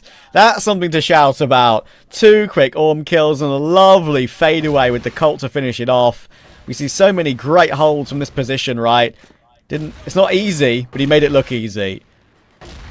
Yeah, Sad good for 4 kills on the round, and he's honestly the big threat on this team. We talk a lot about Dipsy, but I think Sad, when he's hitting his stride, is actually an even stronger player on that AWM, but this time they've got to worry about the MVP on the other side. It's Slayer, who's so good at finding the entries for his team here, and he's going to make it a 5-on-4 early on, but Sad in particular, still up on 7 already. I actually think back to the first time I saw him debut as a player. He was actually a stand-in at Worlds for his former lineup here, and he popped off, I think, 20 kills against one of the top Chinese teams in his very first game in the World Championship, and it was on Compound, so this is a player that knows how to maneuver around this map against the best of the best, and they've got to be ready for him. Yeah, exactly right. I mean, this is the one team in the league that really has that prowess, of course, of a recent result in the international stage. Here's just hope that they can be the representative for the West League consistently as time goes on. Comics force back. Dipsy and Comics right now in a position where they feel a little bit unsure about which way they want to look, where to hold first, and Sad will get his one. But Totsin will run him down. That keeps the advantage intact, and they are rotating back toward A right now. C4 is not close, and Dipsy is looking to try and cut them off. That's a good catch on Snare. Leaves only Snake really focused on the A bomb site right now. And he's got control of it, of course, somewhat, does Snake. And Doom doesn't realise that at all. Okay, I thought he had an inkling. Apparently not. And that means the C4 now can rotate in safely, can get planted safely. And Dipsy and Comics are now left in a 2v3 retake.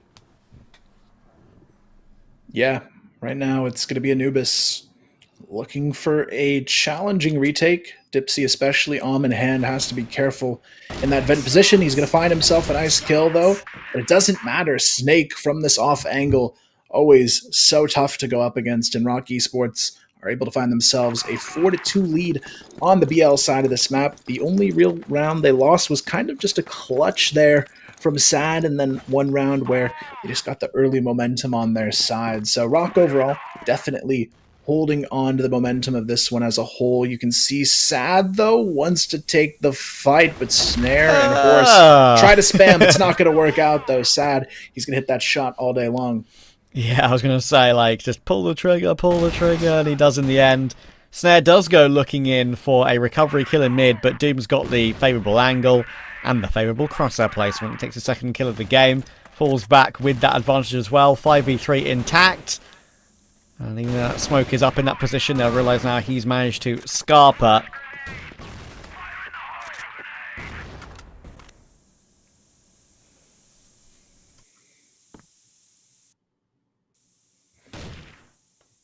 It's a bit of an interesting setup here. ROC doesn't actually want to push. They know they're at a huge disadvantage. They're kind of just waiting and hoping that someone from Anubis peeks out a little bit too soon here, but Slayer just sneaks in for the kill on to Dipsy. Jaguar as well. Almost goes down, but look at Slayer's positioning here. Can he find the second kill of the round? Yes, he can. And now Sad, he's going to be caught alone on the A bomb site. Somehow ROC have a chance to take it away. Slayer, good for a third kill on the lurk. And now things have gone south quickly for Anubis. Incredible work again. Anubis are in a great position, but Slayer just has that ability. Everyone on ROC has that ability to turn around on its head.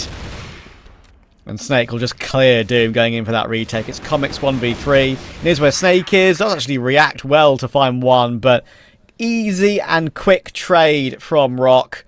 They're very much in control right now. They've come in today motivated, knowing they're the favourites, knowing they can get this one done and confirm the maximum points for the season.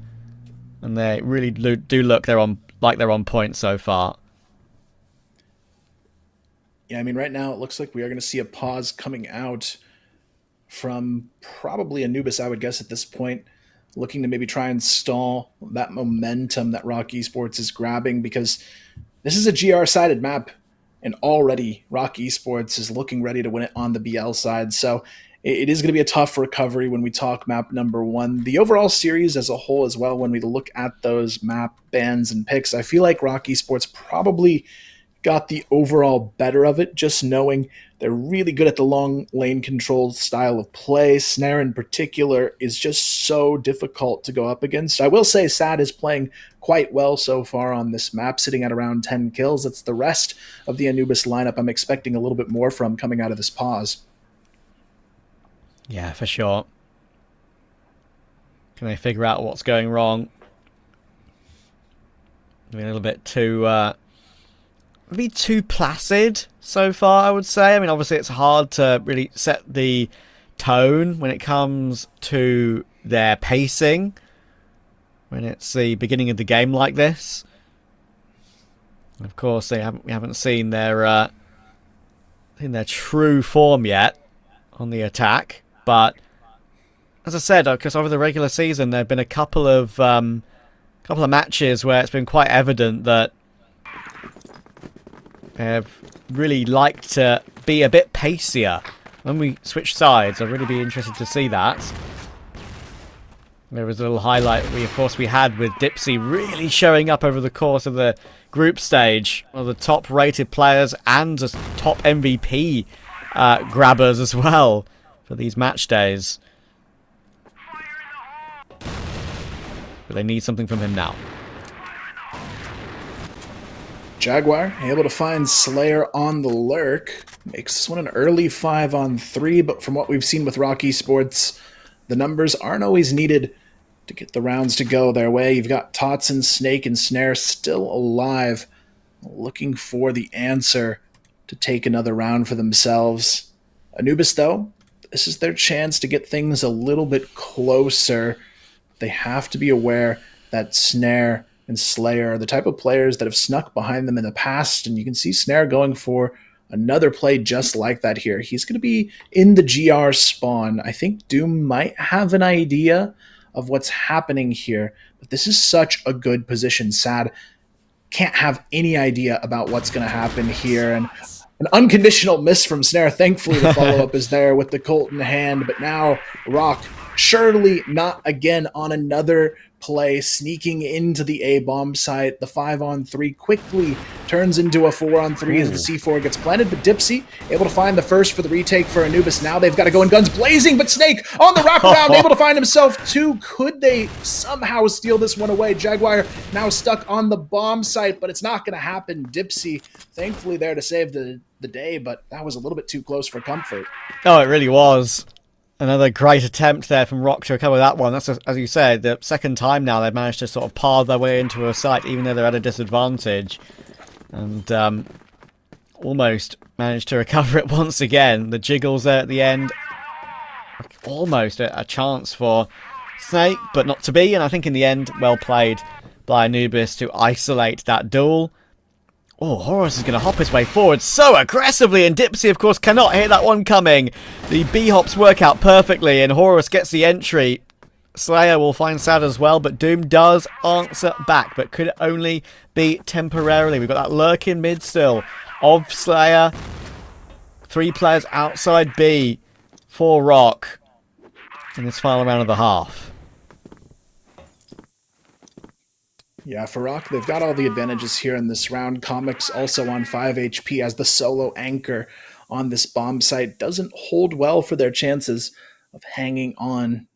It's going to be really up to him to try and find anything he can once this push comes through. But I can understand while Anubis doesn't have anyone on B, they put that strength towards A, knowing there's been a lot of late fakes to take control over that A-bomb site the last couple of rounds from ROC, which is exactly what they're playing into right now. There's no A-fake this time.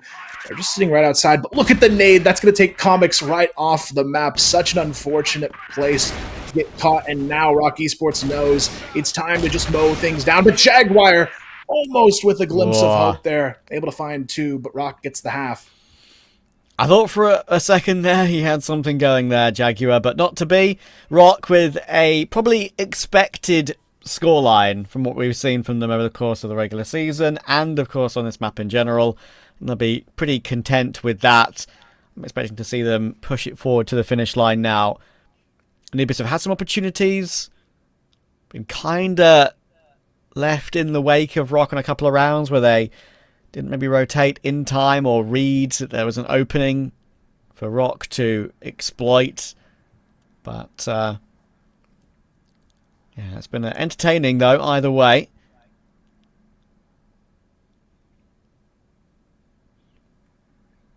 Yeah, honestly, a pretty solid game across the board here.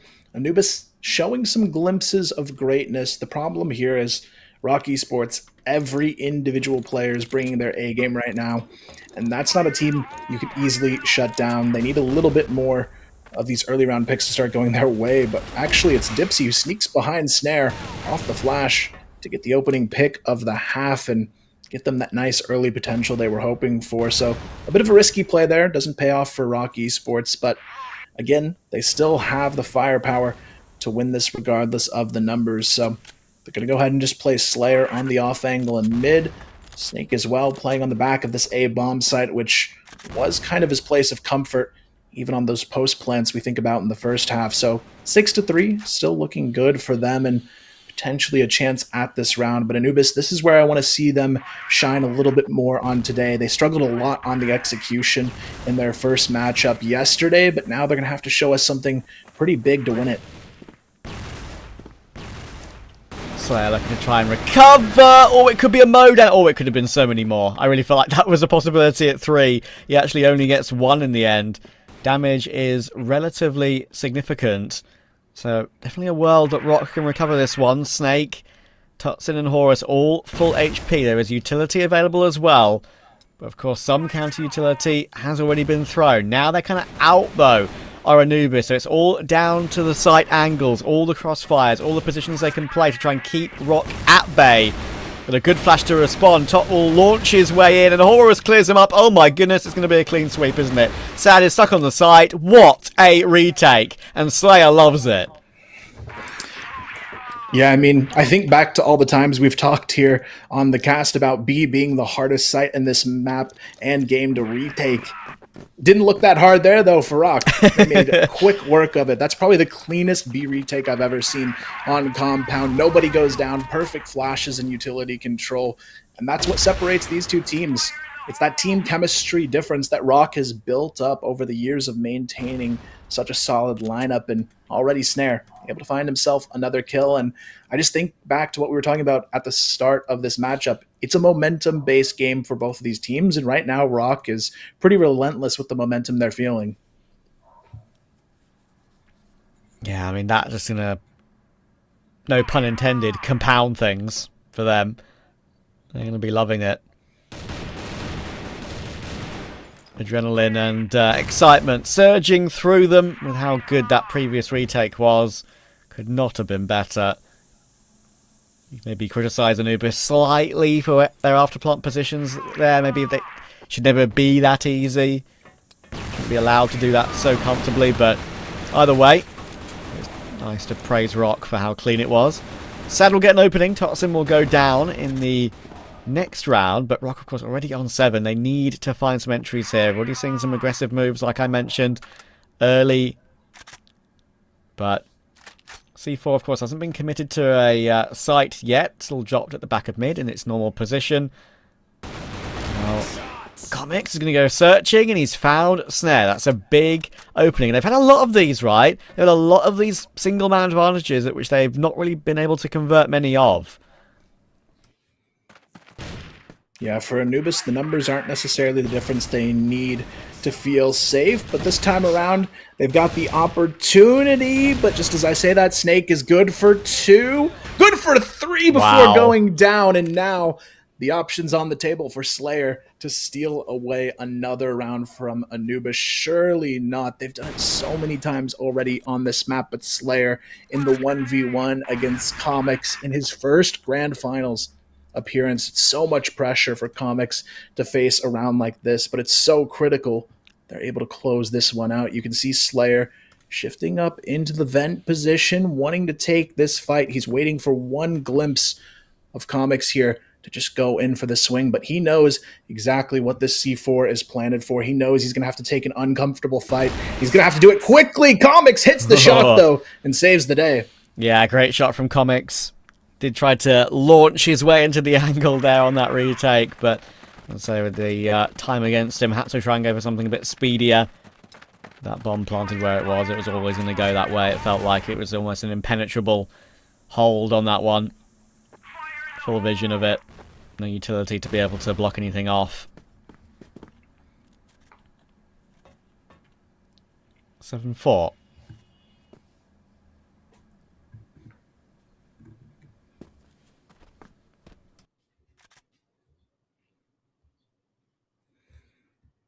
This is where things get a little bit tougher for Anubis. They're going to have to crack through a double hold on A long.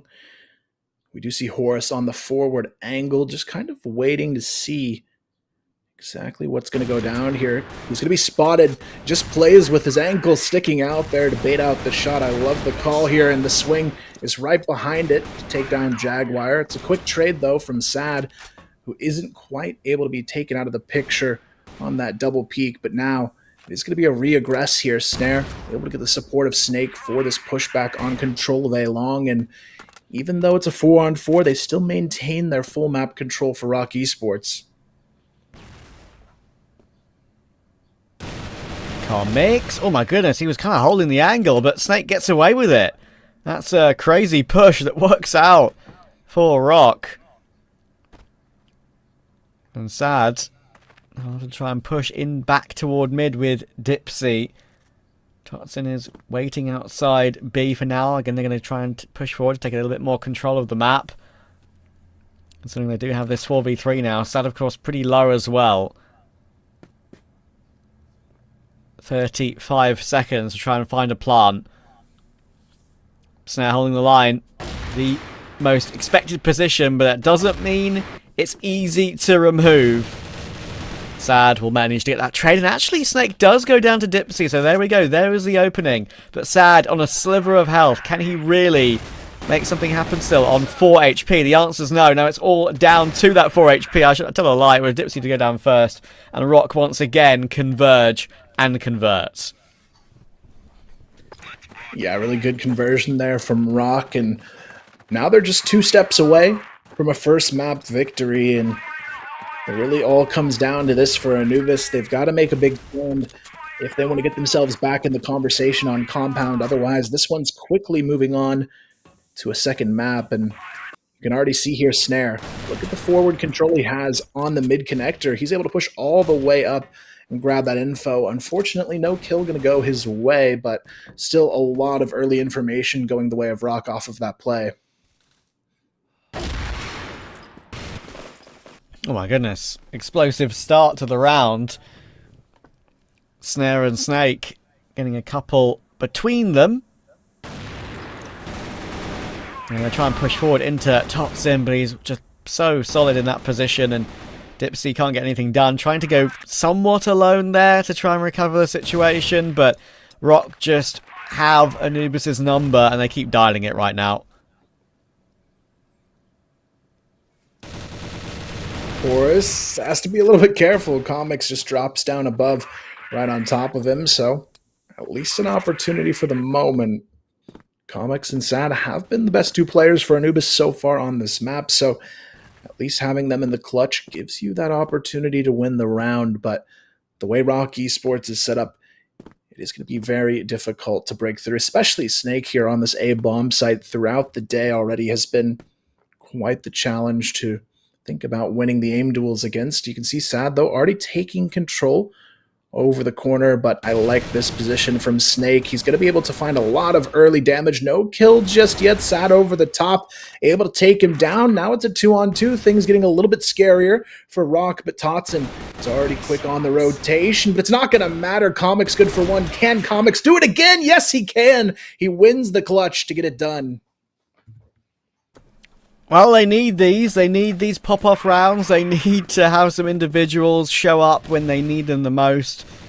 Another close round. And one they really shouldn't have won, to be fair. That was a 2v4.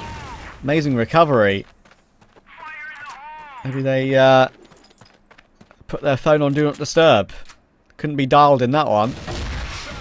Oh, what a lovely little check that is from Snake, though. A little jiggle, a frag, a fallback. Sad did take Horus in the meantime, though, so it means it's still an even situation. But Sad, ooh, okay. Totson did go looking for more. Slayer now needs to answer back. He's got that quick flank on the side. Comics now not sure which angle to look at first, but he will find Snake in the end after he did take Jaguar out of the round. 2v2 somehow out of all of this. A bit of a dicey round either way. Slayer, though, what a headshot over the top to kill Dipsy. And now Comics left alone. Surely not a third clutch from this guy. He's been on fire so far in the second half. Snare, the last line of defense for ROC Esports. Comics, though, he's playing this one very, very cautiously. He's going to go ahead and clear the upper vent before planting the C4, but look at Snare. Just holding the angle here, biding his time, waiting to try and make this one happen. He's going to go for the tower peak, and he's going to hit it. Snare, what a shot. ROC Esports able to win this one. So reliable, dude. So reliable. And he makes them think about it as well. Snare, so patient. Even the repositioning in toward tower, like you say. Goodness me, man. Every correct decision made there. Even in a close round, one that was a little bit manic, a little bit all over the place. Deserves to be said. So we do have a bit more of an aggressive mid-fight as well coming in here. Could be the way ROC want to try and end map 1 of this grand final. Putting their first foot forward. Already a 5v4. Yeah, at this point, Anubis, they've got to find an opening to work with. The last couple of rounds, it's been found by Comics and Sad. That duo getting a lot done here. The rest of Anubis, though, still leaving a little bit to be desired in their performance in this first map of the series. You can see Doom here to try and find that potential pick Slayer. Running into a bit of trouble here in the B tunnels. He's going to go ahead and back off, but look at this flank that's already happened. Snare behind enemy lines, able to find the second kill of the round.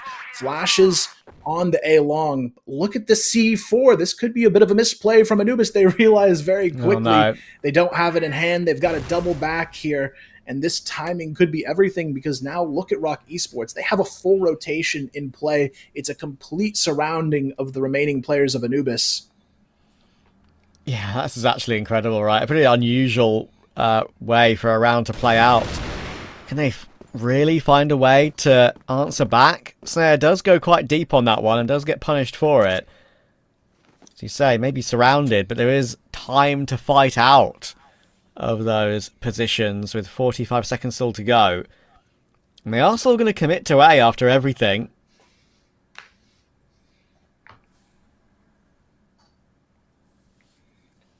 Bit of a tough position to challenge, though. Totson and Snake on the other side of it. Sad, though. He's been really strong on the Totson actually spots him on the peak. Doesn't want to get too aggressive here, but he's got the angle to hold this off nicely. Totson good for 2. Sad, he is all alone in this one. It's not going to happen today. Totson, 3 kills, seals the map. Yep, comfortable in the end for ROC. The result that I kind of expected. They have always got just something extra as of late. And yeah, I think that was really impressive. Hold at the end there from Totson. I think there's been a number of those rounds over the course of the game where they just had that extra idea, that extra 5%. Even that snare clutch we saw, of course, where he rotated in toward tower, right? He kind of knew how the repositioning was going to work out from Anubis. He knew exactly where to go and where to make it the safest option to win it out. So yeah, really impressive. It's kind of what we, as I said, what we expected. I do think this is going to be a 3-1 or a 3-0. Do Anubis have anything left in the tank, of course, after that incredible win yesterday? Are they taking it as a sort of a free hit, a opportunity to learn, of course, in what is a huge game? Either way, I think ROC are looking great. And we'll see you after the break. Before the desk, have a little rundown. Thank you again so much, Trav and Kyle. Much appreciated. Yeah, 1-0 for ROC. I mean, were you expecting this? I said on stats, ROC Esports showed always dominance on compound. Maybe it's one of the best maps, if not the best. If you watched ROC Esports playing on the CFS Vietnam Summer Cup, how they play compound, how they destroyed all the teams, Wolf Empire, Vasco, every team. They beat the international teams, not only locally. And now, these guys now beat Anubis 10-5, and I guess this map could have been 10-2 without the clutches, the amount of clutches that Comics had put into this game. Not only to mention Comics, but we are missing Dipsy so far. We want this guy to show more because he's one of the backbones of Anubis. So if this guy shows, Anubis is gonna be playing way more better because this guy's a hybrid player for them. He plays with Ohm, he plays with AK, he plays with M4. His cult is insane. So this guy probably, when he starts waking up and coming into the game, then the show starts. Yeah, I agree. The show did start, and we're already preparing for game 2, and I'm excited because 10-5, it's not that big of a gap, but I'd say Anubis, I think they, since next map's their maps pick, I think they're gonna step up. Next map is gonna be sub base. I don't want to be mistaken again. Yeah. Next time it's gonna be sub base. It's gonna be picked by Anubis, and It's 50-50. Look at the stats. Let's look at the stats. Wow, look Snake. at Snake's KD, Snake man. got a lot of clutches as well, but maybe he couldn't close as much as Comics, or maybe wasn't crucial as Comics. But he's the MVP for sure for this I agree. game. 2.0 sitting on 2.0 KD, 20 attack points. Look at Slayer 1.89 right after him with 19 attack points, and then comes Dodson with the amazing clutch we saw and the triple kill at the end of the game, or maybe at the last round. So, as you can see, look at Anubis, Dipsy, Jaguar, Doom. The three guys, if they show or they play better or they play like they played yesterday, Unified, yeah, the Yes. deadly trio, to say the least. Yeah. that's when we will see Anubis like yesterday. It's still the first map. You can't judge early that Anubis is going to be losing 3-0 or 3-1. No. Yeah, maybe ROC is better in shape now. Maybe ROC has a Wow. slight advantage right now, but still, Yeah. Anubis can come back into it, and we have a pick for ourselves. It's going to be sub-base next map. Sub-base, eventually, it's 1-for-1 in the historic matchups against each other. Like Anubis won one time, and also ROC Esports won one time, so it's 50-50%. So it's a very good pick from themselves. And I guess the coach of Anubis, he definitely prepared a lot of things for ROC Esports on sub-base, especially that we have seen. I'm not saying it's a weak map from ROC, but it's an average map from ROC based on the last game we have seen from ROC Esports on sub-base versus GG, and also versus unKnights when it ended 13-12, where unKnights are not the team who always play sub-base. They usually play other maps and they usually ban sub-base, but still they played it versus them and they got it into golden round versus ROC Esports. And GG, they beat ROC Esports 2-0. One of them was sub-base 10-4. So it's a shaky map for ROC Esports. I'm not saying they are weak on it, but it's like a map that can go either way. So this is what we're gonna be expecting from the next map. I expect so too, to be honest. I think next map's gonna be relying a bit more. Is it BL sided or GR sided? What do you think? I call it for myself. I guess my call is right now. It's tough to say. In TBI we call it GR-sided map. I think it's But sub-base, yeah, and it's mainly GR-sided. but it's mainly blacklist-sided map because you have a lot of ways to go. You have vents, you have woods, you have BC, you have A down, you have B long. You can lurk, you can control, you can take quiet control. You can do a lot of fakes. You can do a lot of smokes, nades, flashes, and it's also a map that needs a very perfect utility. And this what Slayer does for ROC Esports, and also what Deep Sea does for Anubis. So it's like 50-50 map. Alright, Anubis is gonna be on GR. We're gonna have to wait and see how this map pans out, to be honest. Kind of curious as well. Who do you think's gonna, like, I know they said it's sad, and what's it called? Like, basically, who is the player from both teams that you want to look for after you've seen game one?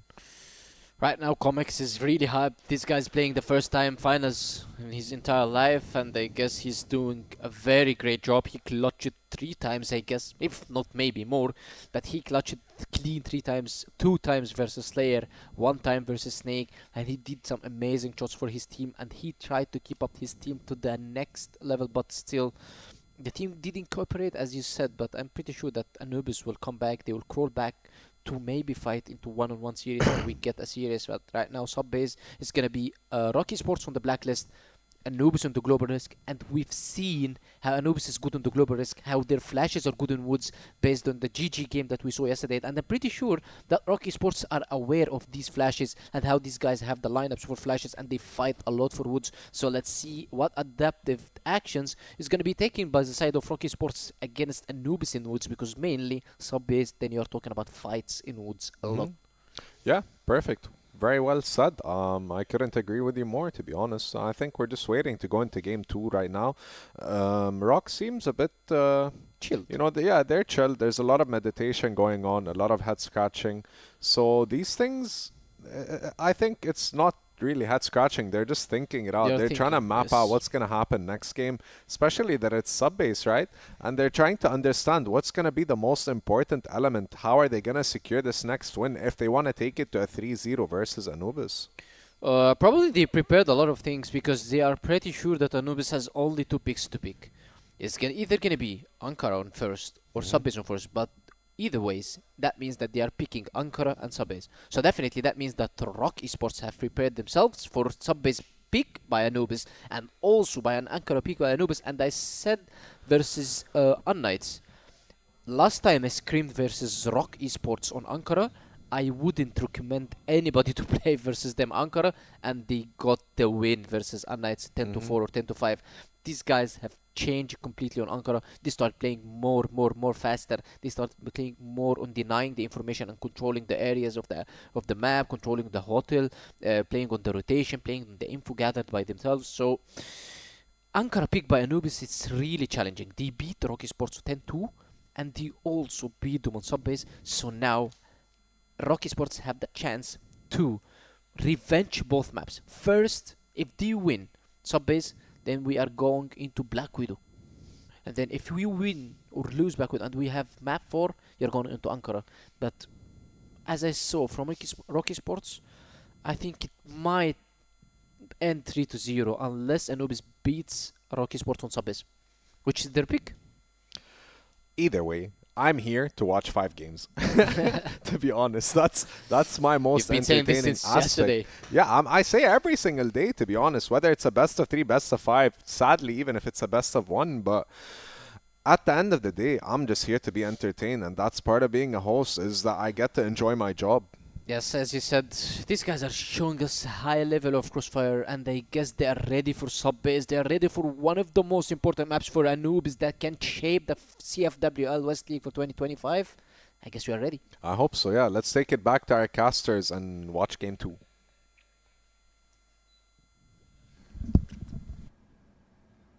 It's time for Subbase here. Map number 2, ROC Esports looking really good in that first one of the series. Now we go to a map that should look a little bit better for Anubis. It is their pick after all, but Trav, after what you saw for map number 1, do you believe Anubis is going to come back into this one? Listen, if there's one map, I agree with Penguin, right? If there's one map which I've seen some great stuff from Anubis on in the regular season and relatively recently, it is Subbase, right? I mean, I've been very pleasantly surprised with how aggressive they can be and how calculated that aggression can look, right? So I think there's an opportunity here. I really do. I still think ROC will win the game overall, obviously, but I think Anubis will have something to say. I think it'll be a closer game than map 1 for me, 100%. Yeah, especially after yesterday against Gaimin Gladiators.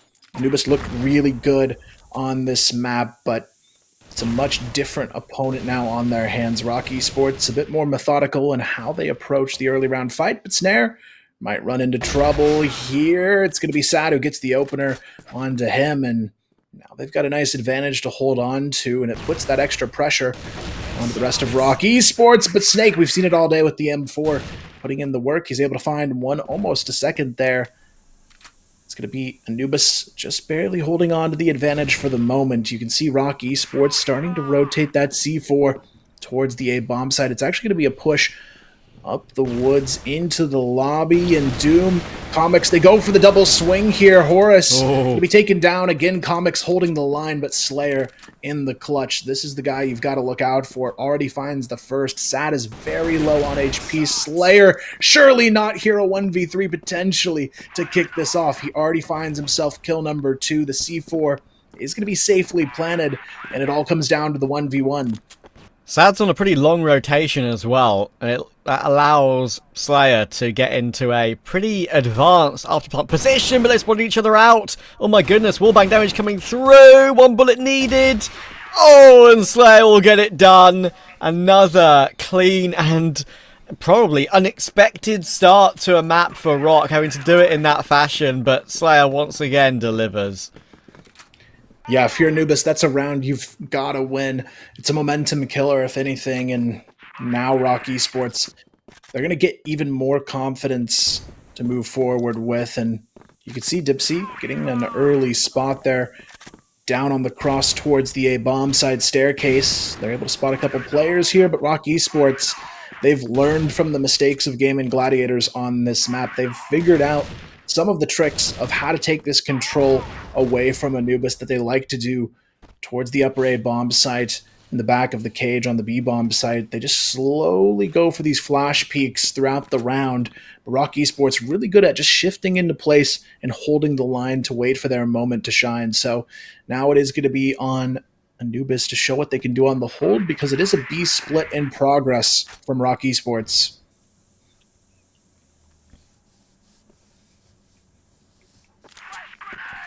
Yeah, here's some of that setup utility from ROC to get their way in toward lockers. Not committing to anything just yet, as you rightly say, with the split plan on the map, but plenty of time. They're going to work their way forward, and sometimes when they go for plays like this, they end with a burst down toward A. At least showing presence on the top of the stairs, right? To make it a little bit questionable for Anubis, not knowing what's going on. But Snake will get the opening. Sad finding Snare is good, but Horus will find that trade onto a Jaguar. 2 quick frags come in elsewhere between Slayer and Dipsy, and it recovers it into a 2v3. With Comics so low, it's going to be really hard to recover it, but Dipsy is trying to have a conversation. Yeah, it's going to be Dipsy looking for redemption in this round. Spots Slayer on the cross to the upper B bond side, but Horus, that's the player they've got to worry about here, playing this off angle in the mid L turn. He's going to be able to get a good peak timing here. Potentially, he actually misses it on the re-peak, though. Now it's on to Slayer to hold the line here, but with only 12 seconds, Horus has a free peek on the diffuser, and he's going to take it. Now it's down to the 1v2 Dipsy. He's going to get this first kill, but there's just no time to play with. And Horus plays this one to perfection to keep ROC Esports on top.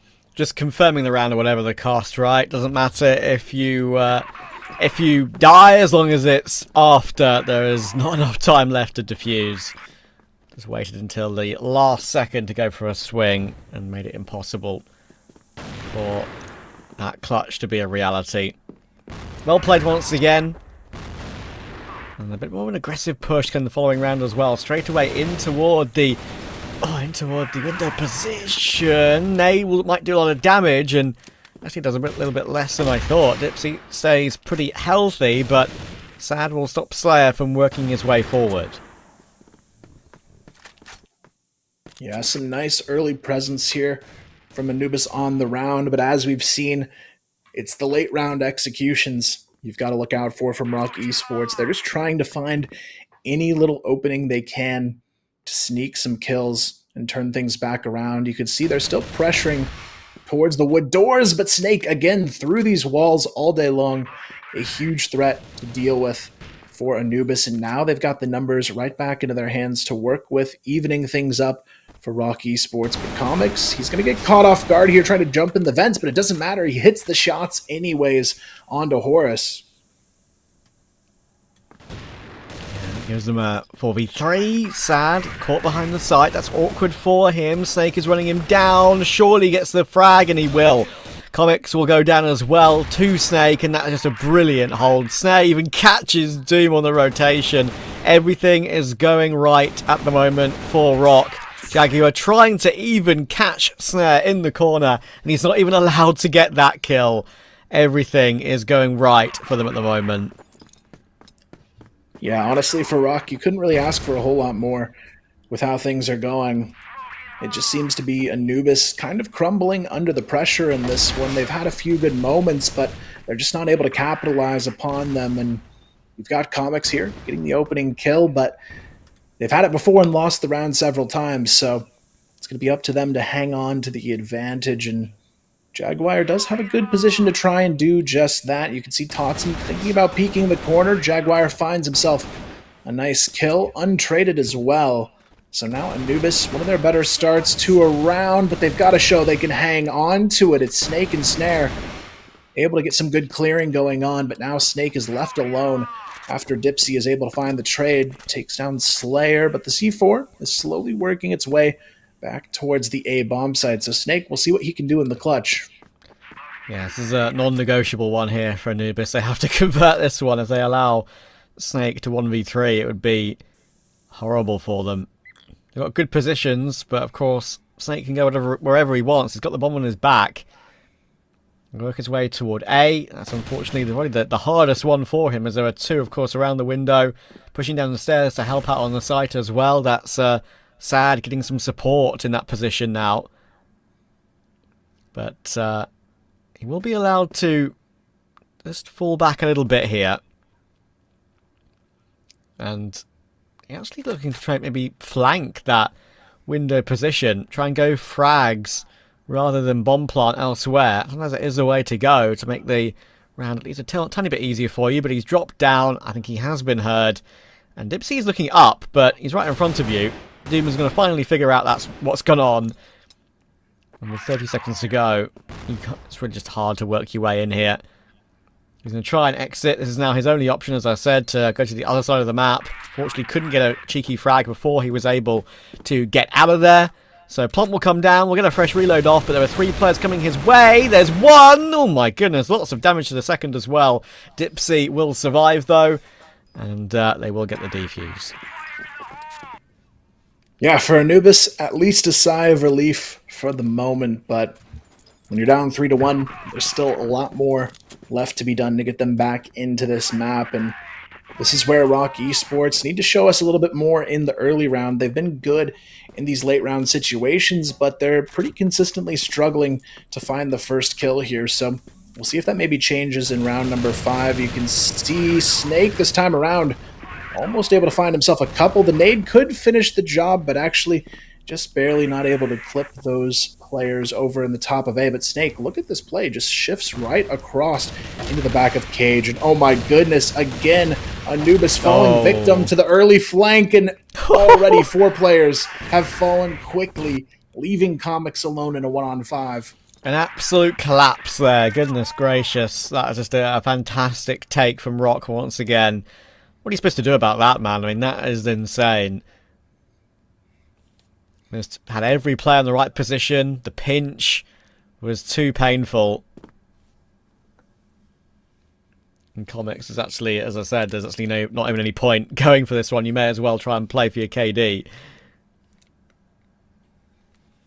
Yeah, I mean, at this point, just a matter of moments before ROC Esports find it. They'll get it. It's a 4-1 lead, and honestly, they've earned every bit of it. These positional plays, especially when you look at Snake and Slayer in these situations, able to just sneak behind enemy lines. Snare already aware of the push coming in from Dipsy, but Dipsy will find the opening kill, but Sad as well on top of it. Finds a second, takes down Horus, and that is a much better start of the round here for Anubis. Yeah, aggression pays off. That was well done. Slayer looking to try and make his way through. There is a bit of an opening on the map right now, but not with the numbers they've got, really. Of course, they can take positional control, but without the C4 being around to help, it's kind of relatively pointless unless you catch a frag in the back somehow. But feels unlikely. Good nade from Comics, gauging the timing there well. A couple of players wandering down toward his position now, and maybe this is the only way Anubis can lose this round if they get some entries. ROC over toward A. Snake, can he somehow do it again? Surely not. He's found one toward Comics, back into a 2v4. Dipsy is very low. He's fumbling with weaponry right now, which is a little bit awkward for him. And of course, he had the bomb too, so sure, they've got plenty of time, but haven't been able to get that down onto the site yet. 3 players for Anubis looking to try and push down those stairs and pounce as soon as they know that bomb is being planted. Yeah, it's a tough call here, but for Slayer, it might be worth the positional hold. Now Snake, he's going to have to find himself probably 3 here to hold on to this round. Anubis swarming the bomb site, but Snake, here's the timing, goes for the first kill. From above, Slayer able to get another one. Surely not here. Slayer good for 2. The smoke goes down on the C4. Slayer down to the 1v1 from a 2v5 situation on the bomb. Is he going to be spotted? It's going to come down to the Colt switch for both players. They're running out of time, but Slayer gets it done. The 2 versus 5. ROC Esports somehow does it again. How, man? Just how? I don't get it. How did they just keep pulling these rounds out of the fire? Look at this ending here. I mean, Slayer was in a good position there just to rain death and destruction from above, and then had the opportunity to push all the way down. I thought for sure that defuse would be stuck. Wasn't there like half a second left to get it done? I would have just kept going at that point. Yeah, it just goes to show you the anxiousness during the plays of a grand final here. ROC Esports just handling themselves better under that pressure, and now ROC Esports, they can feel the momentum swing once again, and this is where they get really difficult to deal with. They're going to be playing extra aggressive, and now they already find themselves 3 kills on the round. Dipsy and Comics, a little bit of an HP advantage in this situation. But look at Snake tucked away on the A doors. Is Dipsy aware of it? No, he's not. Snake playing it so well there. Catches him off guard, and now it's a 1v3 for Comics.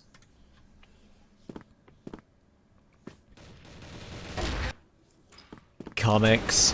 Well, he will find one, but no absolute madness in a clutch on this occasion, I'm afraid. ROC are just looking like a different animal at the moment.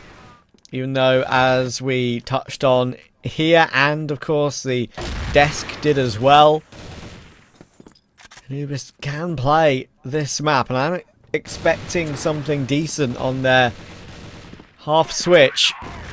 But right now, ROC is in full control. 6-1. Anubis again have an opening in the round, but even 5v3s and 4v2s they aren't managing to convert, so I'm not hopeful just yet. Oh my goodness.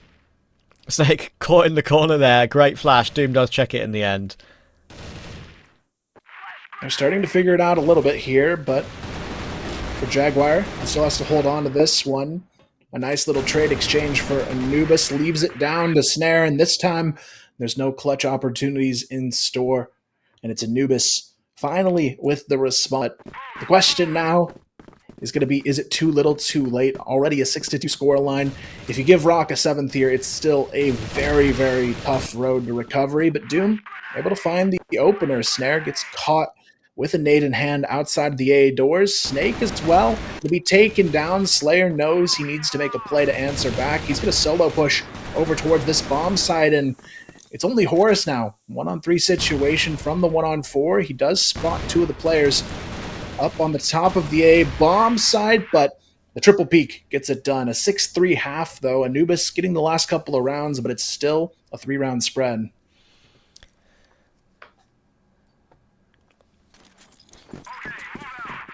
Yeah, another 6-3 to work with for ROC. 11 on the board for Slayer, 12 on the board for Snake. They're looking like a scary duo at the moment. Oh my goodness, I'm looking to play on the front foot already with aggression, and Dipsy knew what was going on, but he couldn't do anything about it.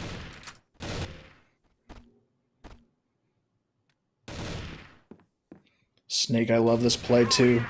Aggressive on the counter boost, pushing through into the backside of Vents. I don't think anybody's going to expect him here this early on, and it puts that extra little bit of pressure onto Anubis to try and figure things out here. Snake and Snare are quite low on HP, but from what we've seen from them, it's not going to matter too much as long as they're alive and kicking in this round. Totson gets spotted on the light boost. It's a tough spot to deal with, though. He's going to go ahead and fall off regardless. He knows he's done a little damage there onto Jaguar, and now he calls for the support as well. Smoke comes down to cross onto the B-bomb site. The nade going to be pretty well placed. They're almost with a chance to take down Jaguar along with it, but it's still going to be some hesitation from Anubis as they look to reset back into mid.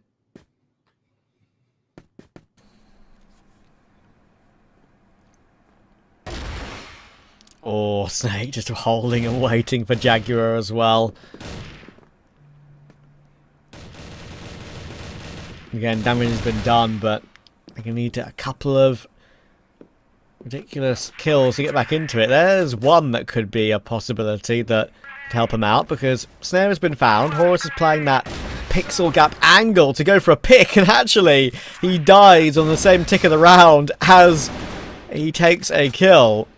But again, Slide still finds one from the heavens. So awkward to get any advantage at all. And now Sad is going to be pushed down as a group. And a great conversion again. Yeah, really solid stuff coming out from ROC Esports, and they continue to make this one theirs.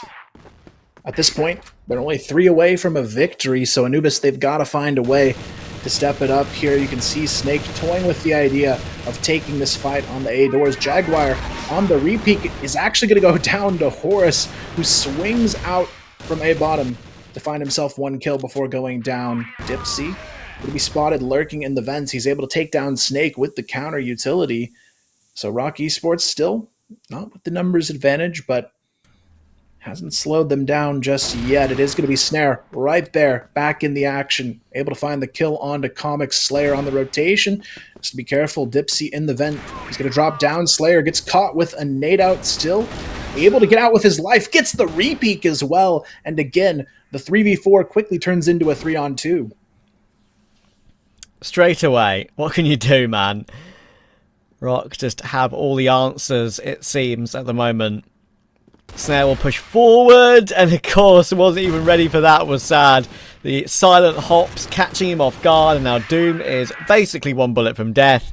Another one on the board for ROC, and they're staying hyped, and they're staying super pumped to get this one done, get a 2-0 lead, and basically put it beyond Anubis' control.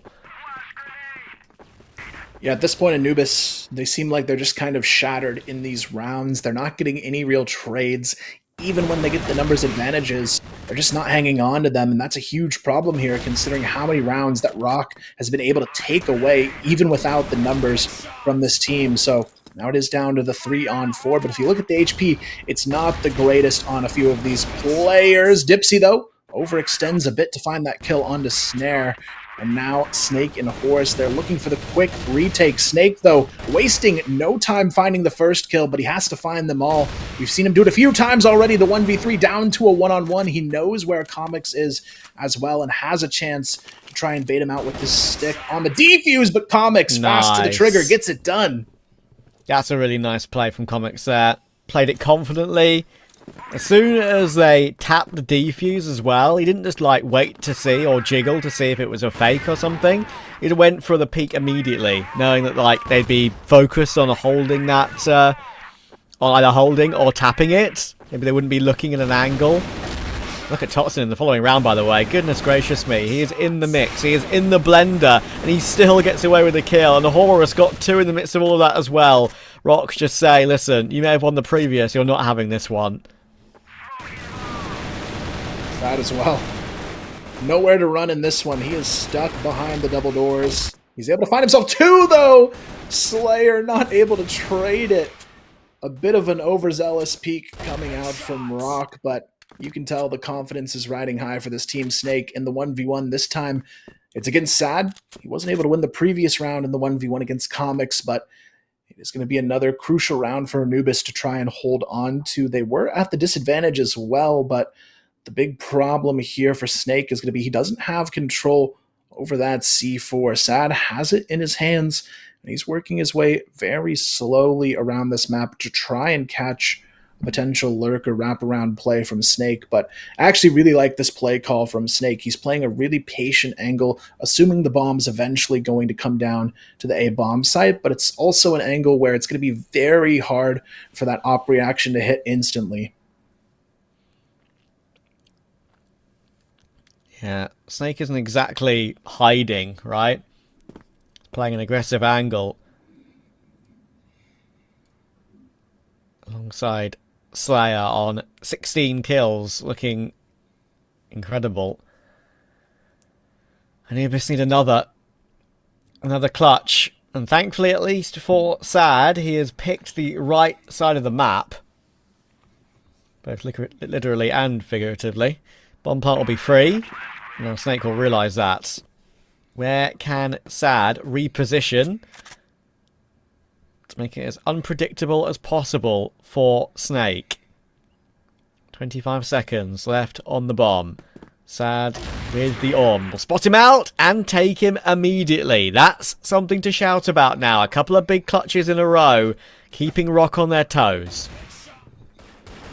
Yeah, it's a tough one here. You can tell ROC, they thought they could just steamroll their way into that round. They had a 4-on-2 advantage, but that mistake of peeking out of the A double doors cost them everything on the round. Still a pretty hefty lead to work with, but this is where ROC needs to maybe settle in a little bit more and lock in to make sure they don't give this one up. And there you're going to see it. Snare gets one, another down to 10 HP through the double doors. And now you can see Anubis really hesitating after that engage. And you're going to see another nade come down as well on top of it, forcing Anubis to completely back off on this positioning. Horus gets peeked on the bottom of A. Not going to find anything from that fight just yet, but Comics ready to turn things back around towards this midsection. You can see Jaguar trying to kind of lead that charge into the L turn, and this is where Anubis had a lot of success against Gaimin Gladiators, just going for these aggressive instant takes onto the B-bomb site. But when you've got Slayer on the other side, you've got to be a little bit careful. Snake as well, able to swoop in with Totson and slow things down. Doom down to 10 HP. Comics just stuck in the corner pocket here, and it's a full collapse on the way from ROC. Yeah, again, such a hard one to find an answer to. 9 HP on Doom. Snake. Oh, he's found both. He's just run in and found both. As simple as that. 1 and 2. Bish bash. No bosh. But that could come this following round.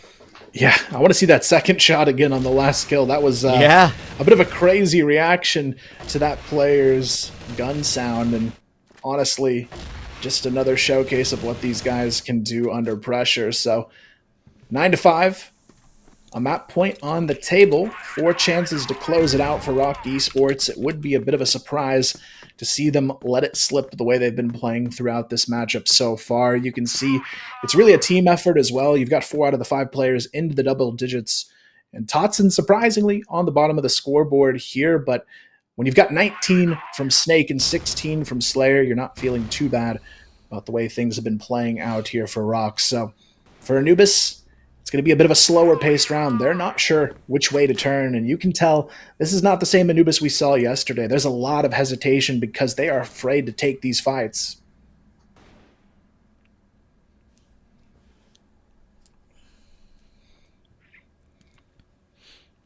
Snare. Ducking and diving.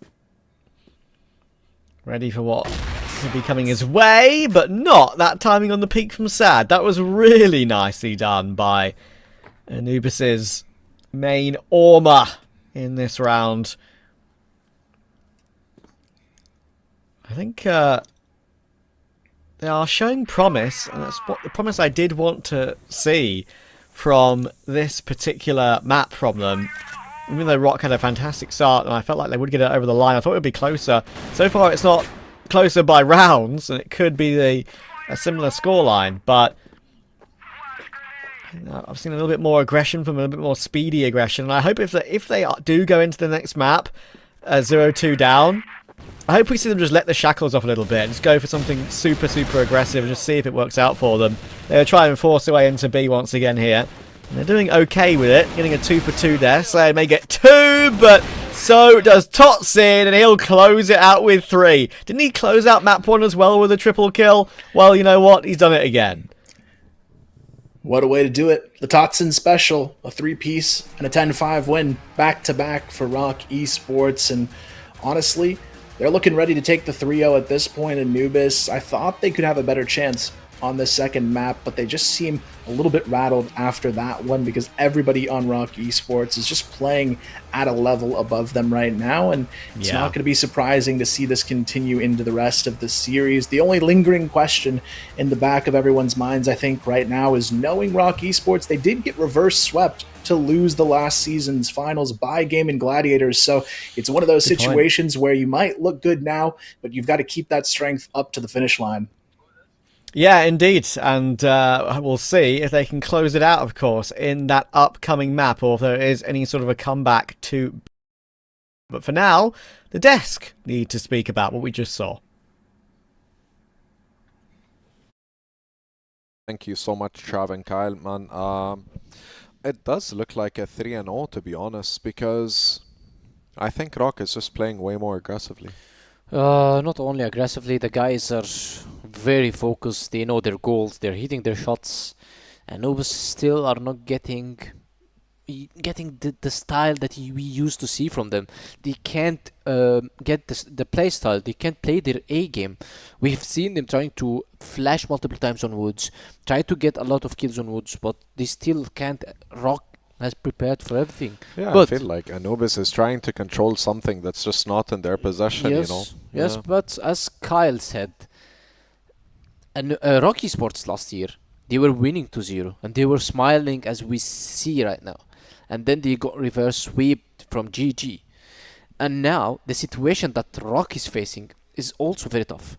If Anubis has the guts to do it, then they have Black Widow. Black Widow map on paper, ROC have shown weaknesses on this map. And next is Ankara, the best that ever Anubis maybe on the map pool they have. So if they be able to win Black Widow, then they go to Ankara, their favorite map, and the map that they beat ROC 10-2 in. So this can make us go to Port, which is the last map and the decider map, and Anubis is starting on global risk. So there is some kind of way that Anubis has a gateway in order to do the reverse sweep. But with this scores that we see right now, Snake sitting on 2.0 KD for almost 2 games. Yeah, it's 1.9, but still it doesn't matter. And also Slayer 2.0 KD. These guys are doing much more than we expected from them. Yeah, I couldn't agree more. As always, great analysis from our boy Penguin here, man. Honestly, after watching and now, like the previous match, the score was a bit closer, but Yes. now it's 10-5 and it's just a huge gap. Yeah, it's 10-5, but I feel like Anubis's mental is kind of struck, to say the Yes. least, but you never know. They've made better comebacks, so I do wish them the best of luck. yes, and we've seen their comeback in regional finals 2023 versus GG, which is versus LCK, which is which is now GG, when they were down 2 maps and they came back with 2 other maps and they made us to map 5, but they lost to it. So Anubis now have the chance for it because you guys are playing Black Widow now, and Anubis is very good in Black Widow. I played them myself in Black Widow. They are very good, but they need to have the momentum to do it, because if they went to Ankara, then it can be a good scenario for them to come back and do the reverse sweep, because Port is the last map and they are starting on global risk. So Anubis still they have the way, but look at Todzin, always the last map when they need a clutch from him, he does the 3k and he still gets the series for his team. Yeah, I feel like ROC right now is doing the reverse sweep and they're trying to throw Anubis under the bus, to say the least, but that doesn't make any sense because I feel like Anubis wants it just as much as ROC. Yes, everybody wants to win, and Anubis needs to focus now on themselves. They need to play their A game. They need to win Black Widow. They need to push themselves very hard to go to Ankara, because if they go to Ankara, that means that ROC, I'm not gonna say that ROC is gonna struggle, but it's gonna be tough for ROC to close Ankara versus Anubis, which Yes. a map that Anubis Honestly is more comfortable speaking, in. yeah, telling the truth is the best methodology, and I think right now, just like Kyle and Trav said, that ROC is just performing better. Yes, they are performing real well, and the guys are hitting their shots. They are doing what is needed from them, and the Anubis still can't find their game, can't find their play style. Dipsy still, he can't find the multifrags that we used to see from him and motivating his teammate. Sad is playing very good, Comics is playing very good, but they need the rest of the players to cooperate together in order to get more rounds and get to the throat, because Anubis lost 5-10, 5-10. They can't break 6 rounds with ROC Esports in the finals, so they need to change the way they play. Otherwise, they're gonna be losing 3-0. A fasting series can be coming from ROC Esports versus Anubis. And if that happens, then I think that's going to be a statement for ROC moving on to the EWC, telling everyone, hey, we dominated EUS, so what's going to happen next? Yeah, and the finals, in the semi-finals, they got 3-1. In the finals, they got 3-0. They only dropped 1 map. If they win the next map, they only dropped 1 map. So, of course, it's a statement. And we have seen this from ROC Esports in the regional finals 2024, when they dropped only 1 map in the entire tournament versus GG in the finals. Now they are back and they're almost reclaiming this throne with the same way. So it's really gonna be exciting if Anubis crawl Definitely. back and stop this Definitely, yeah. I hope Anubis crawls back because I want the show, and I'm sure we all do. I'll take it back to our casters, Kyle and Trav.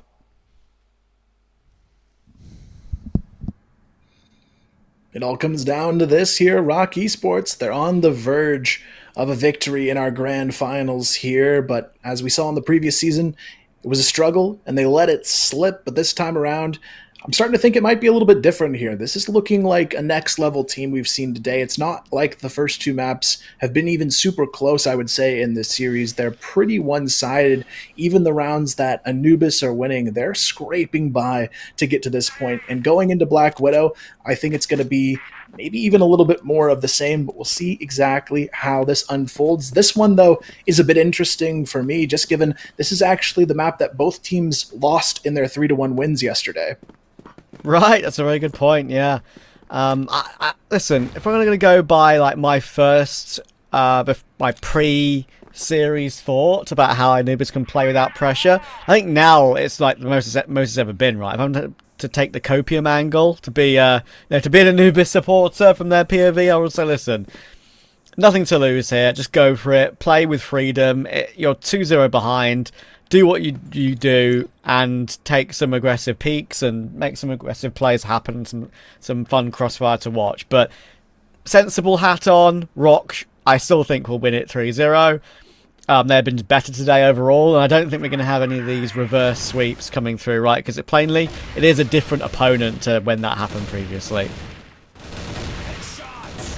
Nice little exchange here, though, from Doom on A long. Able to get 2 to answer back, but it's still ROC that hold the advantage here. Snare staying alive a little bit longer than they would have hoped here, but Comics doing what he does best here, turning things back around for Anubis with a 2-piece of his own. Now Horus is just kind of stuck here, lurking underneath the catwalk, but are they going to check his position?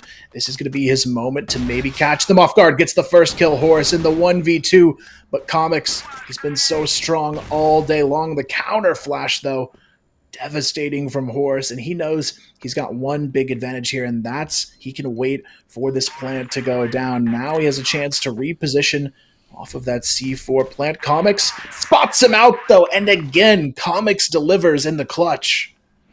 So good, isn't he? I mean, honestly, I think that's one of the main things that has come from this season for Anubis. We know how good Dipsy has been, but I think Comics is definitely one for the future. And listen, I'm not going to say he's nice pick, Snare. That was dirty. That was beautiful. I do think, you know what, I get back to my point, because we're seeing absolute madness right now. Oh my word. Snake pushes up mid, gets a triple just like that, and they've already forgotten about that previous clutch from Comics. I wanted to talk about it more, but ROC have shut me up, and deservedly so. What a round from the combination of Snare and Snake. Yeah, I mean, you couldn't ask for a better round to bounce right back into the game and shut them down. And that's what ROC's been doing all day long here. Even when Anubis wins a close round, the ROC Esports rounds aren't so close here. Snare, though, almost lines them up for the collateral, at least able to get Jaguar out of that one. Comics going to be spotted on the repeat. Snare just holding the off angle now on the B-bomb side. He knows they've got the advantage, even though this is a BL-sided map overall. ROC Esports, they've been hitting the shots all day long here, and that's where it's been so difficult for Anubis. When you're losing these players in the individual fights, it can just feel like an insurmountable task. And the individual fights early round very often as well, right? Like, sure, don't get me wrong, Anubis have got a few here and there, but ROC just so consistent on finding the right places to get these openings and to make the end of the round a lot more comfortable for them. And like even here, like again, Anubis are trying to make something happen, which is exactly what I wanted from them, but ROC are just so ready. Yeah, it's so tough here for them, especially now in this round. They're kind of just stuck on this catwalk staircase. Slayer, arm in hand, not something we usually see out of him, but we'll see if he can make it work. Misses the shot onto Comics, but he still has that Colt to work with. Calls for the rotation, and the perfect timing is there. All three players peak and get it done here. 2-1. ROC Esports is still in full control of this one. Even after a bit of a shaky first round, they bounce right back into it, but sad there we go. Through the mid window. That's a nice pick. Yeah, seen a couple of those come through today already. In our previous third place decider, I should say. Good work from Sad to find his opening for once. Snare gave it a glance, got taken down. His reign of terror on this game so far will be removed. Full take of long for Anubis. We've got the C4 in support as well, but Totson is ready, but Sad, he is even more ready. That was a lovely pick, not an easy one to take either. Can they convert this one now? Dipsy with the Orm will remove Horus very nicely. Still got both in play with Sad as well. They don't even need that to remove Snake, because it's Comics with the rifle to remove him. And Doom will push aggressively for the next. That was a really nice round. Started incredibly simply, but then just finished incredibly simply as well, because they made sure to stick together and it panned out perfectly. Yeah, definitely a solid response there from Anubis, particularly Comics and Sad on these entries being very strong, but Doom really starting to step up in this map as well. It's going to come down to these other two players. Dipsy has been quiet kind of all day long, a bit of a surprise to see him struggling. This time, though, he's got the Om in hand. We'll see what he can do towards this lurk position. He's going to be playing B all by himself on the lurk. The rest of his team working that mid control early on, and this is where I actually like the ROC Esports approach in this round, playing a little bit more passive just to see what Anubis will do when the pressure's on their shoulders to make the first move.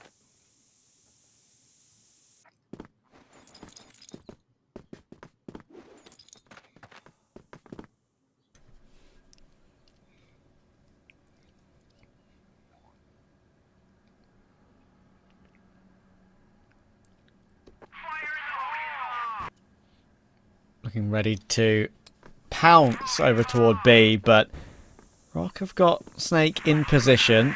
That resmoke is an okay timing, but they might not be expecting this timing, and they don't absolutely. It's a great hop through there to entry onto the site from Jaguar, but he does get taken down. A lot of damage was done to Doom as well. Bomb can get planted, but Slayer is trying to deal with Sad here, trying to make it a safer clear, but guess who's on the scene? It's Dipsy. He's even doing more damage to Snare as well. There should be no way back in, but Snare still hit an incredible shot on Dipsy. They're both pretty low, but Doom is as well. 2v2, 20 seconds in this one. Can they force their way back in here? It's going to be so difficult. With the time on the clock, it's down to a 1v1, and Snake, imagine if he just spun on the transfer there and completed the clutch. Not this time. Yeah, it always seems to be Comics in the 1v1, but you love to see him there. Consistently winning things for Anubis in these 1v1 situations, gives them the lead for one of the first times in this series, so we'll see if they can hold on to it, but for the moment, they can't afford to let anything slip just yet. They really need to build that momentum on top of this lead, but you can see Snare. He's hungry to take this fight. Horus as well sneaks into the corner. Horus has a great position to hold this off. Horus going to be good for two, almost a third onto Doom. It's right onto Snare, who's able to capitalize, gets the late trade, and now it is all on Sad by himself. 1 versus 4. They spot his barrel sticking through the wall. A bit of a mistake there, but ROC Esports, they'll close it out. There was actually a chance to jump through the window and knife him if they really wanted to be a troll, but yeah, that was just always going to be a ROC round. But again, Sad is getting openings with that Orm, right? Using that window to perfection.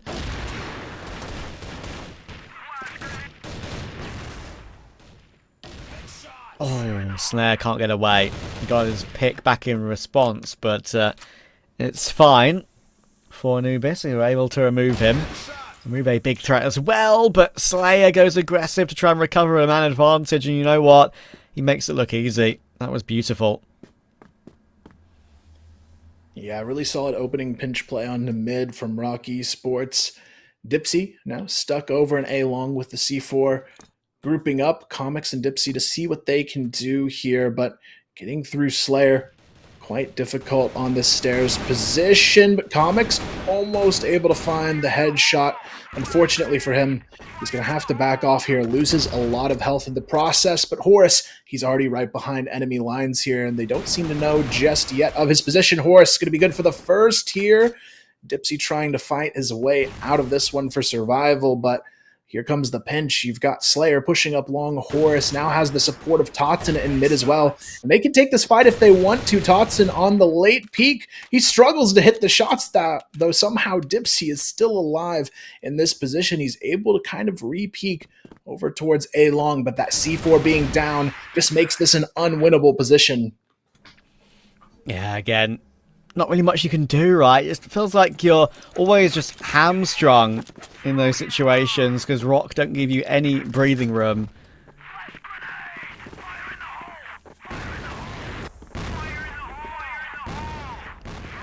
Lots of nades being thrust into that B main position, forcing Anubis back away again. No damage with the nades, but it's the presence factor that keeps them at bay.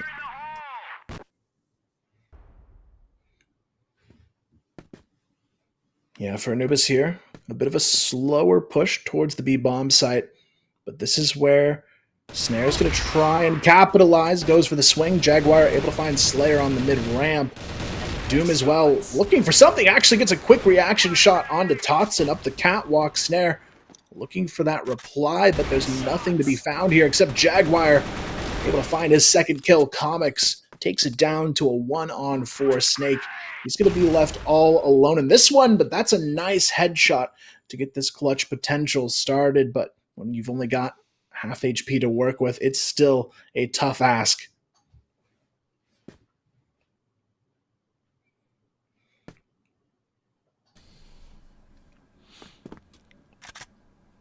You never know.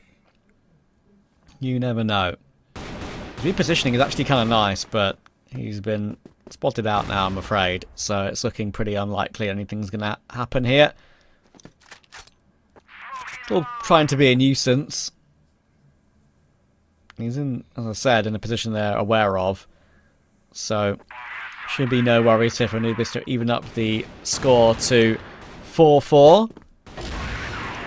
And Dipsy will do just that. Yeah, not too bad at all from Anubis. Trading rounds here back and forth, but ROC Esports still slightly in control overall, just knowing they've got that luxury of a 2-0 lead on the series, a little bit less pressure on their shoulders to get things done, but not necessarily a reason for them to let it slip too much here. Snare going to go down. Comics continuing to look strong on these entry frags, and Snare, a great player to take out of the mix in this final round of the half. Now they can think about where they want to start taking this bomb and maybe get themselves some nice forward presence. Horus potentially gets spotted here on the catwalk. Jaguar just holding that secondary window. Slayer going to rotate in for the support and fall back here as well. So it looks like they are setting up the 3-player stack towards the A bomb site for ROC Esports. It's the right call here. There's 5 players grouping up for Anubis for this push. Horus knows what's behind that box right now and behind that smoke. He's very ready, and that's a great opening because it can bait in Snake as well, but they're both taking so much damage. How do they hold on here? I don't see a way they can. Doom, Comics, and Dipsy all get a kill apiece, and suddenly, out of absolutely nowhere, Slayer is last alive, and they knew he was over toward that side of the map as well. Yeah, it's a tough call for Slayer on what to do, though, in this position. He knows the C4 was down, but when you don't really have a whole lot of control over the position, it's almost better to just play for the full retake. He's going to spot the first player through the box. Not able to finish the job, though. He's going to throw a nade on top of it. Not going to be doing any extra damage, though. And for Slayer, getting across this angle is a bit too much of a task, it seems. He's just kind of stuck here on the mid pillar now. Only 8 bullets to work with. Has to go in guns blazing. Kind of just hope for the best at this point. Comics doing a great job of not peeking out and just baiting him into a bad spot. The trade comes through, and Anubis secure the half. Slayer can always make those situations look possible, for sure, but yeah, it was the time that was always against him. Good work. Dipsy getting the comms in. Giving his team praise for how they've been looking thus far. It's a good little bounce back, but now the switch up, of course, is going to be coming through. Can they deliver a similar half to possibly take us to a 4th map? Will ROC start to become a bit lackadaisical? A little bit lazy with a 2-0 lead? Or are they just plainly 100% better on the day? Doom, oh, perfect peek into mid, catches Horus off guard. Doom really on fire in this map as well. Already up to 9 kills for Anubis, and this is where ROC needs to find something to respond with quickly before things start to fall away from them on the round. But you can see Snare might run into some trouble here. Almost catches Sad. The repeak gonna be on point though. Takes him down, and now again they find themselves with a chance at the round. The rotation starts to push its way back into mid, maybe even for a mid push here or a late catwalk play. And this is Dipsy in a bit of an awkward spot now. The smoke's going to force him out of position. Doom able to spot Snare on the shoulder peak, but there's no forward pressure to really stop this bomb push other than Dipsy. He's going to be able to slide through to get the kill onto Totson, but they still have to find some support for Comics on the back of this bomb site. Dipsy, how is he still pulling off these shots though? Able to get a second through the edge of the smoke, and now Snake and Snare are left in a tight spot. So much damage done, but just can't find a way to finish these off. Snare knows where Dipsy is, and finally will get the shot through the catwalk. C4 is in a relatively awkward position, but they're going to go for this long flank coming through now with 2 players. They just need to stay alive, especially Comics. Desperately needs to stay alive. But actually, there's an opening. There's an opening to slip through toward B, and this is a great on-the-fly call. They realised what was going on. Damage can possibly be done as well, where they go for that more longer retake. And Snake and Snare have control of this side of the map now, and Snake's going to deal with Doom excellently. This round is now so on. 30 seconds left on the bomb. Jaguar rotating all the way round, possibly heard by Snake. He knows the possibility of what's been going on here, and just manages to flick down for the headshot at the right time.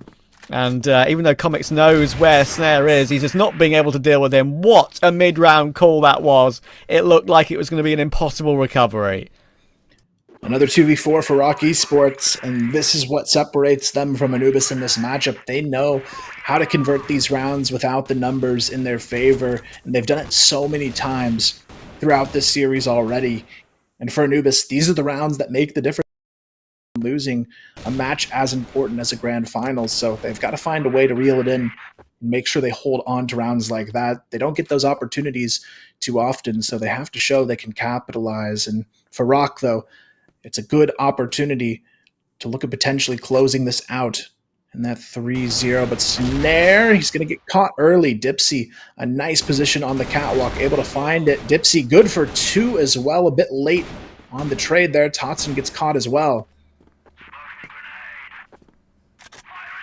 How many? I mean, that's been a lot today, hasn't there? I think, trying to think back, how many have ROC been able to win from like a 2vx when it's like a 2v3, 2v4? I feel like it's been like 4 or 5.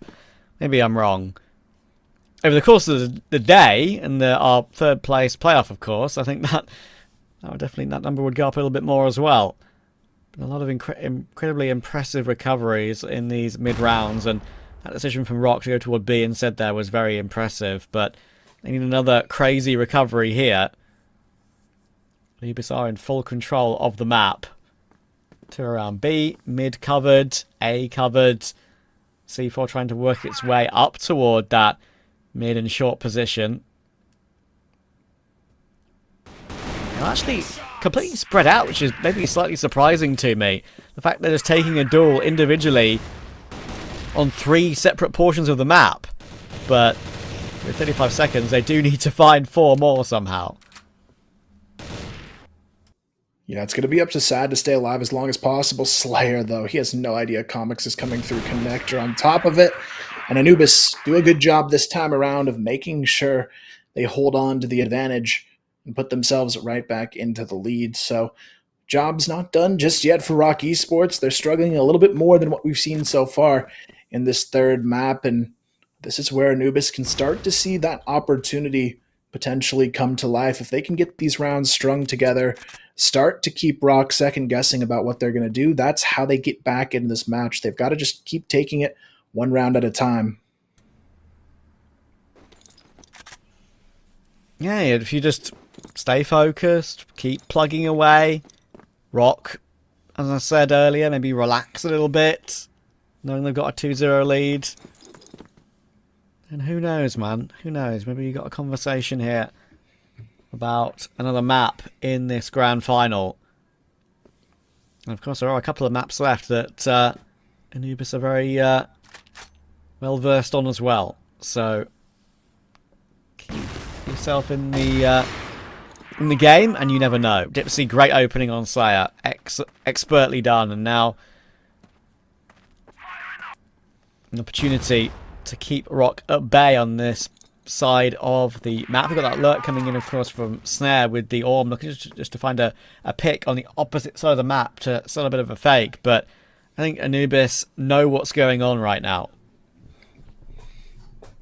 Yeah, it's a tough push on the way for ROC Esports, especially Dipsy holding this aggressive angle. They have to find a way to take him down instantly, or he's going to be a big problem to deal with. But Snare, a huge reaction shot, gets the double kill as well.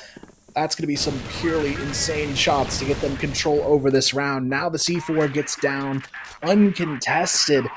At this point, Doom, Sad, and Jaguar, they need a huge play to regain control over this bomb site. But Snare, he's already looking for kill number 3 in this round. He's going to find it! Doom goes down, and somehow it's going to be ROC Esports in a brilliant position to win this here. Sad, 1 versus 3. He is stuck over by the B doors, has to try and force his way through a very uncomfortable position. 10 seconds on the clock, and there is just no time to get this one going. Sad gets spotted. He's going to be good for 1, good for 2. Could he possibly do this? No, Horus plays the clock to perfection, and ROC win the round. Oh my goodness. How do they keep doing it, bro? It's absolutely insane. Every single disadvantage you think Anubis have got it under lock and key. Look at that shot from Snare on coming. Goodness gracious me. We only saw the second, did we? I'm not so sure. Either way, whatever the case, it looked better on the replay. What a player. Bailing ROC out of another tough situation, and it's a beautiful tap in the following round as well from Totsin. And they're going to speed it up straight in toward A after that opening kill. Snare is possibly the lowest HP I've ever seen a player. I can barely even see a sliver of that health on the POV. Eventually he gets taken down. But they've just burst their way into a 4v2 straight away here. Yeah, this one pretty much done and dusted. Anubis, not much they can do here with Dipsy. Just stuck in the window. That's going to be the round.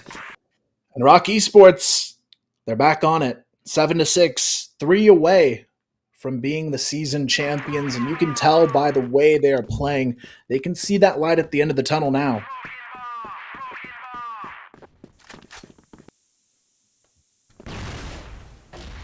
Oh, another great catch from Snare. Such a great player to watch. Doom will drop. Trying to force their way through to winning this one in a 3-0 fashion.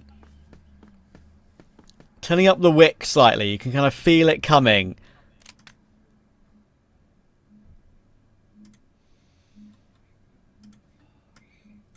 This fight, though, it's going to be the key to the round here. If Snare just catches him off guard, it's a free early lead here for them to work with on the round, but ultimately it is going to take some time to adjust. Comics, though, with the peak, able to take down Snare instead. That's a huge way to potentially steal this round back. Anubis now just has to be able to hold the line, which, as we've seen, has been quite the challenge for them throughout this series. So it's definitely not over for ROC just yet. If they can have a solid execution here, it looks like they are starting to target a lot of their effort towards this catwalk position. You can see Slayer starting to slowly lean in here. The C4 grouping up as well.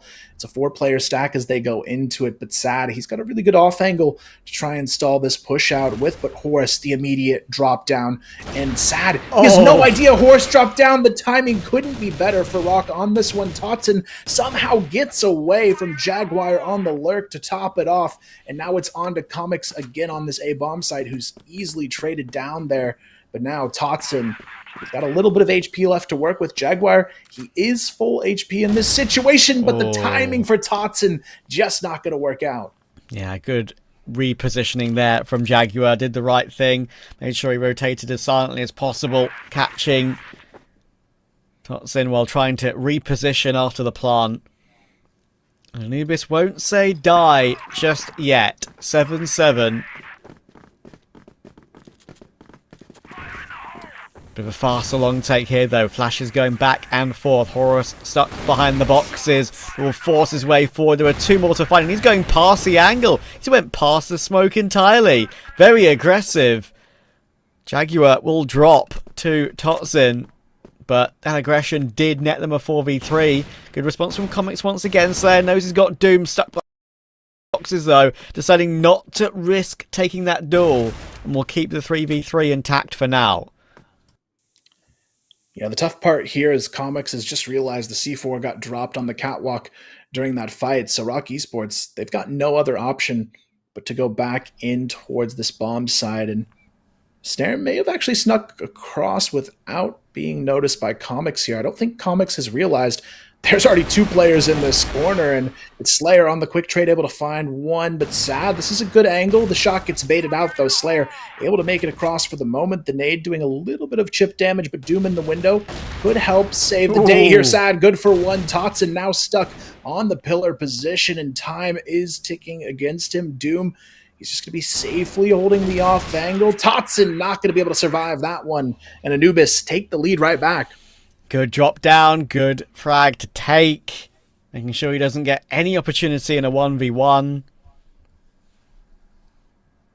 And honestly, I thought ROC were going to find a way in that one. But, again, good work. Anubis are in a position where, as I said, kind of got nothing to lose at all. 2-0 behind in a BO5 as an underdog. Despite how good their result was yesterday against Gaimin Gladiators. So impressive, actually. A shock result.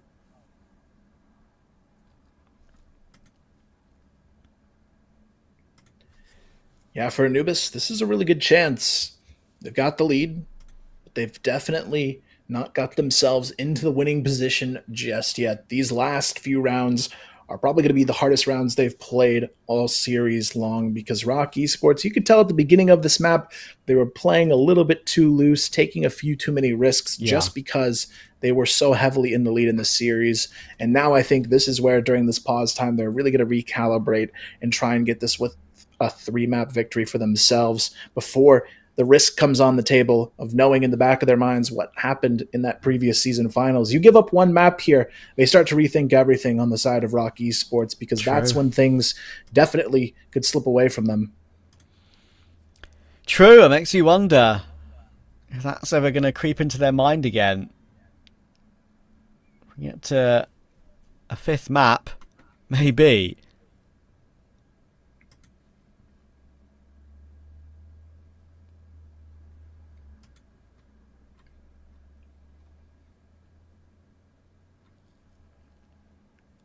They're only human at the end of the day. It can always happen. Getting back underway in a moment or two, as the pause will be completed. Can Anubis extend play? Can they make ROC's evening a little bit less relaxing?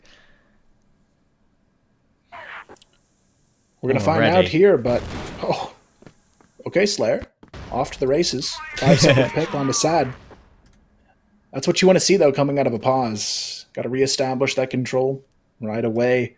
They take him down, and no arms to deal with, potentially. Actually, Dipsy does have one still in hand here towards the B side of the map, so he could be a bit of a threat in that direction. But coming out of this pause timer, you can already tell ROC Esports, they've got a game plan here. They're not going to be playing super aggressive, but they have a lot of forward map control in mid. They're waiting to see if there's a push up the catwalk here. They're ready to catch it off guard. But actually, they're going to slowly double back to the B-bomb site. This is probably going to be the right call here. Comics is the only solo player to hold this off.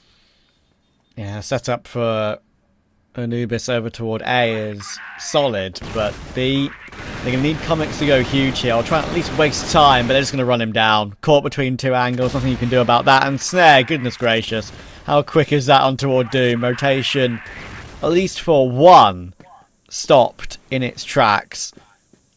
Jaguar will deal with Snare, but he now needs a 1v4 and all 5 total. A little way away as well. A little bit of utility, but ROC have plenty to block him off as well. They're going to be even again at 8 rounds apiece. ROC just refusing to let Anubis get away, and the possibility of overtime, of course. While it still looms large, they want this one done cleanly, and Horus will finish it off cleanly, as I said. As cleanly as Slayer's opening. Back even again, straight in to the next round. Do we have a map point, or do we have a championship point here? It's anybody's for the taking here, but ROC Esports gets back to the B-bomb site. Comics gonna try and work through the flash. He's able to find one. Doom finds another, but Slayer, that is a huge kill to grab early on for the push. Snake and Slayer, though, very low on HP as the retake starts to come to life. Dipsy gonna find the first one, and Slayer already low on HP. Not a whole lot he's gonna be able to do here either. Snare now left in a 1-on-3. Dipsy and Jaguar are both one shot away from going down, so they've got to be really careful on these angles. Snare, surely not, gets the double down to the 1v1. Sad versus Snare for such a critical moment for both of these teams. Snare gets the spot on the jump down. What a way to bait out the shot, and now it all comes down to this. Snare, is he going to make the decision to actually cross onto this bomb site? Sad has to play the timing perfectly, but Snare, he's such a strong player in these situations. He knows there's probably going to be some info on this mid position. Snare gets it done! The 1-on-3, and it's championship point on the table. Oh my god. Could there be anyone else to do that in the league? I'm not so sure. That is incredible. The two with the sidearm to start were great. The patience, the jump spot, the clear through mid to get the third. Unbelievable. And maybe that is the icing waiting for the cherry on top as winners of the league in this particular season is but a mere 5 kills away. Can Anubis bring it back to overtime, or have their hearts just been broken? Snared. 1 minute 40 to find out. I like the play call here. You've got Totson throwing a utility fake towards the B-bomb site. The rest of ROC Esports looking to execute potentially up the catwalk, and this is where Sad might have the most important moment of this map so far. He's probably going to be the first one to make contact on the A push. You've got Dipsy underneath the catwalk here as well, in a really solid position to maybe hold this mid push. Horus maybe working his way through the mid doors. That flash is actually perfect, but Dipsy gonna spot out Horus on the rotation anyways. Now Slayer and Snake know they've got to hold down this smoke, but it's all about Comics on the actual push. Well played. And Comics is gonna be good for pushes out, but Slayer and Snare, they've already wrapped behind to find themselves 2 kills.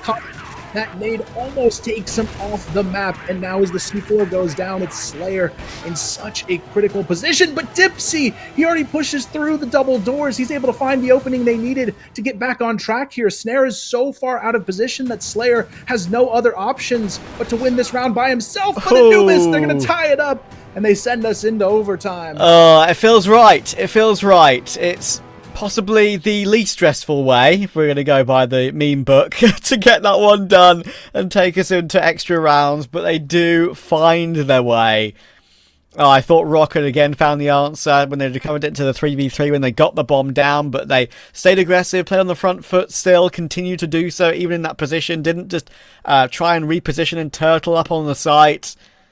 And they got punished for it on this occasion. Too spread out across the map. And Anubis will extend play. What a regulation here on Black Widow it's been, but for ROC Esports, the scary part now is they still haven't been able to cross that finish line just yet. And every round they're not able to from this point on is going to feel like this one's going further and further away from them with how close they've been. Only one round was all they needed there. But now Anubis, this is their chance to start a comeback. If they could somehow steal away Black Widow, it could be the start of something special in this series. But knowing ROC Esports, they're not going to be happy with that previous round. They're going to be coming in, I think, guns blazing in round number 1 of overtime. Feels that way, doesn't it? Experience paying off, perhaps. Now we get into these latter stages of the map for ROC. We'll have to see if Anubis have got anything left. It was a great rebuttal, gotta say. I would have forgiven them for rolling over 10-8 at the end there after what Snare did to them.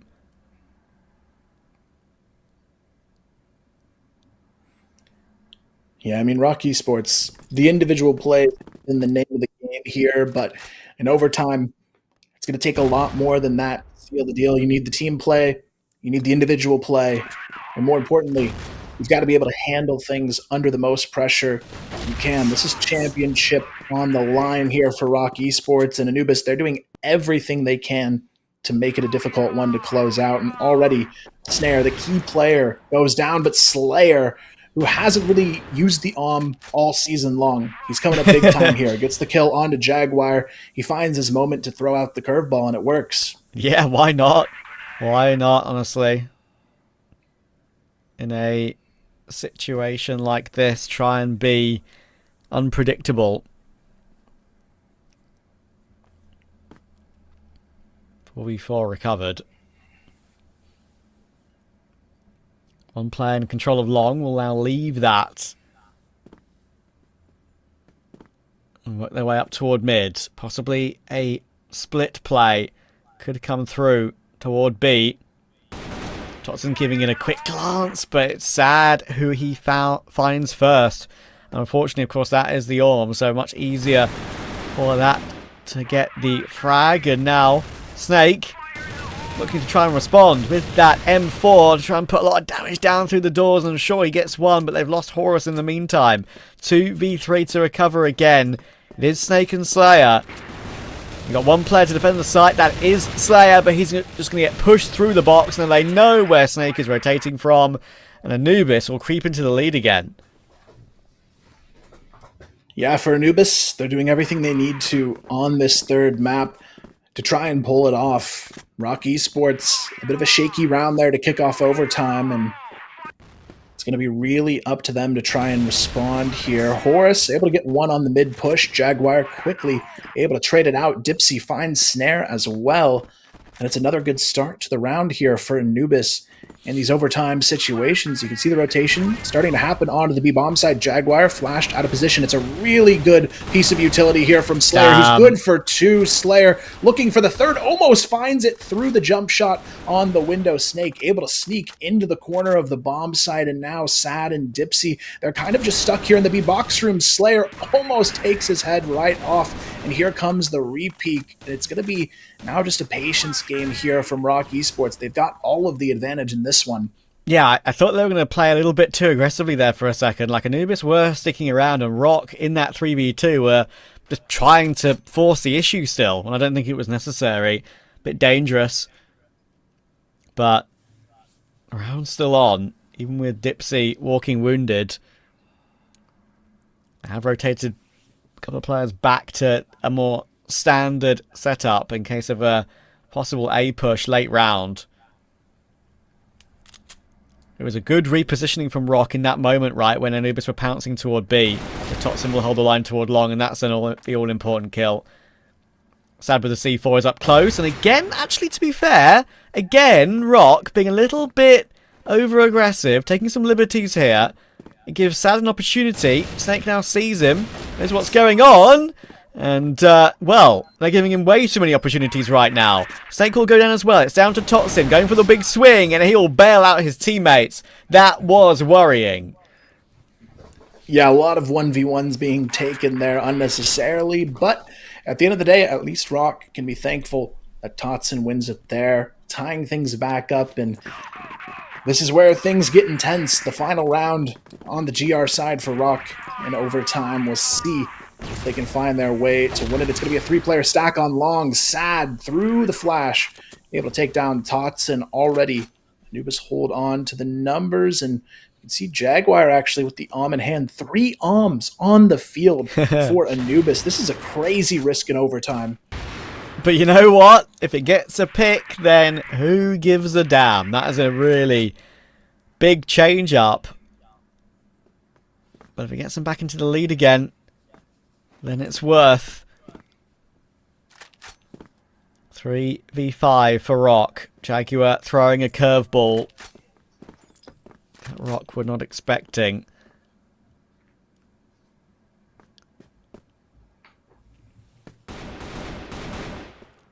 Ooh, Dipsy. A little bit close to disaster there. The problem they're going to run into, though, with these 3 is they have to find a way to still execute if they can. It's going to be tough to win the round without actually going for the full swing here. And this is where you're going to see a player like Slayer try and do what he does best, find these openings to catch these players off guard. He has to be careful. Jaguar's still in the mid window, but Slayer just jumps across onto the catwalk anyways. But because of that rotation being spotted, it does leave an opportunity now to execute on this B-bomb side for Anubis.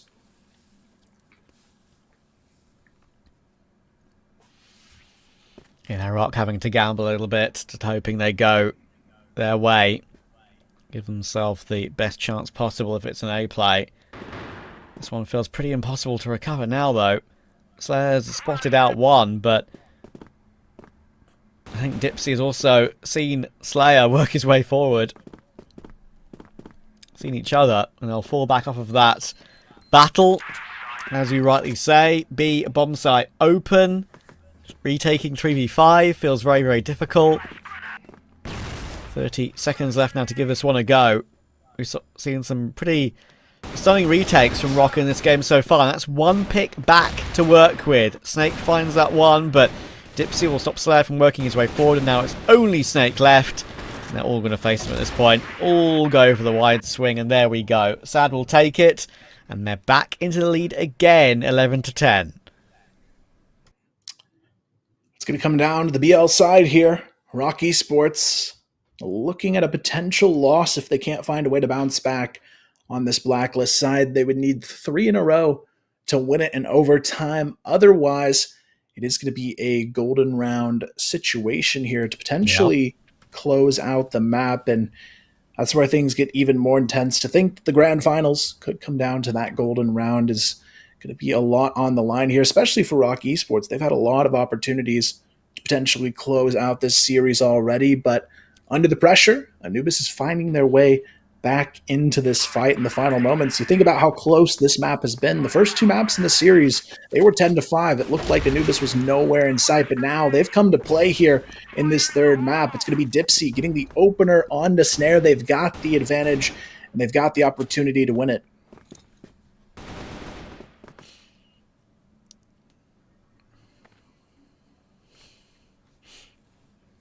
Staying aggressive are Anubis. That's keeping them in the game at the moment. We could have a 4th map on our hands. And ROC will have wanted to wash their hands of that.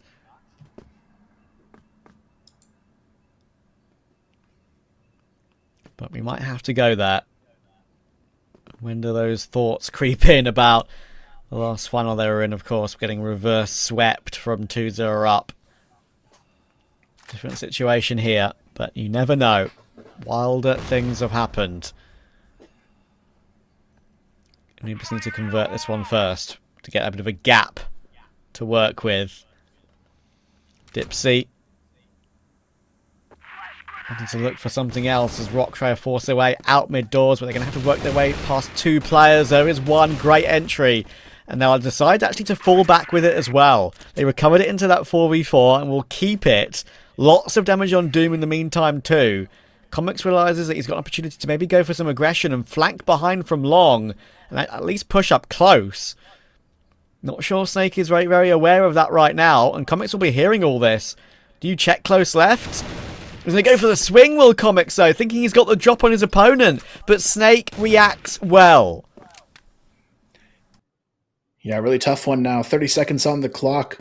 Numbers in favor of ROC, but Sad, he has a chance to hold on himself here, but he misses the shot. Now Doom and Sad, they're both alive, but not for much longer. Doom actually falls to his death. Sad goes down to Horus, and now Jaguar is going to be left alone on the catwalk. It's a 1 versus 4 situation. That's not meant to go his way. So even though Anubis start with the opening pick, ROC Esports, they're right back in it with the tie. That was very methodical, right? I mean, just take mid control, get your entry in mid, fall back off of it. Sure, you can argue Comics maybe made a mistake there, but I don't really dislike what he did. Like, I think he read the map fine. He realized that he had space to work with, and he actually went for the peak, I think, at a time where he thought he got a drop on his opponent, right? So, shame he couldn't convert it. Snare will get another opening in the following round, though, and ROC are turning up the pace. Doom will get one more onto Horus, but they've already lost the sight, and may have lost the 12th as well. But hang on, Dipsy's doing more work, and he's taken down a big threat. Yeah, the big question mark now is actually Totson. He's nowhere near the A-bomb side. He's in the B-bomb side, actually working his way on a late rotation to flank.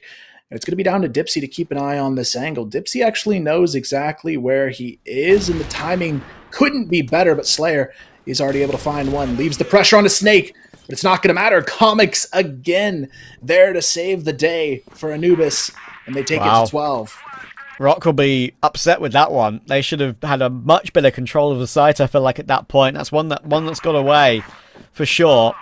Anubis will be delighted. Comics bails himself out and redeems himself from that mistake in the previous round. And we have a 4th map point. It's going to be a quick sprint out the mid doors, though, ROC. And they know the mistake they made in the previous. I don't think they're going to slow down this time around. Slayer going to be good for 2 Totson finds another.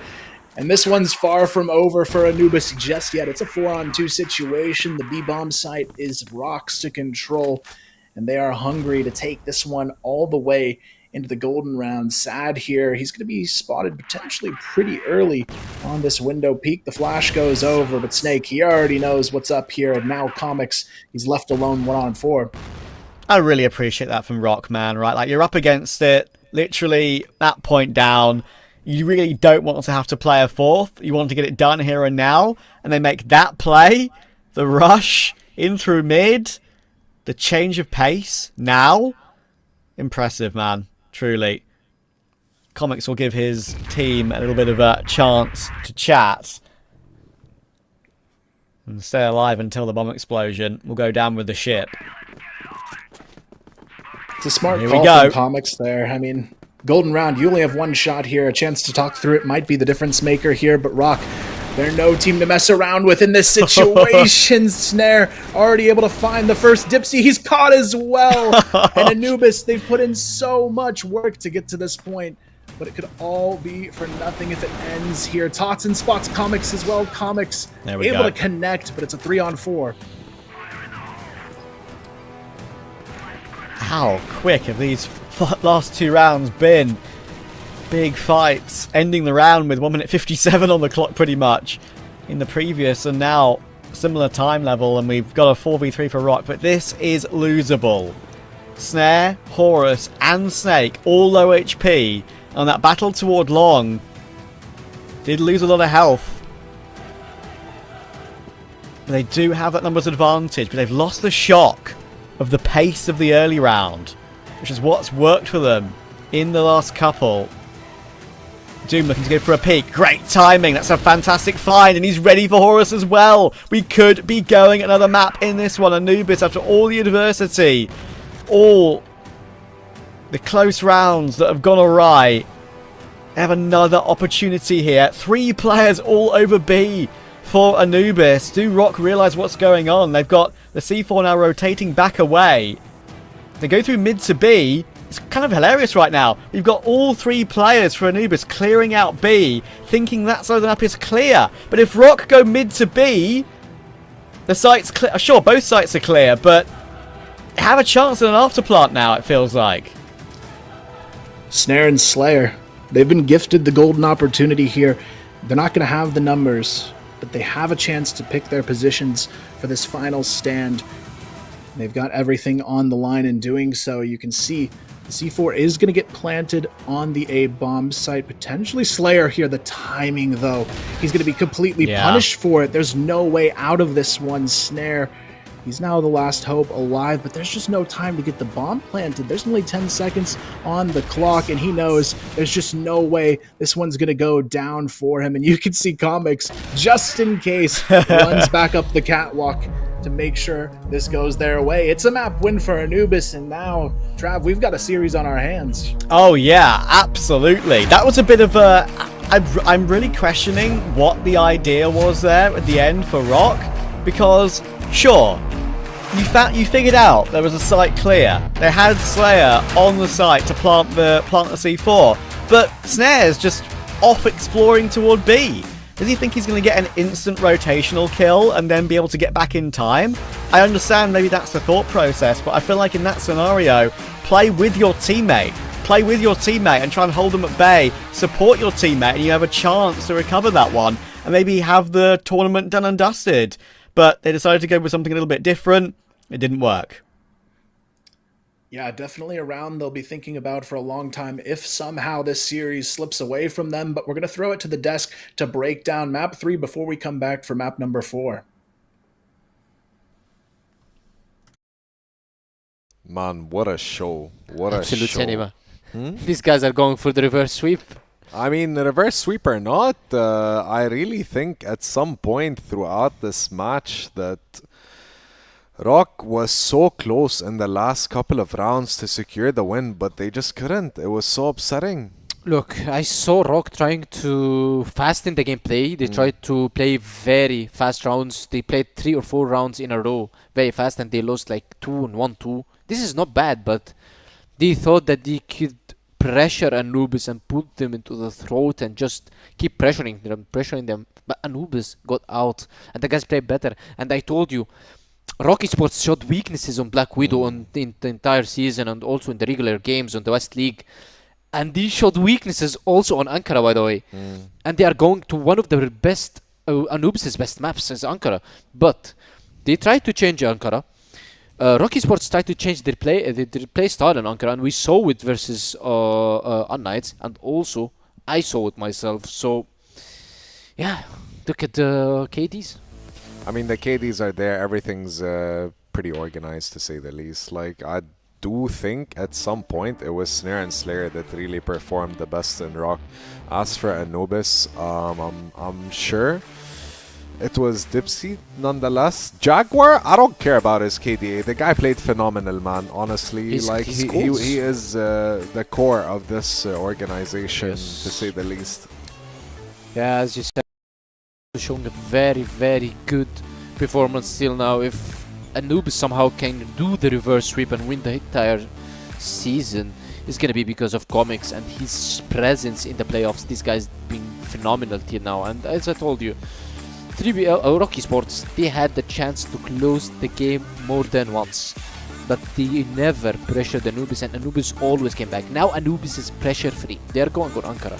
Yes, ROC Esports want to be finishing it 3-1, and fun fact that we had all our series is 4 maps. In the semi-finals, it's 3-1, 3-1. Yes. In the third and fourth match, it was 3-1 in favor of GG as well. So now we are going to the 4th map. So will it be also a 4 maps series or Anubis is gonna take us to port where they start on global risk, and this is gonna be the most intense game, and I can bet my money on Anubis if they go on global risk port with all the momentum in the world in their hands, and these guys are very, very confident right now. They try to do their best in Black Widow, and they succeed in getting ROC down, and it's not gonna be a clean sweep series from ROC Esports. Anubis is here to fight. Anubis back on the line and the track again. Yeah, I mean, I bet the devil is whispering in their ears right now, telling them like we have to win for both teams, you know what I mean? So we need to be cautious of that, and I mean that metaphorically speaking, to say the least. I honestly, I still think ROC's gonna win. I don't know why. I'm not trying to demean Anubis, and I'm not trying to make them, you know, undermine them, but I just feel like ROC at this point, the rounds that they secured and the perseverance that they've showed is just incredible. Yeah, and also after the loss versus Anubis 10-2 on Ankara, ROC rebuilt Ankara from scratch, and I've seen these changes. And the guys did very good versus unKnights, which is one of the best teams that they are playing Ankara on this the region right now. I would be scared to play unKnights every day on Ankara, but they still managed to beat them in a style, in a fashion, because they beat them like 10-5, I believe. And still, ROC Esports are playing now versus a stronger opponent on Ankara, which is a map that Anubis love, and it's Anubis' pick. Yes, Black Widow was ROC pick, but also Sub-Base was Anubis' pick. So now it's the matter who's going to be hitting the shots more. We've seen Dipsy coming back. We've seen Comics still performing. Doom is back alive. These guys now, they are together as a team, and they're playing way, way, way better. And I believe that in this map, which is going to be Ankara, Anubis has a big chance of going into 5th map, especially that Ankara usually on 0% win for ROC Esports. Anubis always got their wins. They played 2 times since 2024 on Ankara, and Anubis won both. One of them was in the regular season, season 1 2024, when they beat them and they got the draw.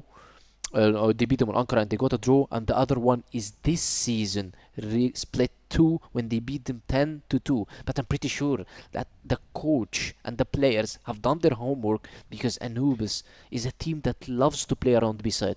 They like to stack B-side. They like to leave the A-side players alone, and they are confident that Jaguar is going to be locking down this side. And this is one of their strengths, is that they play the global risk in a different way than all teams. All teams usually, they like to stack a side, but Anubis, they like to stack B-side. So I'm pretty sure that ROC Esports, if I know this fact, then I'm pretty sure that the ROC Esports players know also this fact, that these guys, they like to stack B-side. So we're going to see how the adaptations from ROC Esports is going to be.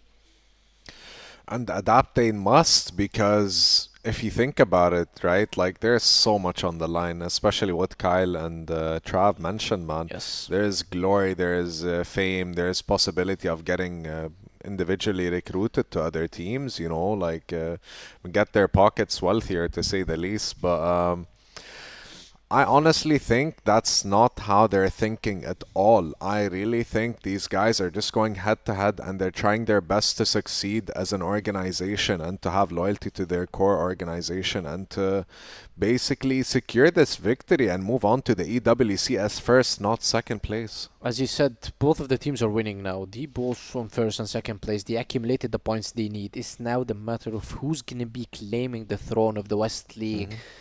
ROC Esports are one step only from winning it. Anubis, I'm gonna say they are also one step. Only beating Ankara can make them go to port. They will have a very high momentum. ROC Esports might lose their focus. It might not be the same as the first map or the second map. You cannot maintain the same focus level among all the 5 maps, but if you it's possible, right? Yeah, because I feel like if Anubis wins this next game, then Anubis is gonna win it. Yes. In my opinion, yes, because they're gonna have the momentum. But if ROC like adds some more gas to the to the tank and stuff, and they'd be more than possibly able to finish it off. Yeah, because hopefully we're gonna have to wait and see. You can tell from the body language, they seem a bit like tense and frustrated and all these things, but nonetheless, these are pro esports players, man, and I respect them each individual, and I really think that they have a lot of potential, to say the least. Yes, as you said, they are professional players, so definitely they know how to handle this situation. Also for Anubis, they showed us that they know how to handle the situation. These guys were down 2 maps. They were playing golden round. And these still kept the same aggression. They pushed into B-side. Doom got the double kill that he needed, and they left Snare and Todzin alone. Snare tried to do the play. As Trav said, you would have maybe stick with your teammate to try to fight more together or play on trades so it become closer and just get this throne for your team. But at the end he decided to play alone, which is not wrong as well, that he tried to take it on his shoulders. But still Anubis were able to crawl back and come from a very deficit situation. They were down 0-2 and 10-5, 10-5 map. They got only 10 rounds in 2 maps. In this round only, they got 13 round, winning on Golden Ground versus ROC Esports. That, as I said, usually ROC shows weaknesses on Black Widow. That's what makes them struggle in the best of 5. But now, Anubis, I guess they will be ready for Ankara. They will be ready for the map of their own pick, and they will be ready to play their style. ROC Esports is going to be starting on Blacklist, which is the map likes and loves the Blacklist side. Anubis is going to be starting on global risk side, and guess what? Anubis loves the global risk side. So you are starting on the 2 favorite sides for the map and for the team. That means that the first side is going to be deciding everything, and I do not think that it's going to be very close side. I don't think that Anubis is going to be 5-4 or ROC Esports is going to be 5-4, or it's at least going to be 3-6, or maybe also 2-7 in case one of the teams drop their focus. It's just an opinion, but I am seeing ROC's focus is dropping, but still it's on a high level. I don't know how to explain this, but ROC Esports. No, I get it, and it's just the mental strain of going multiple games back to back, and initially speaking, playing in the entire league. Like, how much Crossfire hours do you think these guys have put in? You know, that must have been frustrating. Yes, especially that these guys started, I guess, from January. Both of the teams, Anubis did their tryouts on January, and they started working on January. Now it's April, and we are almost finishing April. We're going into May, and these guys are playing hours and hours, week by week. They only got 1 week off, and ROC Esports played till the last week versus GG, as we saw, and it was a very tough week for themselves because they lost versus GG. So Anubis maybe had an extra week off, so they maybe have more gas in the tank, as you said. Coming into ROC, these guys needs to keep them to maintain the same focus level. If Anubis's focus is here and the ROC focus is here, and it drops to the same, it comes to the momentum, not the focus, because the momentum will be shifting towards Anubis if they win. If they win the first few maps, yeah. Yes. If they win the first few maps, the first few rounds, excuse me. If they win the first few rounds, or at least the first 3, then yeah, that might cause a deficit. But I think for ROC, I don't know. I've seen ROC go from 1-4 unfavoredly to like 6-4 and 7-4. These guys have all the things in the world to, I guess, to adapt. So ROC Esports, now it's their time to win. Other than that, it's going to be very tough. Anubis, it's their time to come back, and I guess we have the games ready on our shoulders. All right, let's take it to our casters. Let's go. All right, here we are, map number 4. Still some fight alive from Anubis, but the big question now is, will it be enough to carry us all the way into a 5th and final map of this series? As Penguin mentioned, though, Ankara, a really good map for this team to potentially make that happen on. Historically, they have been able to beat ROC Esports several times within the season already on it, but you've got to go to the next level, I think, here, because there's that added pressure of all the changes these teams have made coming into a match this crucial but sad starts things off on the right foot. Yeah, the front foot and the right foot already straight into the action. And talking about momentum, it's something you can't see, but it's very, very real, and you can feel it in occasions like this for Anubis. If they're able to put their foot down here and able to take us to 5, suddenly ROC will be in their own heads. How do ROC recover? As Desk kind of mentioned, I think like on the player cams they're looking a little bit quiet, a little bit guess you could say maybe vaguely shocked that they have to play more in a way, considering they were back and forth the whole game. Always thought they were going to be able to get over the line, but the golden round, Anubis will manage to scrape it. And yeah, I wonder how they are feeling right now, and if it's going to be very obvious as we go through this game, some of the decision making or pure individual level, if it has affected them. But they have a chance of working their way back into this one still. This one could very much still go their way, and look at that, they're going to shut me up immediately. Love that. That was a fantastic choice, and it's going to work out for a 4v2 with the bomb down. Yeah, at this point, Comics and Jaguar, they've got their work cut out for them. It's going to be a very challenging retake, especially with the early smoke screen to wait on. They've only got a nade left, though, from Slayer, but Jaguar and Comics, they're going to go ahead and group up on this one. They've already been spotted out. Totson with the early peek will catch them both, and Snake going to be good for one, and Totson right there to support the second. So ROC Esports, a pretty decisive opening round, but it just goes to show you how good this team is when they get to play aggressively. Yeah, it's funny, right? We saw that at the end of the previous map. I was thinking for sure that when they were turning up the pace to really try and catch Anubis off guard, it was going to continue to work toward the finish line. But in the end, it was Doom who had his moment in the sun. So, yeah, it's a good opening rebuttal for ROC to take round one, but it's been back and forth the entire way in the last map and a bit. Anubis are not letting them streak clear. It was a great take in the previous round. Group up toward the underpass. An immediate pounce up the boxes onto the site. Worked cleanly. Got a little bit of control at the beginning of this round as well. Looking to push forward as a group and clear out the outskirts of B. But it's only a little bit of the map. Anubis are still holding strong for now. 3 over toward A at the moment. Yeah, I mean, for the moment, Anubis, it's just kind of a little bit of a guessing game. They haven't got too much info yet, but Dipsy, this is going to be a key fight to the round. He's going to see Snare catches him.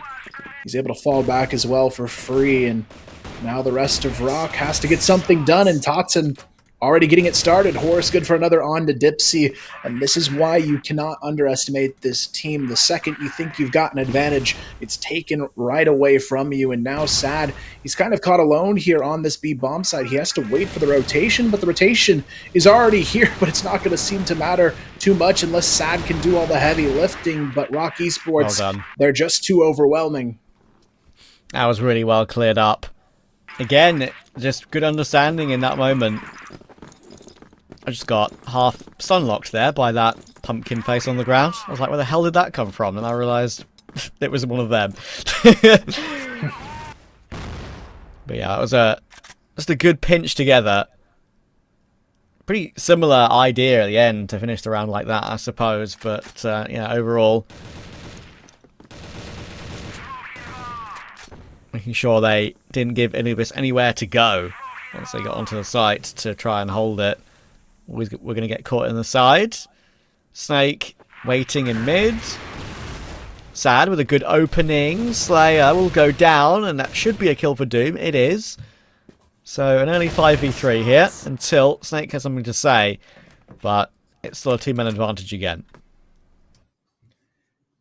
Yeah, a bit of a tough start here this time for ROC Esports, but we've seen a handful of 2v4s on the day, so Anubis still needs to keep it together here and make sure they don't afford themselves another clutch going against them, because right now, that's been the name of the game for ROC Esports, getting these early maps to go their way. It was all about those clutches, and you've got to be really careful here, especially right now, because the B-bomb side is fairly open for the taking.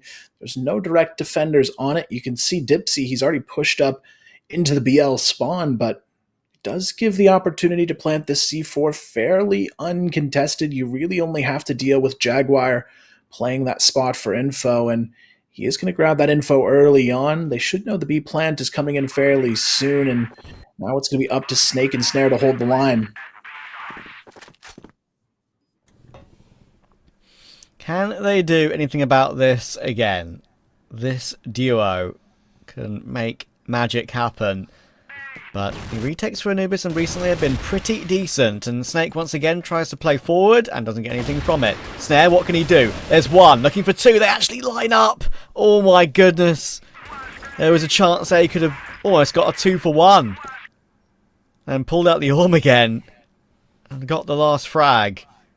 But that is not the reality we live in on this occasion. Alternate universe perhaps, not in this one. Anubis are off the board.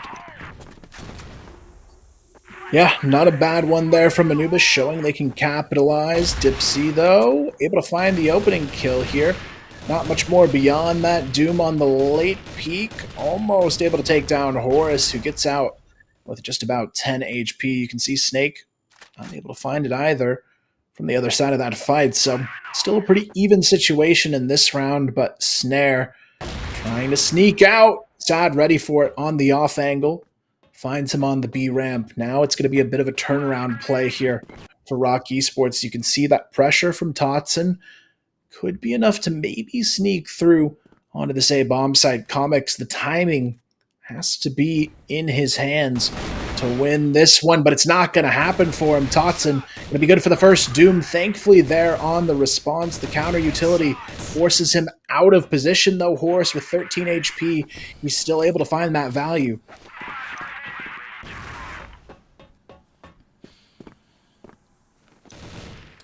There's opportunity for Snake and Horus this time to hold a retake. Good positioning with the smoke, but actually Snake will go down. And now it's a low HP of Horus to try and recover this one. I don't think he's got much of a chance, but they don't really know where he is yet. He's playing around the angle really nicely here. They're not going to be checking this. Can Horus make something happen on this low health? They have not seen him. Gun drawn, trying to spin on the defuse, and he'll get it through. Oh, what a shame. Great play, but just a little too late on the peak. Yeah, just a really good choice there from Anubis to commit to the full defuse. If you get off the bomb there, it's surely around for Horus. So very smart plays coming in. We're right back at a tie here, and that might be the name of the game for this full remainder of the series. Both teams kind of neck and neck. ROC Esports, they get the early momentum a lot of the time, but now Anubis is finding their way back into these rounds, and we'll see exactly how these two teams adapt over the course of this map. But Jaguar and Doom, they're going to go for the pinch play here, and so far it's actually ROC getting the better of this fight. I'm actually kind of surprised. It felt like Comics was in a great position to maybe provide the support, but he's just not there.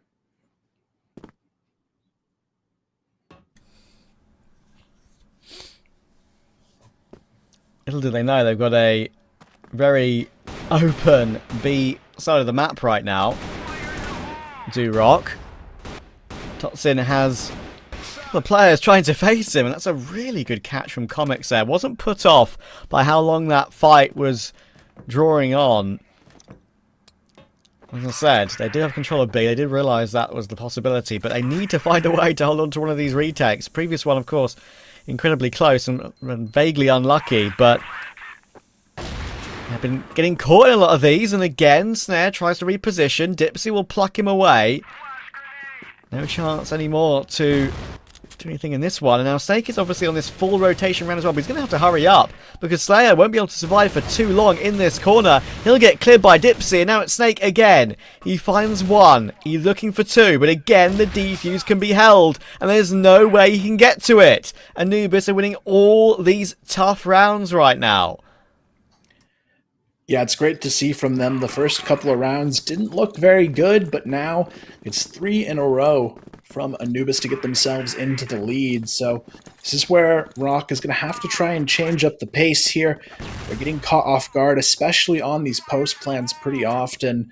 And I think for ROC Esports, the name of the game has to be just going in fully aggressive. That's been their success here throughout this series, and this is the type of round they needed. Totson able to find one right away. The rotation's already there, but so is ROC Esports. They have full control over the top of side here. Some good utility should help stall the rotation as well. And now Anubis, they're playing this one from a numbers down situation. The nade as well. Dipsy and Doom going down heavily.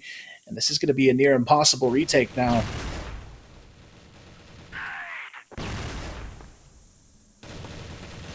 surely not this one as well. This is beyond them. And there we go. Sad will be the last one alive, and he will get removed in the end. So, bit of celebration there from Totson. He knows that's important just to recover some momentum in this one. Anubis managed to grab 3 in a row with some very impressive patience on their retaking, but ROC back even again. Bit of a slow start for Snare and Slayer in this one as well. Keep a note of that one, because usually it's the opposite. Both of them with only 1 kill at the moment. Ooh, Snare though. There we go. There we Back on the go. map right away. Player as well, able to find the second, so speaking that into existence is going to be actually Comics, though, who still shuts it down. Big double kill and make it a triple kill. Comics still looking for more. Snake not going to be able to stay alive. Comics, that's a 4K on the round to keep Anubis in the lead. He's getting loud as well. Great to see. I know they're in a great position. Like, genuinely, it's crazy how they're a map down, but it's this entire BO5 feels so winnable for them. They're not in a good position still, don't get me wrong. But look out at the aggression and the picks they're taking and how they're feeling on the player cam and how confident they're looking with their in-game body language, if that makes any sense to you, right? And how they're going about things. I have a feeling we could be in here for a little while longer. Can ROC find a way to halt them? It's going to be up to ROC in this round to try and tie it again. They're already down a player, though, so it is going to be quite challenging. Jaguar also spotting Snare on the top of the A bomb site. Does a little bit of damage through the wall onto him. This is where things might be a little bit more challenging than they thought for ROC Esports. They're not able to find the entries they have been. And Anubis really setting up for some good pick potential here. Dipsy able to take down Snare as well. So now they've got their backs against the wall for this round. 3-on-5 situation. Snake down to about half already. And they really need to find a way through. Another good pick. Another good kill. For Sad. Up to 8. Loving life at the moment. And Comics, spinning on a top, looking for both, will get both. And this young talent is giving Anubis something to shout about right now, and himself. Yeah, so far this series, Comics, definitely one of the standout performers for Anubis. If they somehow can pull this off, he's definitely a big part of that. Totson, though, trying to shut things down in this final round of the half. Able to get that first kill onto Dipsy, who's been quite the troublemaker as well. For one of the first times we've seen him really wake up to kick off this map. He's 9 kills on the board, the most in the server, tied with Snake. And now Anubis, though, they've got to fight from behind in this one. Sad, already a little bit low on HP. Dipsy out of the picture as ROC will look to try and make this just a one-round game at the half. Oh. Calm from Snake there. Long range bursting toward Doom's position. Will take the kill. We haven't seen either of these two teams, I feel like, really streak clear. Like, sure, some of the ends of map 1 and 2, ROC did really put the hammer down. But last map and a half, I feel like the gap's never been more than 2 rounds between them. 3 at most. Jaguar, good clear. Hang on, could still be something here, but no, should get run down. Will get run down by Horus. But it's a 1v1 still. Sad, not being checked though, and Horus, I thought for sure he was going to see him. But Anubis are feeling it right now. Another incredible recovery. Ooh, Kyle, I have a feeling. I have a 5th map feeling. I think you might be right here. 6-3 is a really big half. This is normally a BL-sided map as well. So up 6-3 seems to be like a really good sign that they might be able to do it. But ROC Esports will see what they have left for us in this second half, or if it will be a port final map situation. Right now, it's going to be up to ROC to prove to us that they're still the team on top of this series. If they go down pretty heavily in this map, it starts to look like Anubis might be the team to win it all today. But at this point for ROC, they've got to hold on to the series lead they've got here. There's still definitely A lot of time to recover this one and make sure they hold on to it. But for Anubis, they need to keep doing what they're doing here. They've got 3 players on 9 kills already in this map, and they're continuing to cause so much trouble here for ROC Esports to have to deal with.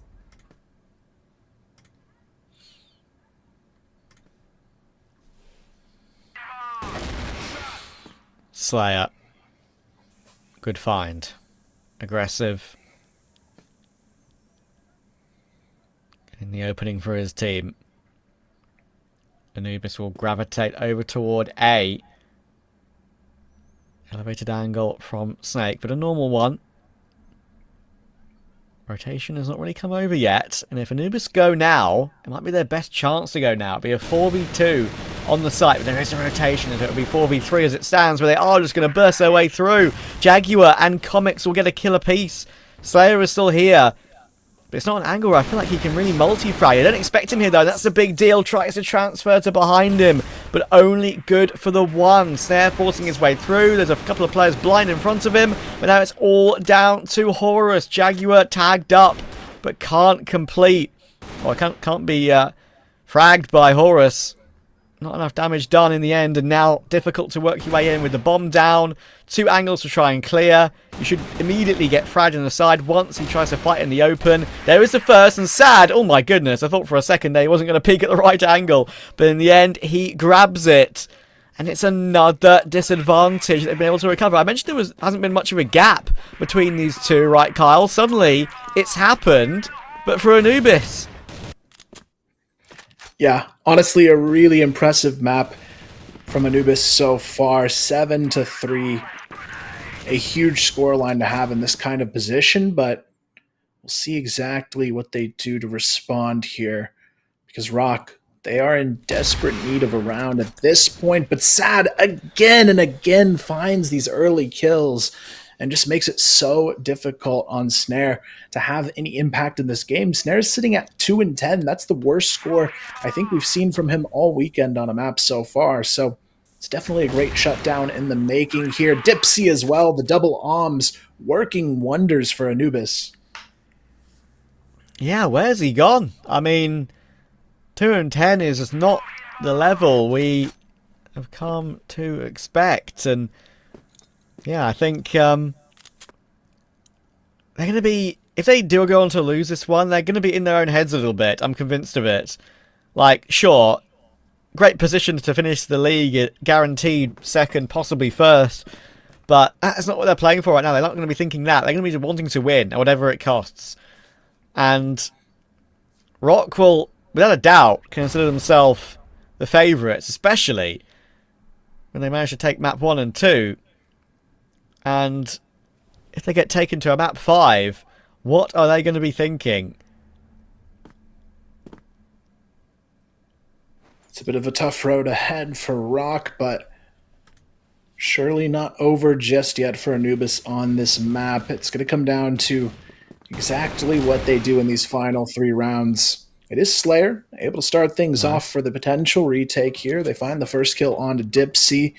It's a completely open A-bomb site as well. Totson late on the reply, tries to sneak in, gets taken down to 14 HP. Slayer as well, alongside him. The nades looking a little bit scary there for a moment, but nonetheless, they do get the C4 planted. Snake already going to be spotted on the flank as well, so they've got a lot of space to work with. Comics, again, another big headshot, gets things set up for success here. Slayer and Totson now both stuck behind enemy lines. Slayer, it's a 1v4. Surely not here at this point. Jaguar trades it down, and Anubis are 2 away from tying the series.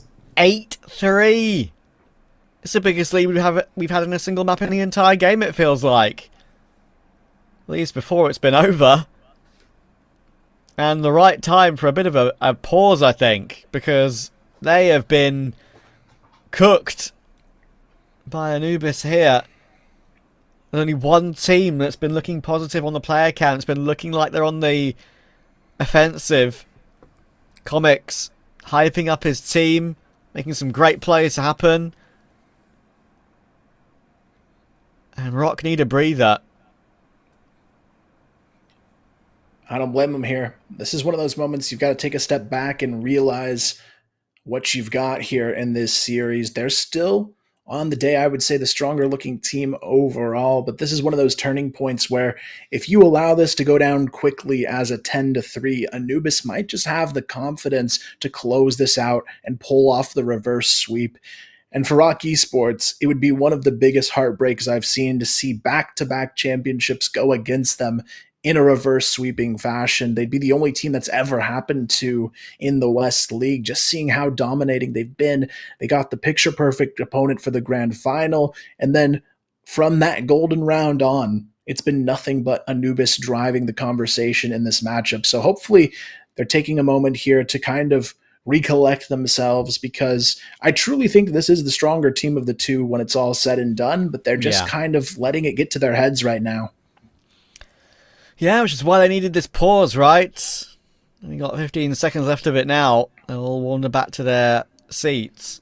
Snake was the only one to stick around, willing just to relax and take in his own thoughts. Different players reset mentally in different ways, of course.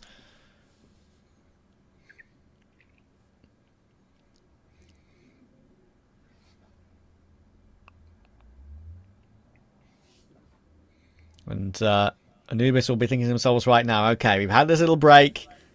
They've chucked their timeout in at a time that maybe you could argue is a round or two too late. But I'm going to stay focused. I think they have. Can they get it over the line, though? It's going to be a tough path to get there for ROC Esports. It would require 7 before Anubis wins 2 to take this 4th map of the series. Otherwise, a very strong chance at this point we see our 4th map go the way of Anubis, which means Port would be the decider here for the grand finals. But at this point, ROC Esports playing a little bit differently in this round. It's going to be a forward peek outside of the B arches. Snare really wants this pick. He's going to find it here. Doom as well goes down the C4 along with them. A great way to start the round. It's a start.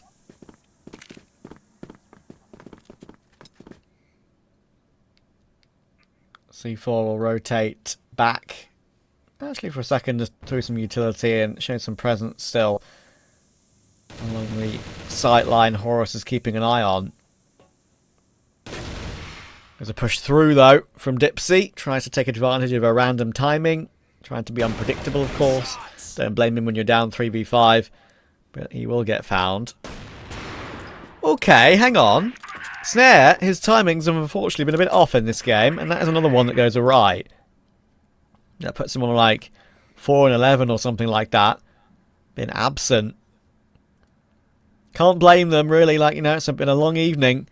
You're not always going to play at your absolute best every single time.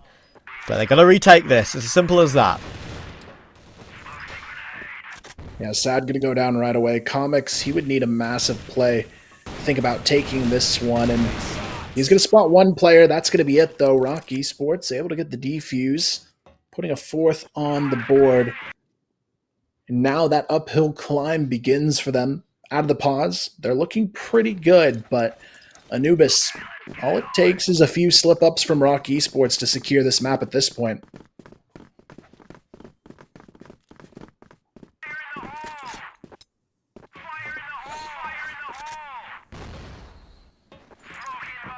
Yeah, leads can disappear quickly.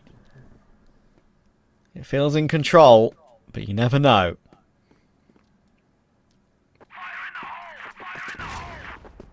Three over toward A, looking to try and go for a push early, but of course utility is blocking any of that for now.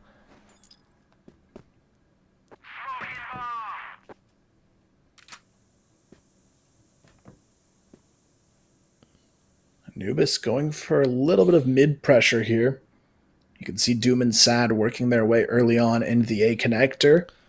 Slayer for ROC on the other side of it, though, just holding on to the top of the mid staircase and just playing the clock here, putting that extra pressure onto Anubis to make a move, and you can see Sad here might have been spotted on the shoulder peak. Slayer doesn't check underneath. Instead, he's going to push through and get this kill onto Sad, a perfect player to take out of the picture early on. But now Slayer, he's definitely going to get caught off guard from this one. Comics and Doom quickly trade that one out.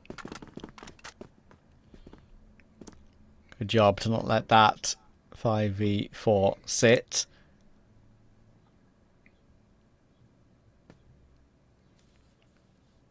.50 on the clock. Their choice is A. And ROC are going to have some very quick rotations available for that. They can't push toward much on toward B, and they're kind of just starting to feel it out. And that is what Horus is doing. Toxin's ready, but gets cleared by Comics. That's a huge kill. And that the site defenders have to hold firm. Horus is doing a great job on that flank that I mentioned. He's got himself 2 from it. Covers it into a 2v2. Smoke down. Snake playing ahead of it. Clears the corner properly and finds the last with the help of Snare. Okay, that's something to work with. And a little bit more aggressive to close the gap to 3. Yeah, ROC Esports doing what they need to, one round at a time, getting themselves back into a fighting position here on map number 4. Now Anubis, they've got to show they can break that momentum. All they need is 2 chances to secure this 5th map, and ROC Esports doing a good job of really having their key players get right back into the action. Since the reset, it's been Snare 2-1, Slayer 4-1, but this time around it's going to be Toxin and Snake who just can't hold on to things over on this A bomb side. Slayer has to do something big. He's taken down alone as well, and Anubis, they have just found themselves a 9th round in the process if they can make it happen. Snare and Horus, they've already been spotted out. The utility pressure is already on them.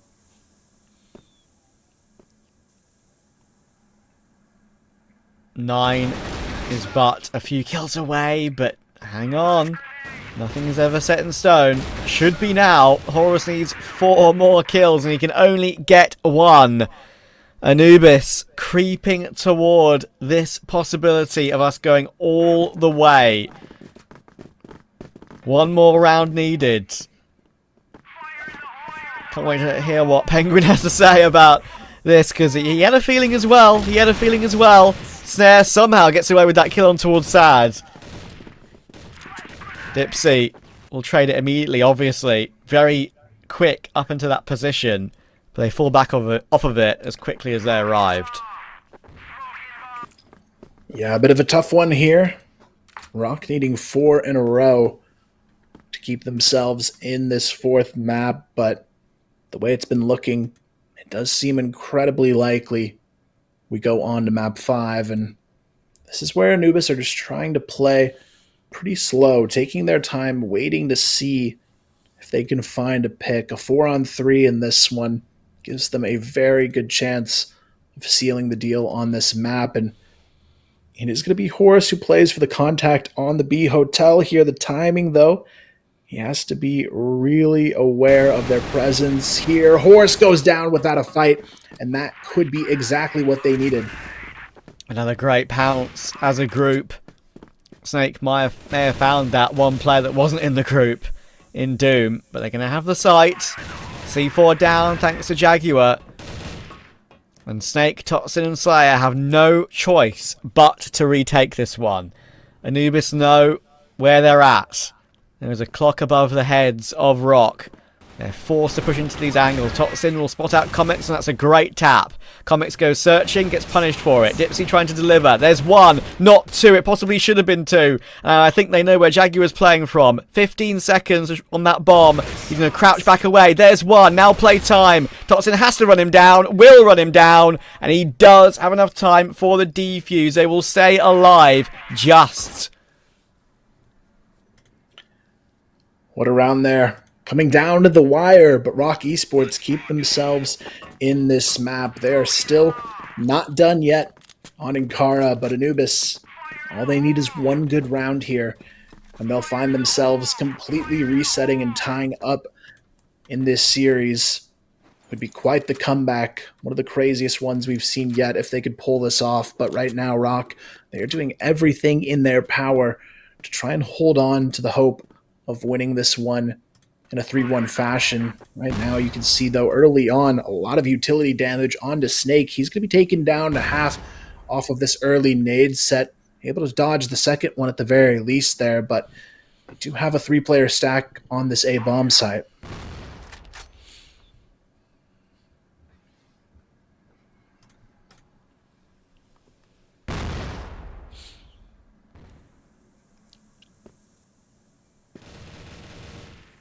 Snake. Ready.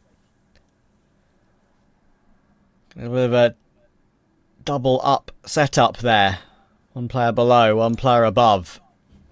Utility drawn. They push their way forward. Totsin, great clear. Sad removed. They should be very aware about the plan that Anubis have right now. And Totsin's doing a fantastic job of keeping them at bay until Comics and Dipsy get those trades. It's back into a 3 versus 3. Horus is around though, and he is doing great damage. He manages to take one. It's suddenly all down to Doom. He'll get fined by Snare. And we go on. It's definitely not over here for ROC. They're doing a great job of continuing to apply that pressure. But all it takes is one round for Anubis to push the limits here of what this series could look like. ROC, we saw them fight very hard in the first 3 maps of this series, and they're doing it again here. It just feels like it might be a little bit too late to fully push for this comeback. They'd still have to win a couple more rounds and send this one all the way in their direction in overtime to take it back. But this time it's actually Anubis calling the timeout here. I think this is a great moment for them to really get themselves prepared to hold on and close out this map.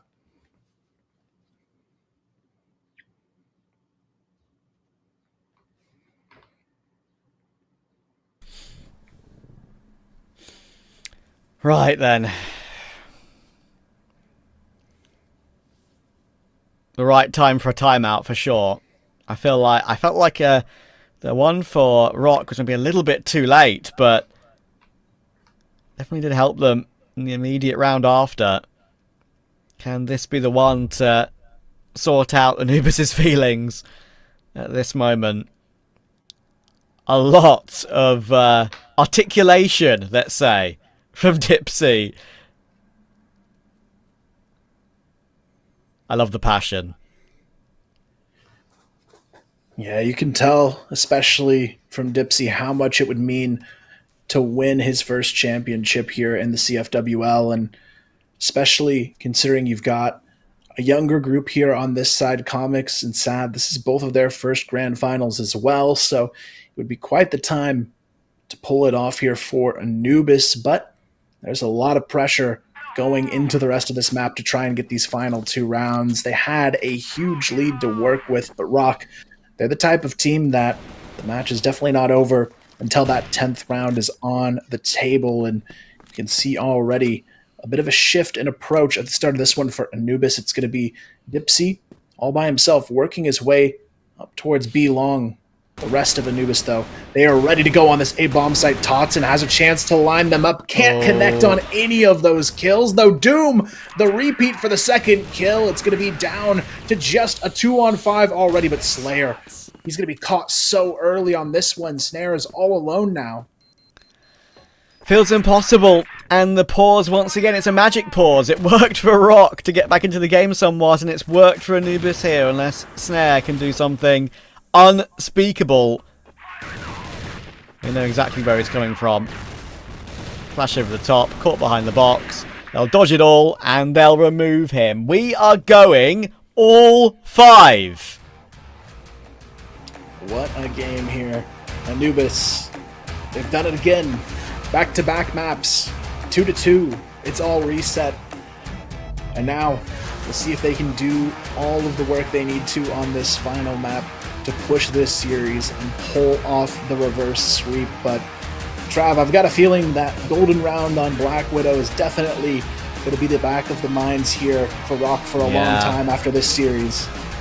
It feels that way, doesn't it? I mean, that was the chance. They had a opportunity in regulation, they had an opportunity in the golden round, they had a good opportunity to get into an afterplant maybe in a 2v3 if they played it slightly differently rather than had Snare go searching. As Penguin rightly said, it's not the wrong idea, just there's just another idea that could have worked. They'll be thinking of the what ifs, they'll be thinking of every other thing that went wrong in that game now going into this 5th map. Will they be thinking of last season with where they got comeback on, of course, from 2-0 up as well? Like, it's happened before. This has happened before. And I do hope for their sake they can recover their mental. But yeah, incredibly impressive from Anubis. That's kind of what we felt would happen after that golden round victory, right? They would put their foot down, make something happen, and they did. And yeah, you know what? I'm incredibly impressed either way, because I think this is exactly the kind of game and performance I wanted to see. Like, obviously, the desk really wanted all 5. We've got all 5. So we're going to go to a break, and when we're back, we'll get that 5th map sorted.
And game 5 is what we have, you know.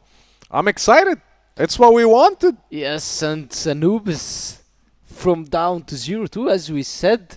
The only way for them to come back is winning Black Widow. They did, and they came back into Ankara, and they always have a very high score gap between ROC Esports when they play Ankara, and we saw it 7-3. Okay, they took a pause. It was 8-3, I guess. They took a pause. They tried to come back, ROC Esports, but still, Anubis, they came on top. As you can see, the squad is now fired. Comics is still proving that he's one of the best players that ever came to the CrossFire scene. And the youngest as well. Yes, he's the youngest in the playoffs. It's his first playoffs, and this guy is always maintaining a positive KD. He's 2.5 KD here, and Anubis are now on board. They're starting in global risk. The theater that we said, the rotation of the maps. I said the peaks of the maps that ROC Esports can come strong at the early 2 maps. But Anubis have a big chance of coming back and also doing the reverse sweep as we saw. Because Black Widow, the golden round, that they will still be looking into, ROC Esports will look into this. What do you mean round. by reverse sweep? The reverse sweep is that you were going into a clean sweep by Okay. ROC Esports 2-0. So everybody expected 3-0. So it's like It's clean reversing sweep. it, yeah. So now you're reversing it from Yeah. 2-0. You will be reversed to 3-2. Okay, So the reverse sweep is actually being cooked by Anubis right now. I see. The full momentum is with Anubis. That's why we are talking about Anubis. ROC Esports, we saw them first 2 maps. They're playing very good. And by the way, the maps that Anubis won, it's barely they won it. 13-12 and 10-7. But ROC Esports, they won 10-5, 10-5, sub base, and also compound. Now Anubis is on global risk board. If they manage to get 6-3, and I told you, the first half will never end close. It cannot be ending close. You are in a map that is almost decider for both. Decider for Anubis that you will be reverse sweeping, and decider also for ROC Esports that will be the throne and they will be the champions of the West League. So hope it so. can't be 4-5 or 5-4. It needs to be at least 3-6, if not 2-7, and that's what happened. Now the last map, it's gonna be the same. We've seen ROC Esports in the same situation before, and you can see the guys. You can tell the guys are now discussing. They are not as chilled as they used to be, but they are still very focused, very sharp. They are maintaining their momentum. They are trying to regroup as a team.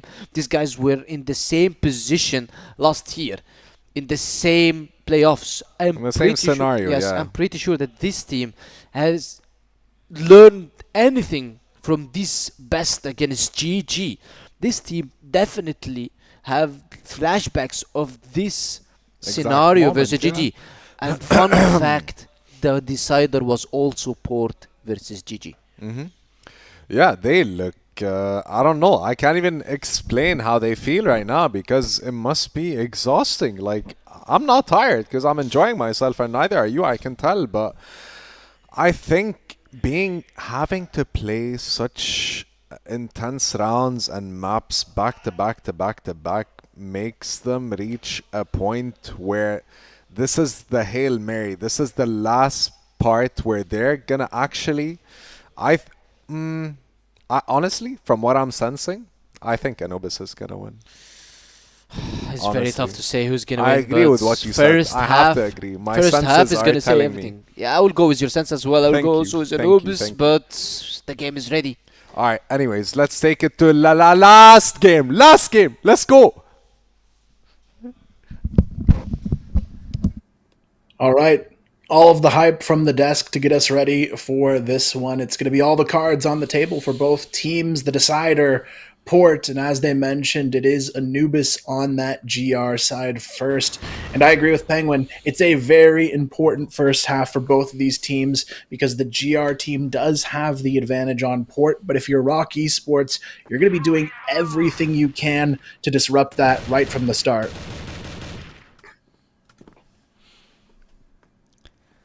What have we got here then? From 2-0 to 2-2, fifth map of the grand final. Can Anubis really do this?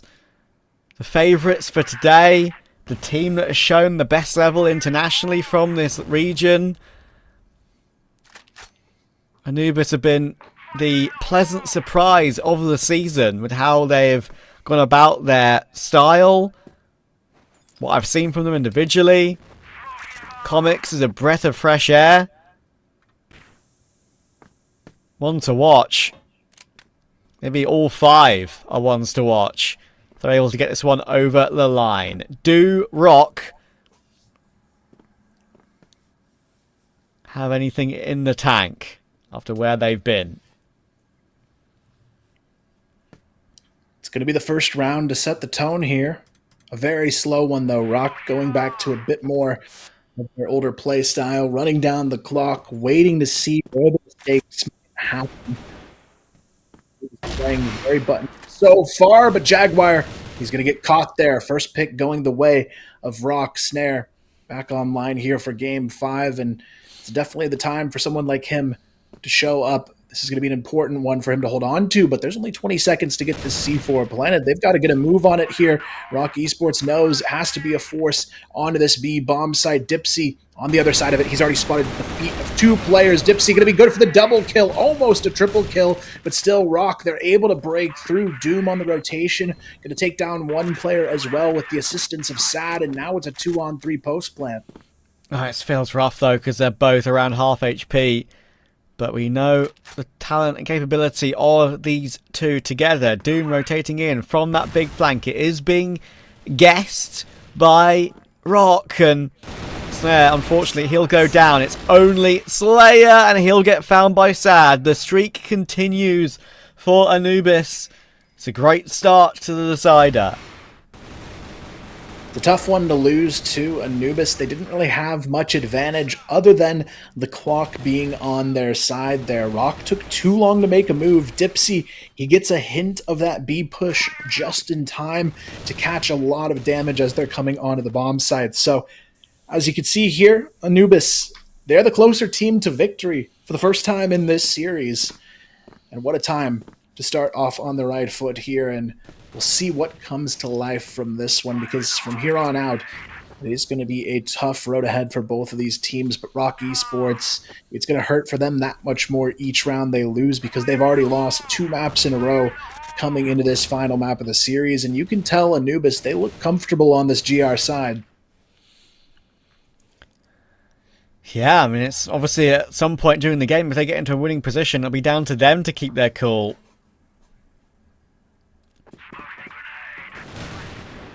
Comics is in a good position here. Will get cleared, but he does get an instant headshot anyway. It's a great trade from Totson, to be fair, but Doom will hold the line with that M4 through the boxes, pulls out the pistol, takes down Slayer as well, and even get the quad kill too.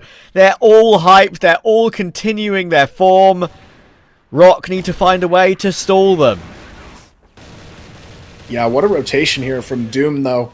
4 kills from this angle. Able to make everything happen for Anubis in this round, and now already down 2-0. ROC has to find a way to put that first round on the board. Otherwise, it's going to get really dangerous for them as this one continues forward. You can already see some early pressure on the B tunnels. ROC Esports, though, not so confident what they want to do here in round number 3, playing a little bit passive, hanging out back towards the BL spawn. But for Anubis, they've got the confidence to hit these shots. They've been doing it the last 2 maps, already here in map 3 as well. And this is where you need ROC to have one of these star players really step up and make something happen.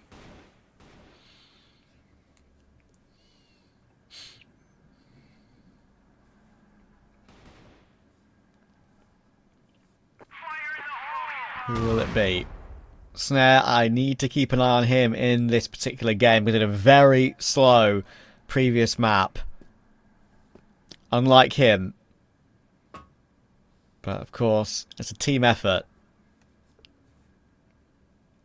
Who will be one to take point? Make the difference.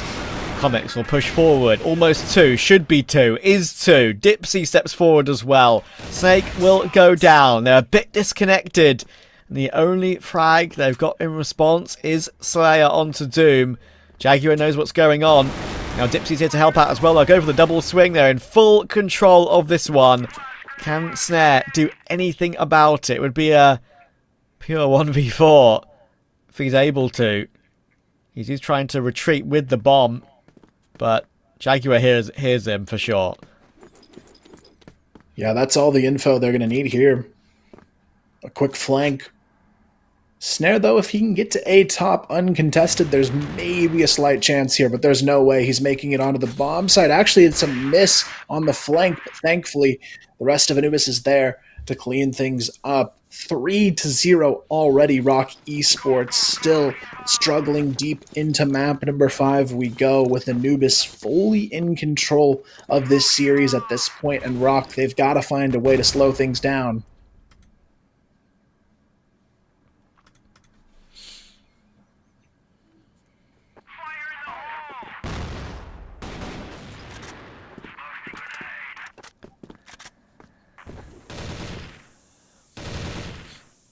Anubis must be loving life right now.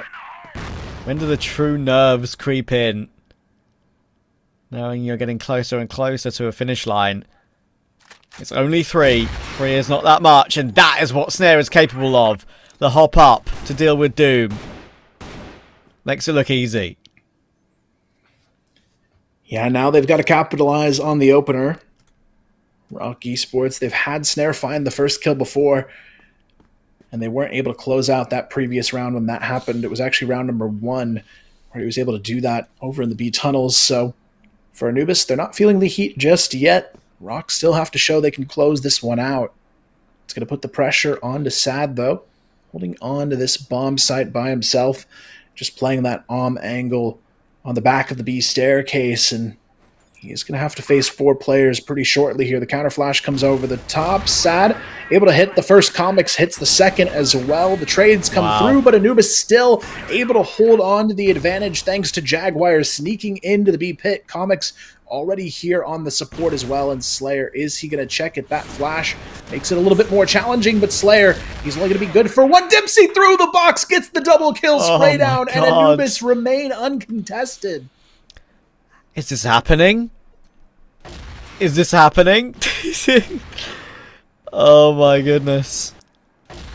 It's looking so comfortable. They had all the rotations in the right spot. They were so ready. Man, what a position to be in for ROC Esports. You think you've got a 3-0. The last map did not look good after the golden round loss on Black Widow, and now it is Anubis in the best position they've been in all day long. They're up 4-0 after being down 2-0 in the overall series on map number 5 here.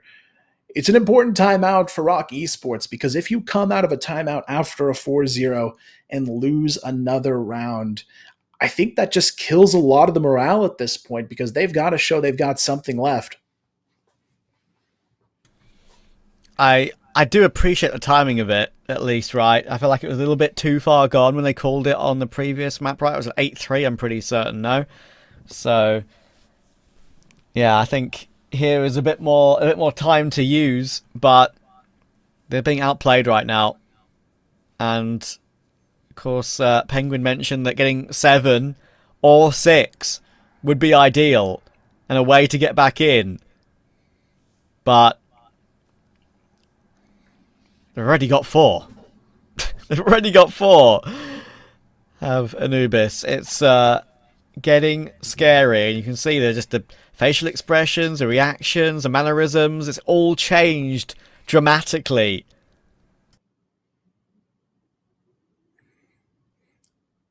Yeah, this next round, as we go back into it, is really going to mean everything for ROC Esports and their potential to maybe get themselves back into the conversation here on map number 5. They've been struggling all map long so far, but now more than ever, they need to find themselves a big round in Horus and Snake.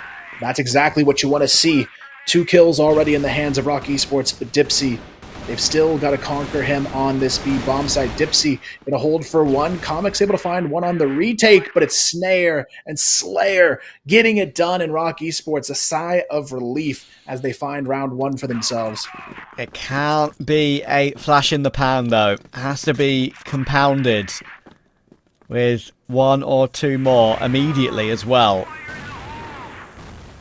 It's a good round from Slayer. I want to see, but already the pace not working out in the round immediately after. What did I say? It can't just be one. Doom gets his, Jaguar gets his as well. Dipsy will stand tall to remove Horus, and as quickly as ROC appeared in this port decider, they have disappeared again. Yeah, that's a tough one here. Snake, it's a 1v5. I don't think we've seen a 1v5 all day so far, and I'm not anticipating to see one necessarily in this round either. It's going to have to be some picture-perfect timing on this, but the wraparound is already coming through, and this is where there's not really a whole lot of options for him. He's already isolated in the BL spawn. You can see a bit of a rotation back towards this B side of the map, but I think part of this round at this point is kind of ROC Esports using this as a bit of a second timeout for themselves too, because things are continuing to work against them.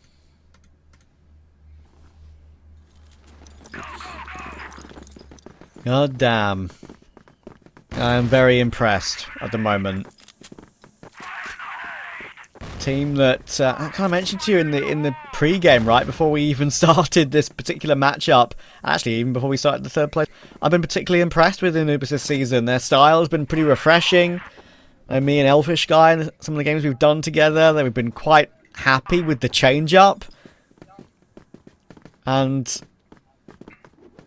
especially Comics as an individual has really put his name on the map, not just for the here and now, but for the future as well. It's by no means done, but they're in a great position. 5-1 the lead. Snare trying to work his way back in. Plenty of nades littering the ground in mid though, and Snake, Snare and Horus will all take a tag. Yeah, it's a tough execution on the way already for ROC after that utility damage, and you can see as well Anubis pretty comfortably set up towards this A bomb site. They already seem to have an idea of what's going to be thrown their way, and here comes the shift into the A connector. Comics and Doom line them up for 3 kills, and now it's down to the 2-on-4. Slayer goes down with a one and done. Snare now left alone, but the C4 has been dropped in the A connector, and this is where Snare is going to have to try and get pretty crafty here, but that's a first start to it. Never count him out. We saw him win that incredible clutch earlier on. The movement to try and get up toward the ladder to get that C4 picked up. Trying to get there as quickly as possible, obviously, with the hops. Jaguar, are you ready? Snare is lurking about. I don't think he's aware of him being here so quickly, but no, he hears him at the last second. Snare makes some sound cues, and Jaguar will pounce, rip open his prey, and give Anubis 6-1 on the scoreboard. 6-1 lead, ROC Esports. They've definitely fallen on the back foot here, and it's not looking the greatest for them on this final map. They need to find something in these last couple of rounds to save for themselves. Otherwise, this could be a devastating half to try and pull back from. But for Anubis, this is such a good map for them so far. All they've got to do is put up 4 more, and they're going to pull this one off completely. But for ROC, it's been a tough road here on this map to find anything. It's going to be a lot of early pressure onto the B tunnels, a lot of utility being thrown, but still no kills either way.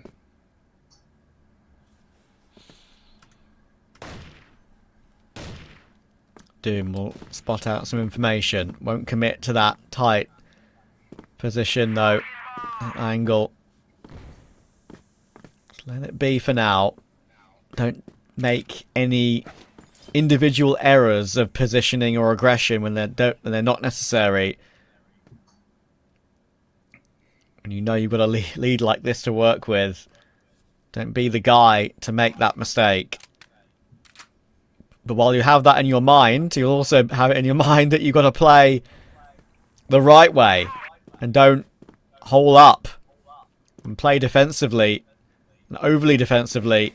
You've got this sort of position on the score sheet. Sad will spot a few players hopping his way toward him. Can he stay alive for long enough? Comics will hold the line for one. That is good. Utility support will be flying its way in. Dipsy will get found by Snare. Here we go. Rocco showing something here. It's only Sad on the side. It's a beautiful tap from Totsin. And they should find their second here. Yeah, Jaguar here in a 1-on-3. Totsin able to spot him early. The nade not going to do anything in this one. Now the time is ticking. 25 seconds to get in and get the defuse. Snare able to spot him out, and Jaguar, there's just no way he can find these shots. He's going to have to just go all in on the GR spawn push. He's able to find a first, able to find a second. Surely not, though. Snare thankfully there to save the day, but a man, a close round there. What a transfer on the second. That was immediate. If that had gone awry for ROC, I would just say put a cork in it there. There was just no way they were going to recover from that one mentally. They have found their second, but again, they're 10 at the pace and go toward long very quickly, but Sad is just so ready. It's only been these flashes, like I've said, for ROC so far. Even that one was a bit nervy.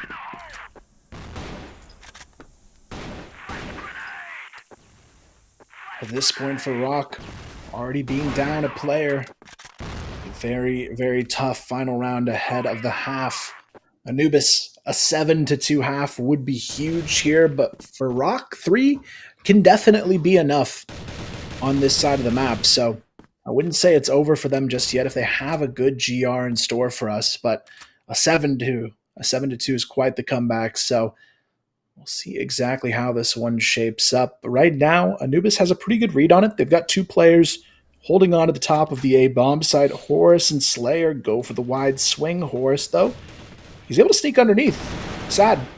Not going to be ready for this. Horus able to find 2. Snake finds another, and now it's a 4v2. No advantage any longer for the side of Anubis. They've kind of let this one slip here. Jaguar now left alone, and ROC, at the very least, the 6-1 turns into a 6-3 half. It's something to work with. It really is something to work with, but will it be enough? I am not so sure. But they've been in situations like this before. Will they have learnt from all their previous matches, all the times they've been up against it in the business end of tournaments and this league, obviously? Will they be able to reset, or do Anubis really have this title in their hands? They're 4 rounds away as we switch sides.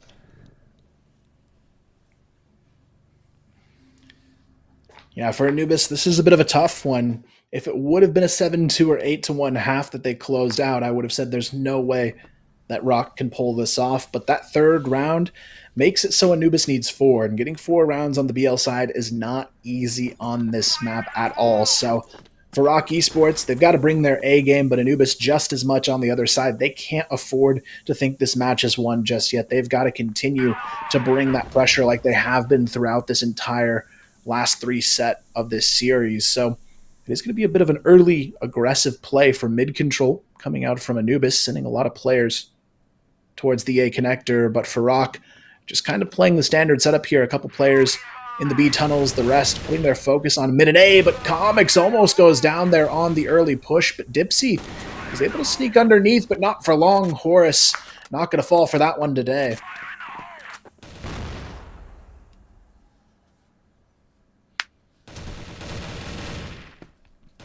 Here we go. Is this possible for ROC to return the favour? A great lead in this round. Comics, very low HP. Snare in one of his favourite positions for any Orm player. Comfortable here, and that's a lovely little duck and dive to deal with Comics. That low HP player has been forced out of the round.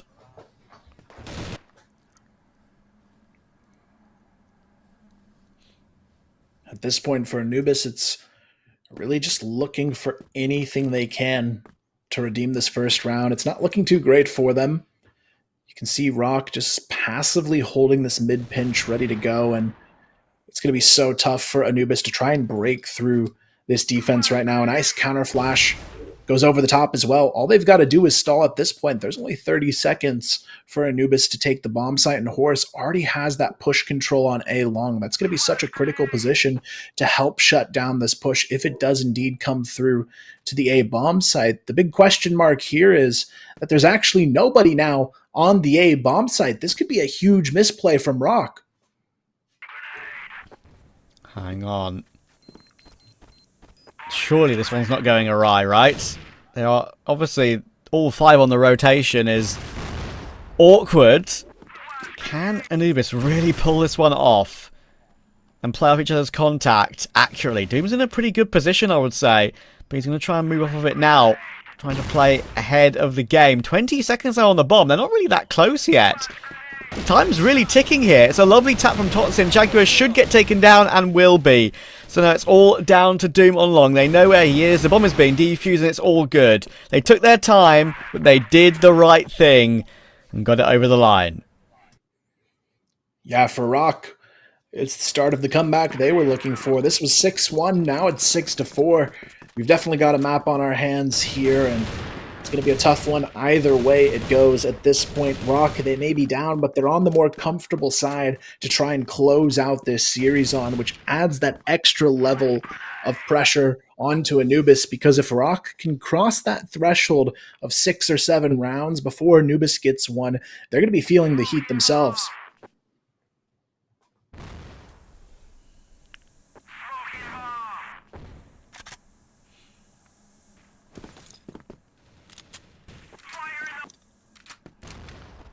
Only to the gap again.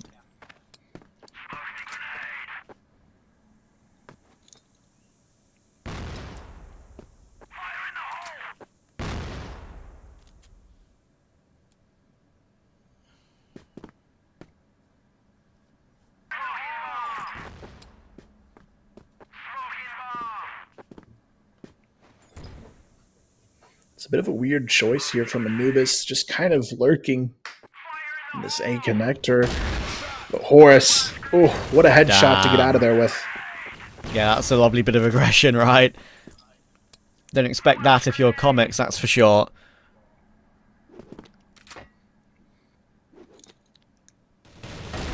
Oh, Slayer. Lovely hold. Jaguar and Sad will both go down, and suddenly, with the half switch, Anubis are looking a little bit more nervy, a little bit more hesitant, and it's catching them off. Not really going as quickly as a group so far, at least in this half. Hang on a second though, this round is still not beyond the realms of possibility. Dipsy's got himself one. 30 seconds obviously is a bit rough. Snake should be here to take the kill, and he is. So it's all down to Doom.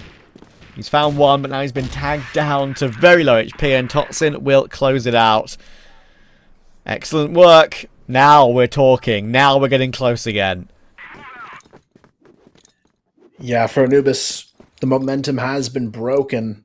It's 4 in a row now for ROC as well on top of it. And already, the Blacklist side, a much different story here for Anubis. But here comes the aggression. Totsin and Slayer go down right away. This was the type of play they needed, but Snake, can he hold on to it? He's still somehow alive behind this box. Finally, the trade's going to come through. Horus not there quite in enough time, but Snare and Horus, they still find a kill each, but it's not going to be enough here to hold on to the round, and Anubis finally are able to break that momentum and put up a round. Right. That's honestly incredibly relaxing for them, because that retains a 2-round gap again. Keeps ROC at arm's length.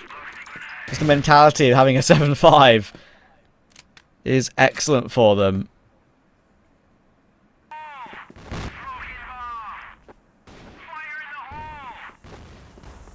Oh, hang on.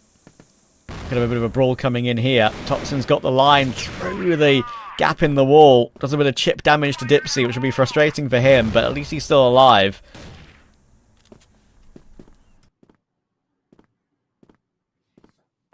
Yeah, for ROC, they're playing this one really, really safe in this round. They know they've got to be careful not to give up any sort of early pick if they truly want to win this one on the GR side. They've looked pretty good on it so far. The last round, though, just getting caught off guard by an aggressive play, and we can already see a lot of attention towards the B side of the map from Anubis. It seems likely they could challenge it again, but we've also got to think about Horus in this A connector position. If he can somehow find the early pick, it's a great spot to be in, and the utility going to be thrown back down onto Dipsy, and we might even see a mid push coming out of this one. You can see Doom thinking about toying with that idea of going through the double doors, but it's actually Slayer on the B bomb side. Might be tested first, but here comes the wraparound from Horus to make sure things go their way. Now it's a 4-on-2. Jaguar stuck in the back of the B bomb site, but the C4 is in mid. Yeah, 2v4 as well. They actually could maybe... I don't think so anymore. Can they really cross toward A here? They can, especially if you're going to maybe get a pick on the cross as well. But Snare, thankfully for ROC, trades it straight away. Totson will hold the gap angle, spot out Jaguar, know where he's coming from. Without the C4 in his control, there's not really any way he can work his way back in, and Totson will take it. Now it's ROC to be the team to be yelling. They're getting loud. The gap's won again. Yeah, now this is truly anybody's for the taking. It looked like Anubis could have run away with this map, but that is no longer the case here. ROC, so far, out of the last 6 rounds, they've won them. And that's truly a testament to what this team can do under this type of pressure. But now one of these teams has to show us they can rise to the occasion and find themselves as champions here. But right now, it's a very big round for ROC. This is their first chance to tie things up in quite a while in this series, and they're going to be doing everything in their power to make that happen.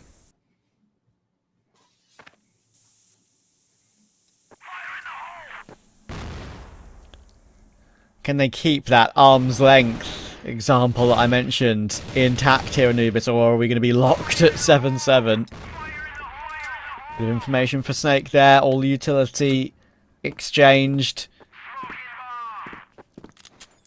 Slayer hopping for info of his own. Comics will show that presence outside that B-bomb site.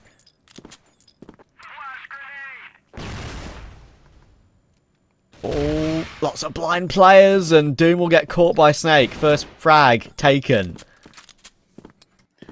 That's what they were looking for there. ROC starting to feel that advantage within their grasp, and now it's going to force Anubis to go for the execution here, leaving Slayer and Totson on the defense. The counter flash comes down.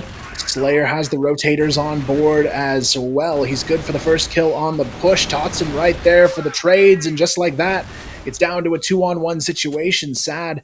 Has he been spotted here, though? He still has to try and recover the C4 and get this plant off, but Snare and Snake make the right decision here. Not going in too aggressively, but sad.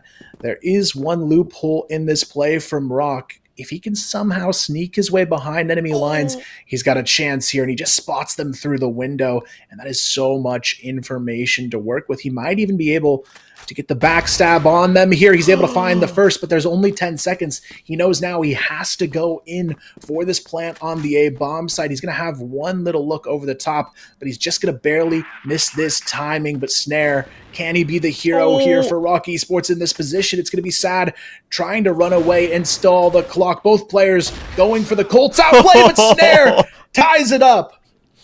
Look at the reaction from Slayer. How calm was that from Snare, dude? Goodness gracious me. Just literally moves his way forward, stands his ground, crosshair placement with the sidearm. Spot on. Ridiculously cool. Unbelievable. Look at Slayer walking around his room. He's feeling it right now. Don't blame him. Oh, goodness. Sad will be... there was a chance there for sure. He played that pretty much perfectly. The movement around the map, the catch on the first, the time for the plot on A was just about right. He had an opportunity as well. He had that first spot of Snare. They did just manage to catch a glimpse of each other before he dropped down to take it more aggressively. Both going for the Colt battle, but Snare... ice in the veins. It's a casting cliche, but it's very appropriate here. It really is. And now ROC, they've got a good chance here. It's all tied up, and they're the team on the better side to be on in this circumstance. So it really puts a ton of pressure onto Anubis in this second half, because as much as they looked good with their 6-1 start in this map, so far since that 6-1 start, it's actually 6-1 in favor of ROC Esports now. So it's really just a complete flip of the script at this point, and it's got them in a position where ROC actually feel like they're the team in control of this map, and I don't blame them. The way they're playing on this GR side looks better than they have in the last two maps combined.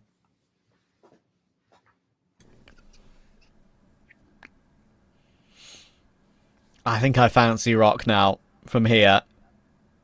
It's crazy how it flip-flops over the course of the series, but you can only call it as we see it. Lots of chat from Dipsy trying to focus his men. And we will sit back down for the last act of this season. 2 maps all. And all locked at 7. It's all going to come down to these final moments. These last 4 rounds of regulation on port are probably going to decide everything here in this series. There is still a chance it goes into overtime. A 2-2 wouldn't necessarily surprise me with how close this matchup has been, but when you're talking about the BL side and the struggles we've seen from Anubis so far, getting these next couple rounds is going to have to be their main priority here. 1 round at a time on this BL side is all it's going to take, but it's actually going to be a good start here. They catch Horus boosted up in the A connector, and they grab the 5-on-4.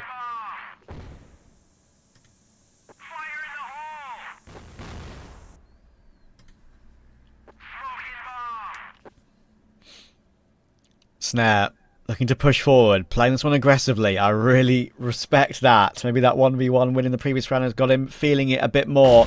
Dipsy on the other side, and he takes Sad before Dipsy can even see him. A quick fire trade, brilliantly taken, but Doom was always in that position. That was the danger. Going for a pick that aggressively. And that trade from that position where Doom was always very possible. So, early advantage for Anubis. Somehow.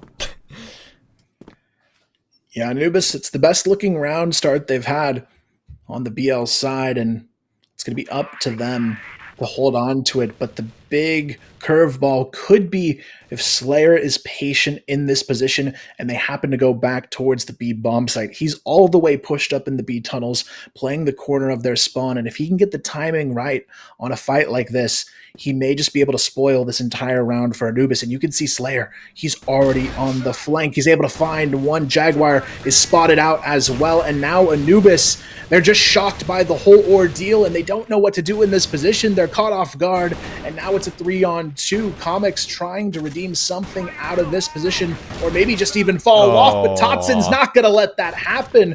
Jaguar now alone in a 1v3, and there's only 20 seconds to plant. Oh, the position from Totson there just being an absolute nuisance. Bobbing, weaving, taking a different angle.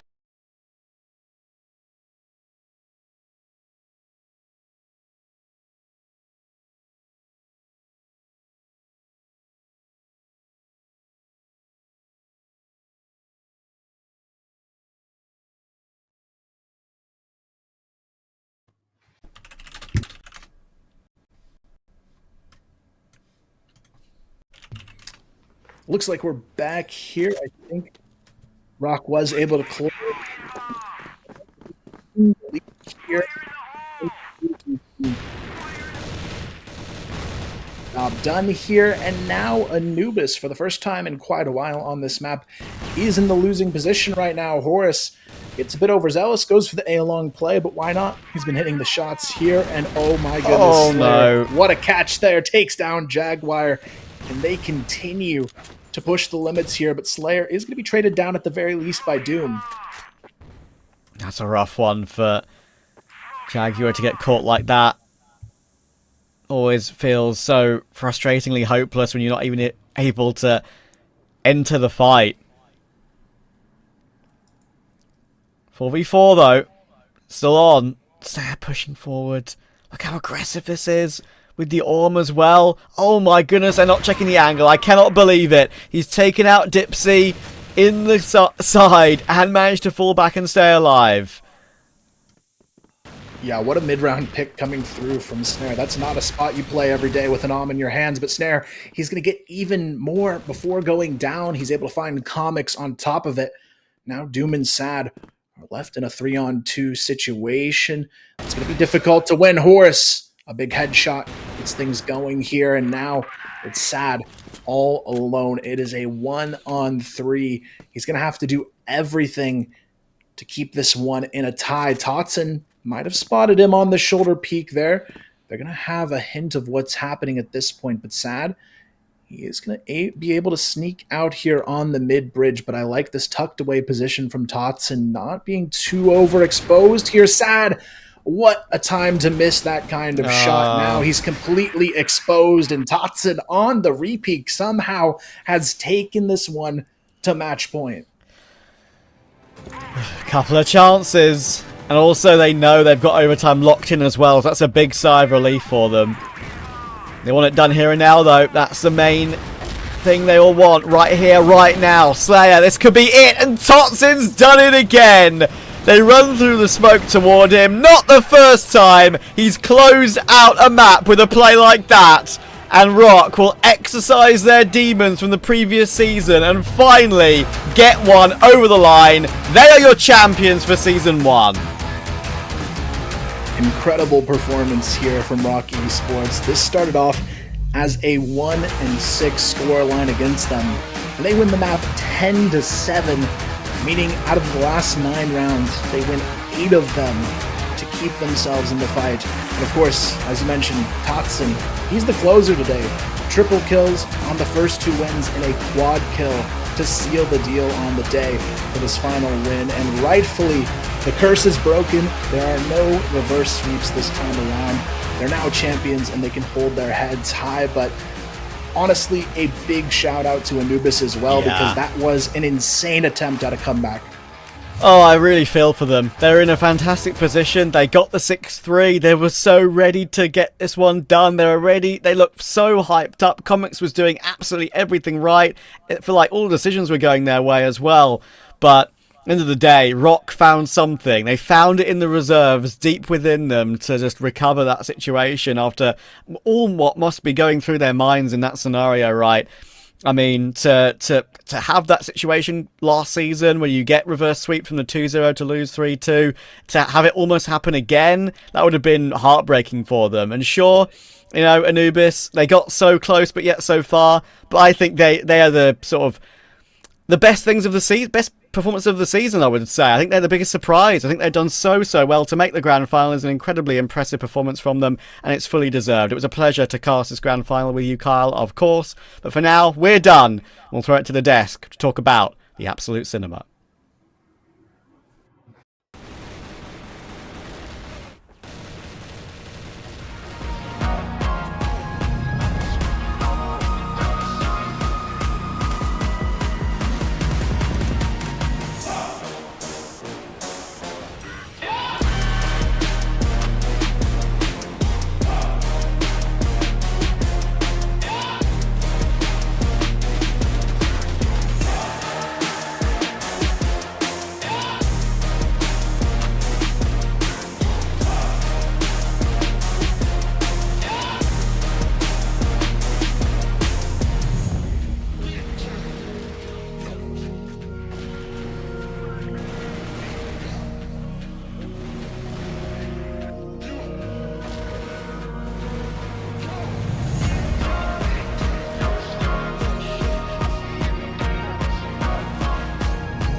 We are back after watching the champions of CF West, this first series of the year, man.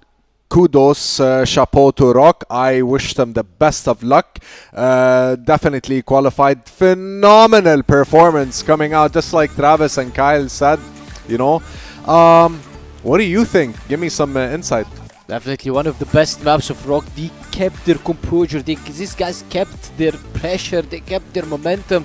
After being down 3-6, these guys be able to come back.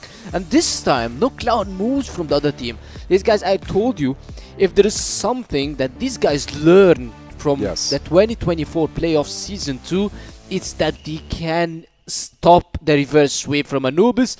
Shout out to the players who Anubis. These guys came out of nowhere, popping off and reaching to the finals and putting ROC to the last map. But yet ROC's experience and composure made them one of the best teams in the scene right now, and Slayer is the MVP of the man. Yes. The MVP. I wouldn't just call him the MVP, man. I really think this young man is the first talent in Egypt. I would rank him at rank 1 or top 3 at least in the region. What do you think? As you said, Slayer, Comics, these guys showed a very, very, very high potential of being the best in the world. These guys showed us a very, very good CrossFire games. Slayer, the guy that you need the most on finals, and he's here to deliver. He's here to show you that he can close the game that you struggled to close in 2 maps. Black Widow, Ankara, and he came on board. His codes, his movements, his insights to the map, his visions, his stops to the pushes that happened by Anubis. This guy was everywhere in port, and that's what you need from a player like Slayer. And he delivered the most. Well deserved by Slayer, well deserved by ROC Esports, and once again, hard luck for the Anubis players and the Anubis fans, but I don't want to say hard luck because these guys didn't lose. They came here as winners and they left as winners. They got second place. It's only at the beginning of this roster. ROC is playing for a year and a half together. Anubis is playing for a half year only with this roster, and as I said, they came as winners and they left as winners with the second place. Yeah, I respect your opinion and I agree. I totally agree. The fact that Anubis hasn't played as much with this roster together, it just means that this is a promising result and outcome for the future, you know, of the organization. So I do wish them the best of luck. There's some hostility, I would say, between both teams, but it's all friendly banter, you know, to say the least. At the end of the day, I think Slayer being MVP, I would vote everyone on ROC being the MVP, not just of this match or the previous matches, but possibly in the entire series. Yeah, these guys, they got their, as I said, they got their momentum, they got their mentality. They were down 3-6, 4 rounds only, and they can lose the entire series. And they've done a lot of good work throughout the entire season and also in the playoffs when they beat 10-5. Anubis in the first map, second map 10-5, then losing the last loss would be heartbreaking for these guys, but they managed to keep it for themselves. They managed to keep the momentum, and they have done it, and they became the champions. And of course, with the help of Slayer, with the kills of Snare, he woke up at the end of the series. You saw his great kills in smokes, the cold shots. He was doing everything. Snake the IGL. This guy had a lot of pressure on his shoulder, and he delivered. All right, let's be real here. I've had this in the back of my mind, and I wanted to ask you this after we saw the winner. Who do you think is the split MVP? If I'm gonna be picking from Anubis, I'm gonna be picking Dipsy. If I'm gonna be picking from ROC, I'm gonna be picking maybe Snake. Snake or Dipsy? Yes, okay, Snake or Dipsy, because Snake, he delivered a lot today. Yeah. I mean, I'd like to actually see, because I'm curious. I haven't memorized all the numbers, to be honest, and it's pretty difficult. Yeah, as we can see here, it's our boy Slayer. Yeah, this man has, mashallah, he has a solid IQ, to say the least. Yes. And you can tell when the camera's on him, he's fully locked in all the time and focused. Yes. And when it comes to his performance in the game as well, I feel like he has very solid muscle memory, to say the least, when it comes to how specific maps and stuff like that to perform. Yeah, this is the second win for him. This is the second league for this young man. He's the most valuable player on ROC Esports roster right now. This guy, you guys need to save him. You need to save the king. He's one of the best. He's definitely the best.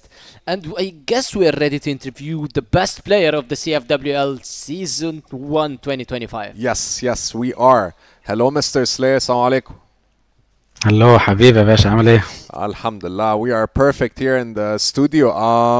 First, I'd like to congratulate all of you with my fellow special guest Penguin here. And Thank you. it must be a good feeling, not just the prize money and all that, but to be a success in such a young organization. Yeah, it's it's actually a huge step for us winning this season, and it's a big step also for securing a spot in EWC. And I just love my team. And they love you too, bro, and we all do, to be honest. Is there anything you want to say to your fans? You can say it in Arabic if you want, يعني عادي.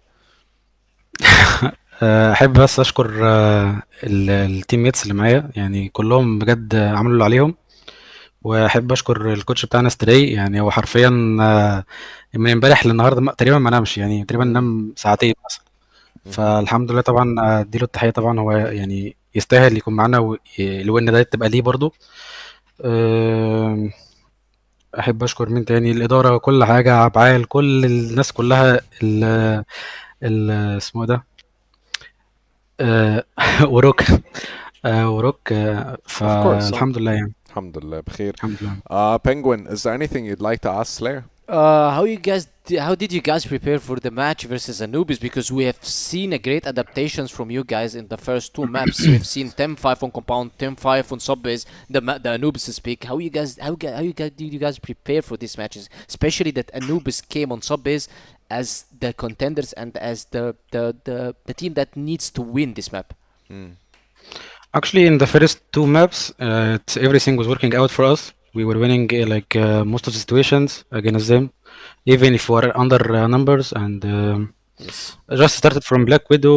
We started not working out for us, and somehow Anubis were shooting back also, and they took the momentum from us, and we somehow managed to bounce back in the last one. Perfect. What is your next goals, guys, now? What is your next goal? You guys have won the CFWL West League Season 1. What's your next goal right now? Is it locally or guys internationally looking at? It's of course winning also Season 2 and securing a spot in EWC and also competing there.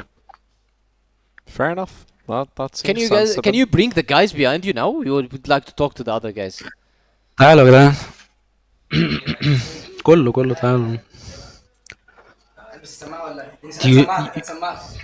خد Hamadosh! Congratulations on your second win, brother. Thank you. How do you feel winning second time with this roster? Of course, this is your third time winning the league, by the way, for Anubis win in Season 2, 2022. This is your third win, but second win as a group with this roster. How do you guys feel? It feels amazing. I'm really happy that we managed to win this fight against Anubis, and everything is getting us closer to EWC. I'm really proud of my teammates, and we'll see you next season. Okay, Inshallah. it's good sharp words. Can we talk to Horus? ألف مبروك يا الحمد لله. جماعة. شكرا حورس. اهلا انت الوحيد اللي Hello, هتكلمك Mr. عربي. Horus. How does it feel كلمني انك عربي. تاخد خامس دوري وتعديني؟ انا عايز اعيط. اكتر tears of بلاير joy بقى، ما اكتر تبقاش زعلان. بلاير لا، المفروض متوج تكون بالدوري مبسوط. حاليا هو حورس من فريق روكي سبورتس. 5 دوري يا حورس، 3 بمس، 2 بروكي سبورتس. اعلى بلاير دلوقتي مع دوري. مفيش حد واقف جنبك الحمد دلوقتي. لله. هتحس بايه؟ الحمد حاسس لله. بايه دلوقتي وانت موجود دلوقتي وسط الناس دي، ولسه قدامك تاني ممكن تخلي ال5-10؟ هو الحمد لله انا اللي بعد الثلاثه الاولين انا خدتهم، انا ما كنتش هاخد الاثنين دول غير بالرجاله دي. الرجاله دي حرفيا هم اللي بيكملوني دلوقتي. انا يعني مش عارف في تيم فعلا هعرف العب معاه غير دول حرفيا ولا لا. يعني بجد بحبهم والله فعلا. يعني لا، الفتره اللي فاتت دي كانت صعبه علينا كضغط وككل حاجه، بس الحمد لله ربنا جزانا خير. يعني الحمد لله. وبرضه كلمه حق تتقال لكل الناس، في ناس بجد يعني الكوتش واذا كانت الاداره اللي هنا او الاداره بتاعه الاورجنايزيشن ذات نفسها بجد كانت بيقدم لنا دعم جامد حلو قوي. فلا يعني شكرا جدا ليكم يعني بجد. وبرضه اقول كلمه تانية لانوبيس، رجاله انوبيس على فكره يعني ما شاء الله لعبوا حلو واتطوروا في فتره قليله قوي جدا يعني قصيره جدا. الفريق لعب في نص سنه اولموست، يعني بدا من يناير بس. بالظبط. فبجد والله يعني انا فخور بحاجه زي كده، وبجد مش كلام وخلاص، وان رجعنا تاني ان الدوري يبقى اوله 2 مصريين، فده انا حاجه بفتخر بيها عامه. فلا بجد رجاله كانت ماتشات حلوه وصعبه، ويعني ان شاء الله نسافر اي دبليو سي والفاينلز اللي في ان شاء الله ان شاء الله. ادينا سنير بقى. ماشي خدها هينجش.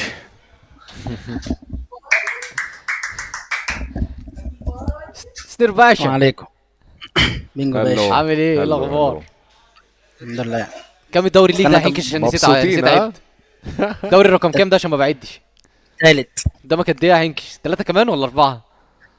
مش عارف والله، حاسس ان انا بموت يا اسطى. ليه بس كده ليه؟ سنايبر إن ويست. بيست سنايبر ان ويست ريدي يا هنكش. اعتقد يعني شفنا كل ده في السيريس، انك تخليك لحد اخر نفس بتفايت، وقد ايه انت كنت اجريسيف وبتحاول تاخد الفريق على الشولدرز بتاعتك وتجيب الكيلز في الميد والكلاتش راوندز اللي انت عملتها، والكلاتش بتاعت ساد. على فكره من بعد كلاتش ساد انا قلت 100% المومنتم كله اتنقل دلوقتي الروك سبورتس كان بسبب الكيل اللي انت جبتها على ساد. دي كلها حاجات تبقى فخور بيها وتبقى موجود وسط التيم معاك. الحمد لله، انا كده كده فخور بالتيم كله، بس انا يعني زعلان ان انا السيزون ده لعبتش حلو، مش احسن حاجه عندي كده كده. ان شاء الله السيزون الجاي هنبقى احسن، ومش هيحصل ان الجيمز تبقى كلوز كده قصاد اي تيم. مش بتكلم على انوبيس، هم لعبوا حلو من غيره ما نقدرش نكسب، بس النكست سيزون مش تبقى كلوز. تراست. اوكي يعني تراست يور ووردز. ادينا بقى تودزن، سلم على تودزن. اتكلم بالعربي.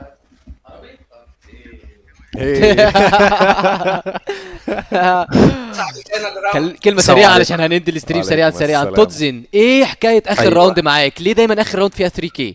فاكر السيريس اللي سجلت فيها 3K؟ معرفش 3K ضد انوبيس في بورت وفي كومباوند وفي سبيز، جبت 3K في الدارك.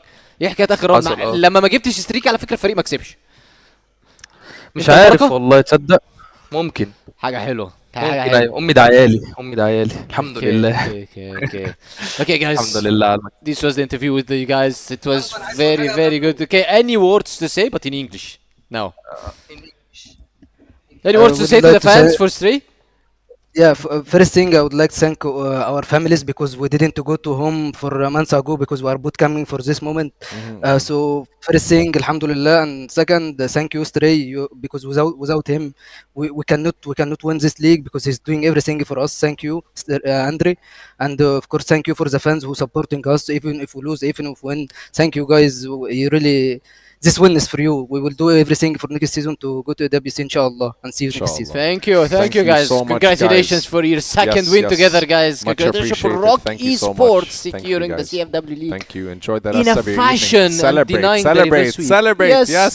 Denying I'm the reverse excited. sweep. Like, I got such good positive vibes from this, and I love it, to be honest, because they seem to be excited as much as you are, as much as we all are, and the viewers. These guys deserve it. We are not biased to any team. Even if Anubis would win, we would have celebrated with these guys.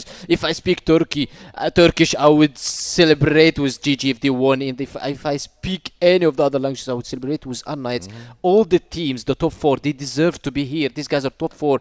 I myself wish that I was top 4. So these guys needs to be proud of themselves and their hard effort throughout this entire season. And here are the standings and the points. ROC Esports on the first place, uncontested, 150 points, followed by Anubis. The difference only is 25 points between both of the teams. Gaimin Gladiators securing 110 points. unKnights have a 95 points in order to compete. Definitely we should not forget GV Esports, who the guys came back strong, but starting from split 2, which I believe in the next season these guys will not be an easy target for anybody.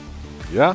I mean, the points speak for themselves, right? But nonetheless, I have to say that next series is going to be an interesting one, because all these teams are more than capable to compete. Exactly. They're all professional players. And also we have changes in the format of the league, in the maps. And now they've got some experience, right? They've all played versus each other. Oh yeah, this is the map pool change. Mexico in season 2, it's going to be New Mexico. This is going to be so interesting. I would love to see the teams usually, and preferably the teams who have coaches in this map. I want to see how this map is going to be played, because no one ever played this map. So it's going to be a new meta, shifting the new meta into a whole different season. This season is going to be New Mexico. I remember when they introduced Eagle Eye first time, no one ever played it. But the first team to play it, this team always had an advantage with the other teams because they don't ban it. So New Mexico, I'm pretty sure that TBI Esports, unKnights, ROC Esports, unKnights, GG, or Anubis Gaming, maybe also GV, the teams who have the most experience, they're gonna be start playing this new Mexico. This map, yeah, they're gonna integrate it into their map pool, definitely. Yes. What else? What else can you tell us? Another right? team that joined the my, elite oh my. roster, which is Ping Pong Pals. I These love that guys, name, man. These I guys actually having, love that yeah, name. these guys having one of the best rosters. They're having Terror. He used to dominate on Penta Esports back of the days. They have also HDZ, the sniper of unKnights, the former sniper of unKnights that used to be in Alucard's place, and MKZ, Momox, the OG player, just like Pietro. These three players shaped this open league alongside with LSY. I don't want to forget anybody, but I'm saying about these guys because these guys played the elite or the West League multiple times, and they were able to take their team to the West League in 2025 Season 2. We're going to be seeing this elite roster, what I call it. Yeah, I hope so. I'm excited for Season 2. And thank you so much, Penguin. Honestly, I learned so much from you, man. Really happy that you're a this, veteran in the scene, and I would say I look up to you at least when it comes to CrossFire and other aspects of life. So I just wanted to thank you. Thank you as well. Thank you for making me just attend this enormous event. I usually dreamed of being here on Ice Desk, and now I am being on the playoffs and watching these games. Of course, thanks for everybody who saw us, supported us, saw the stream, saw the players, and also for the teams who made us look into an elite CrossFire gameplay. Who made this series the worthwhile best and of 5, observable, yes. right? We all learned, we all enjoyed this series, and it's sadly that we have to end it here. I wish we didn't, but thank you everyone who contributed to this entire lovely CrossFire West League. Thank you guys so much. Enjoy the rest of your weekend. Good night. Bye bye.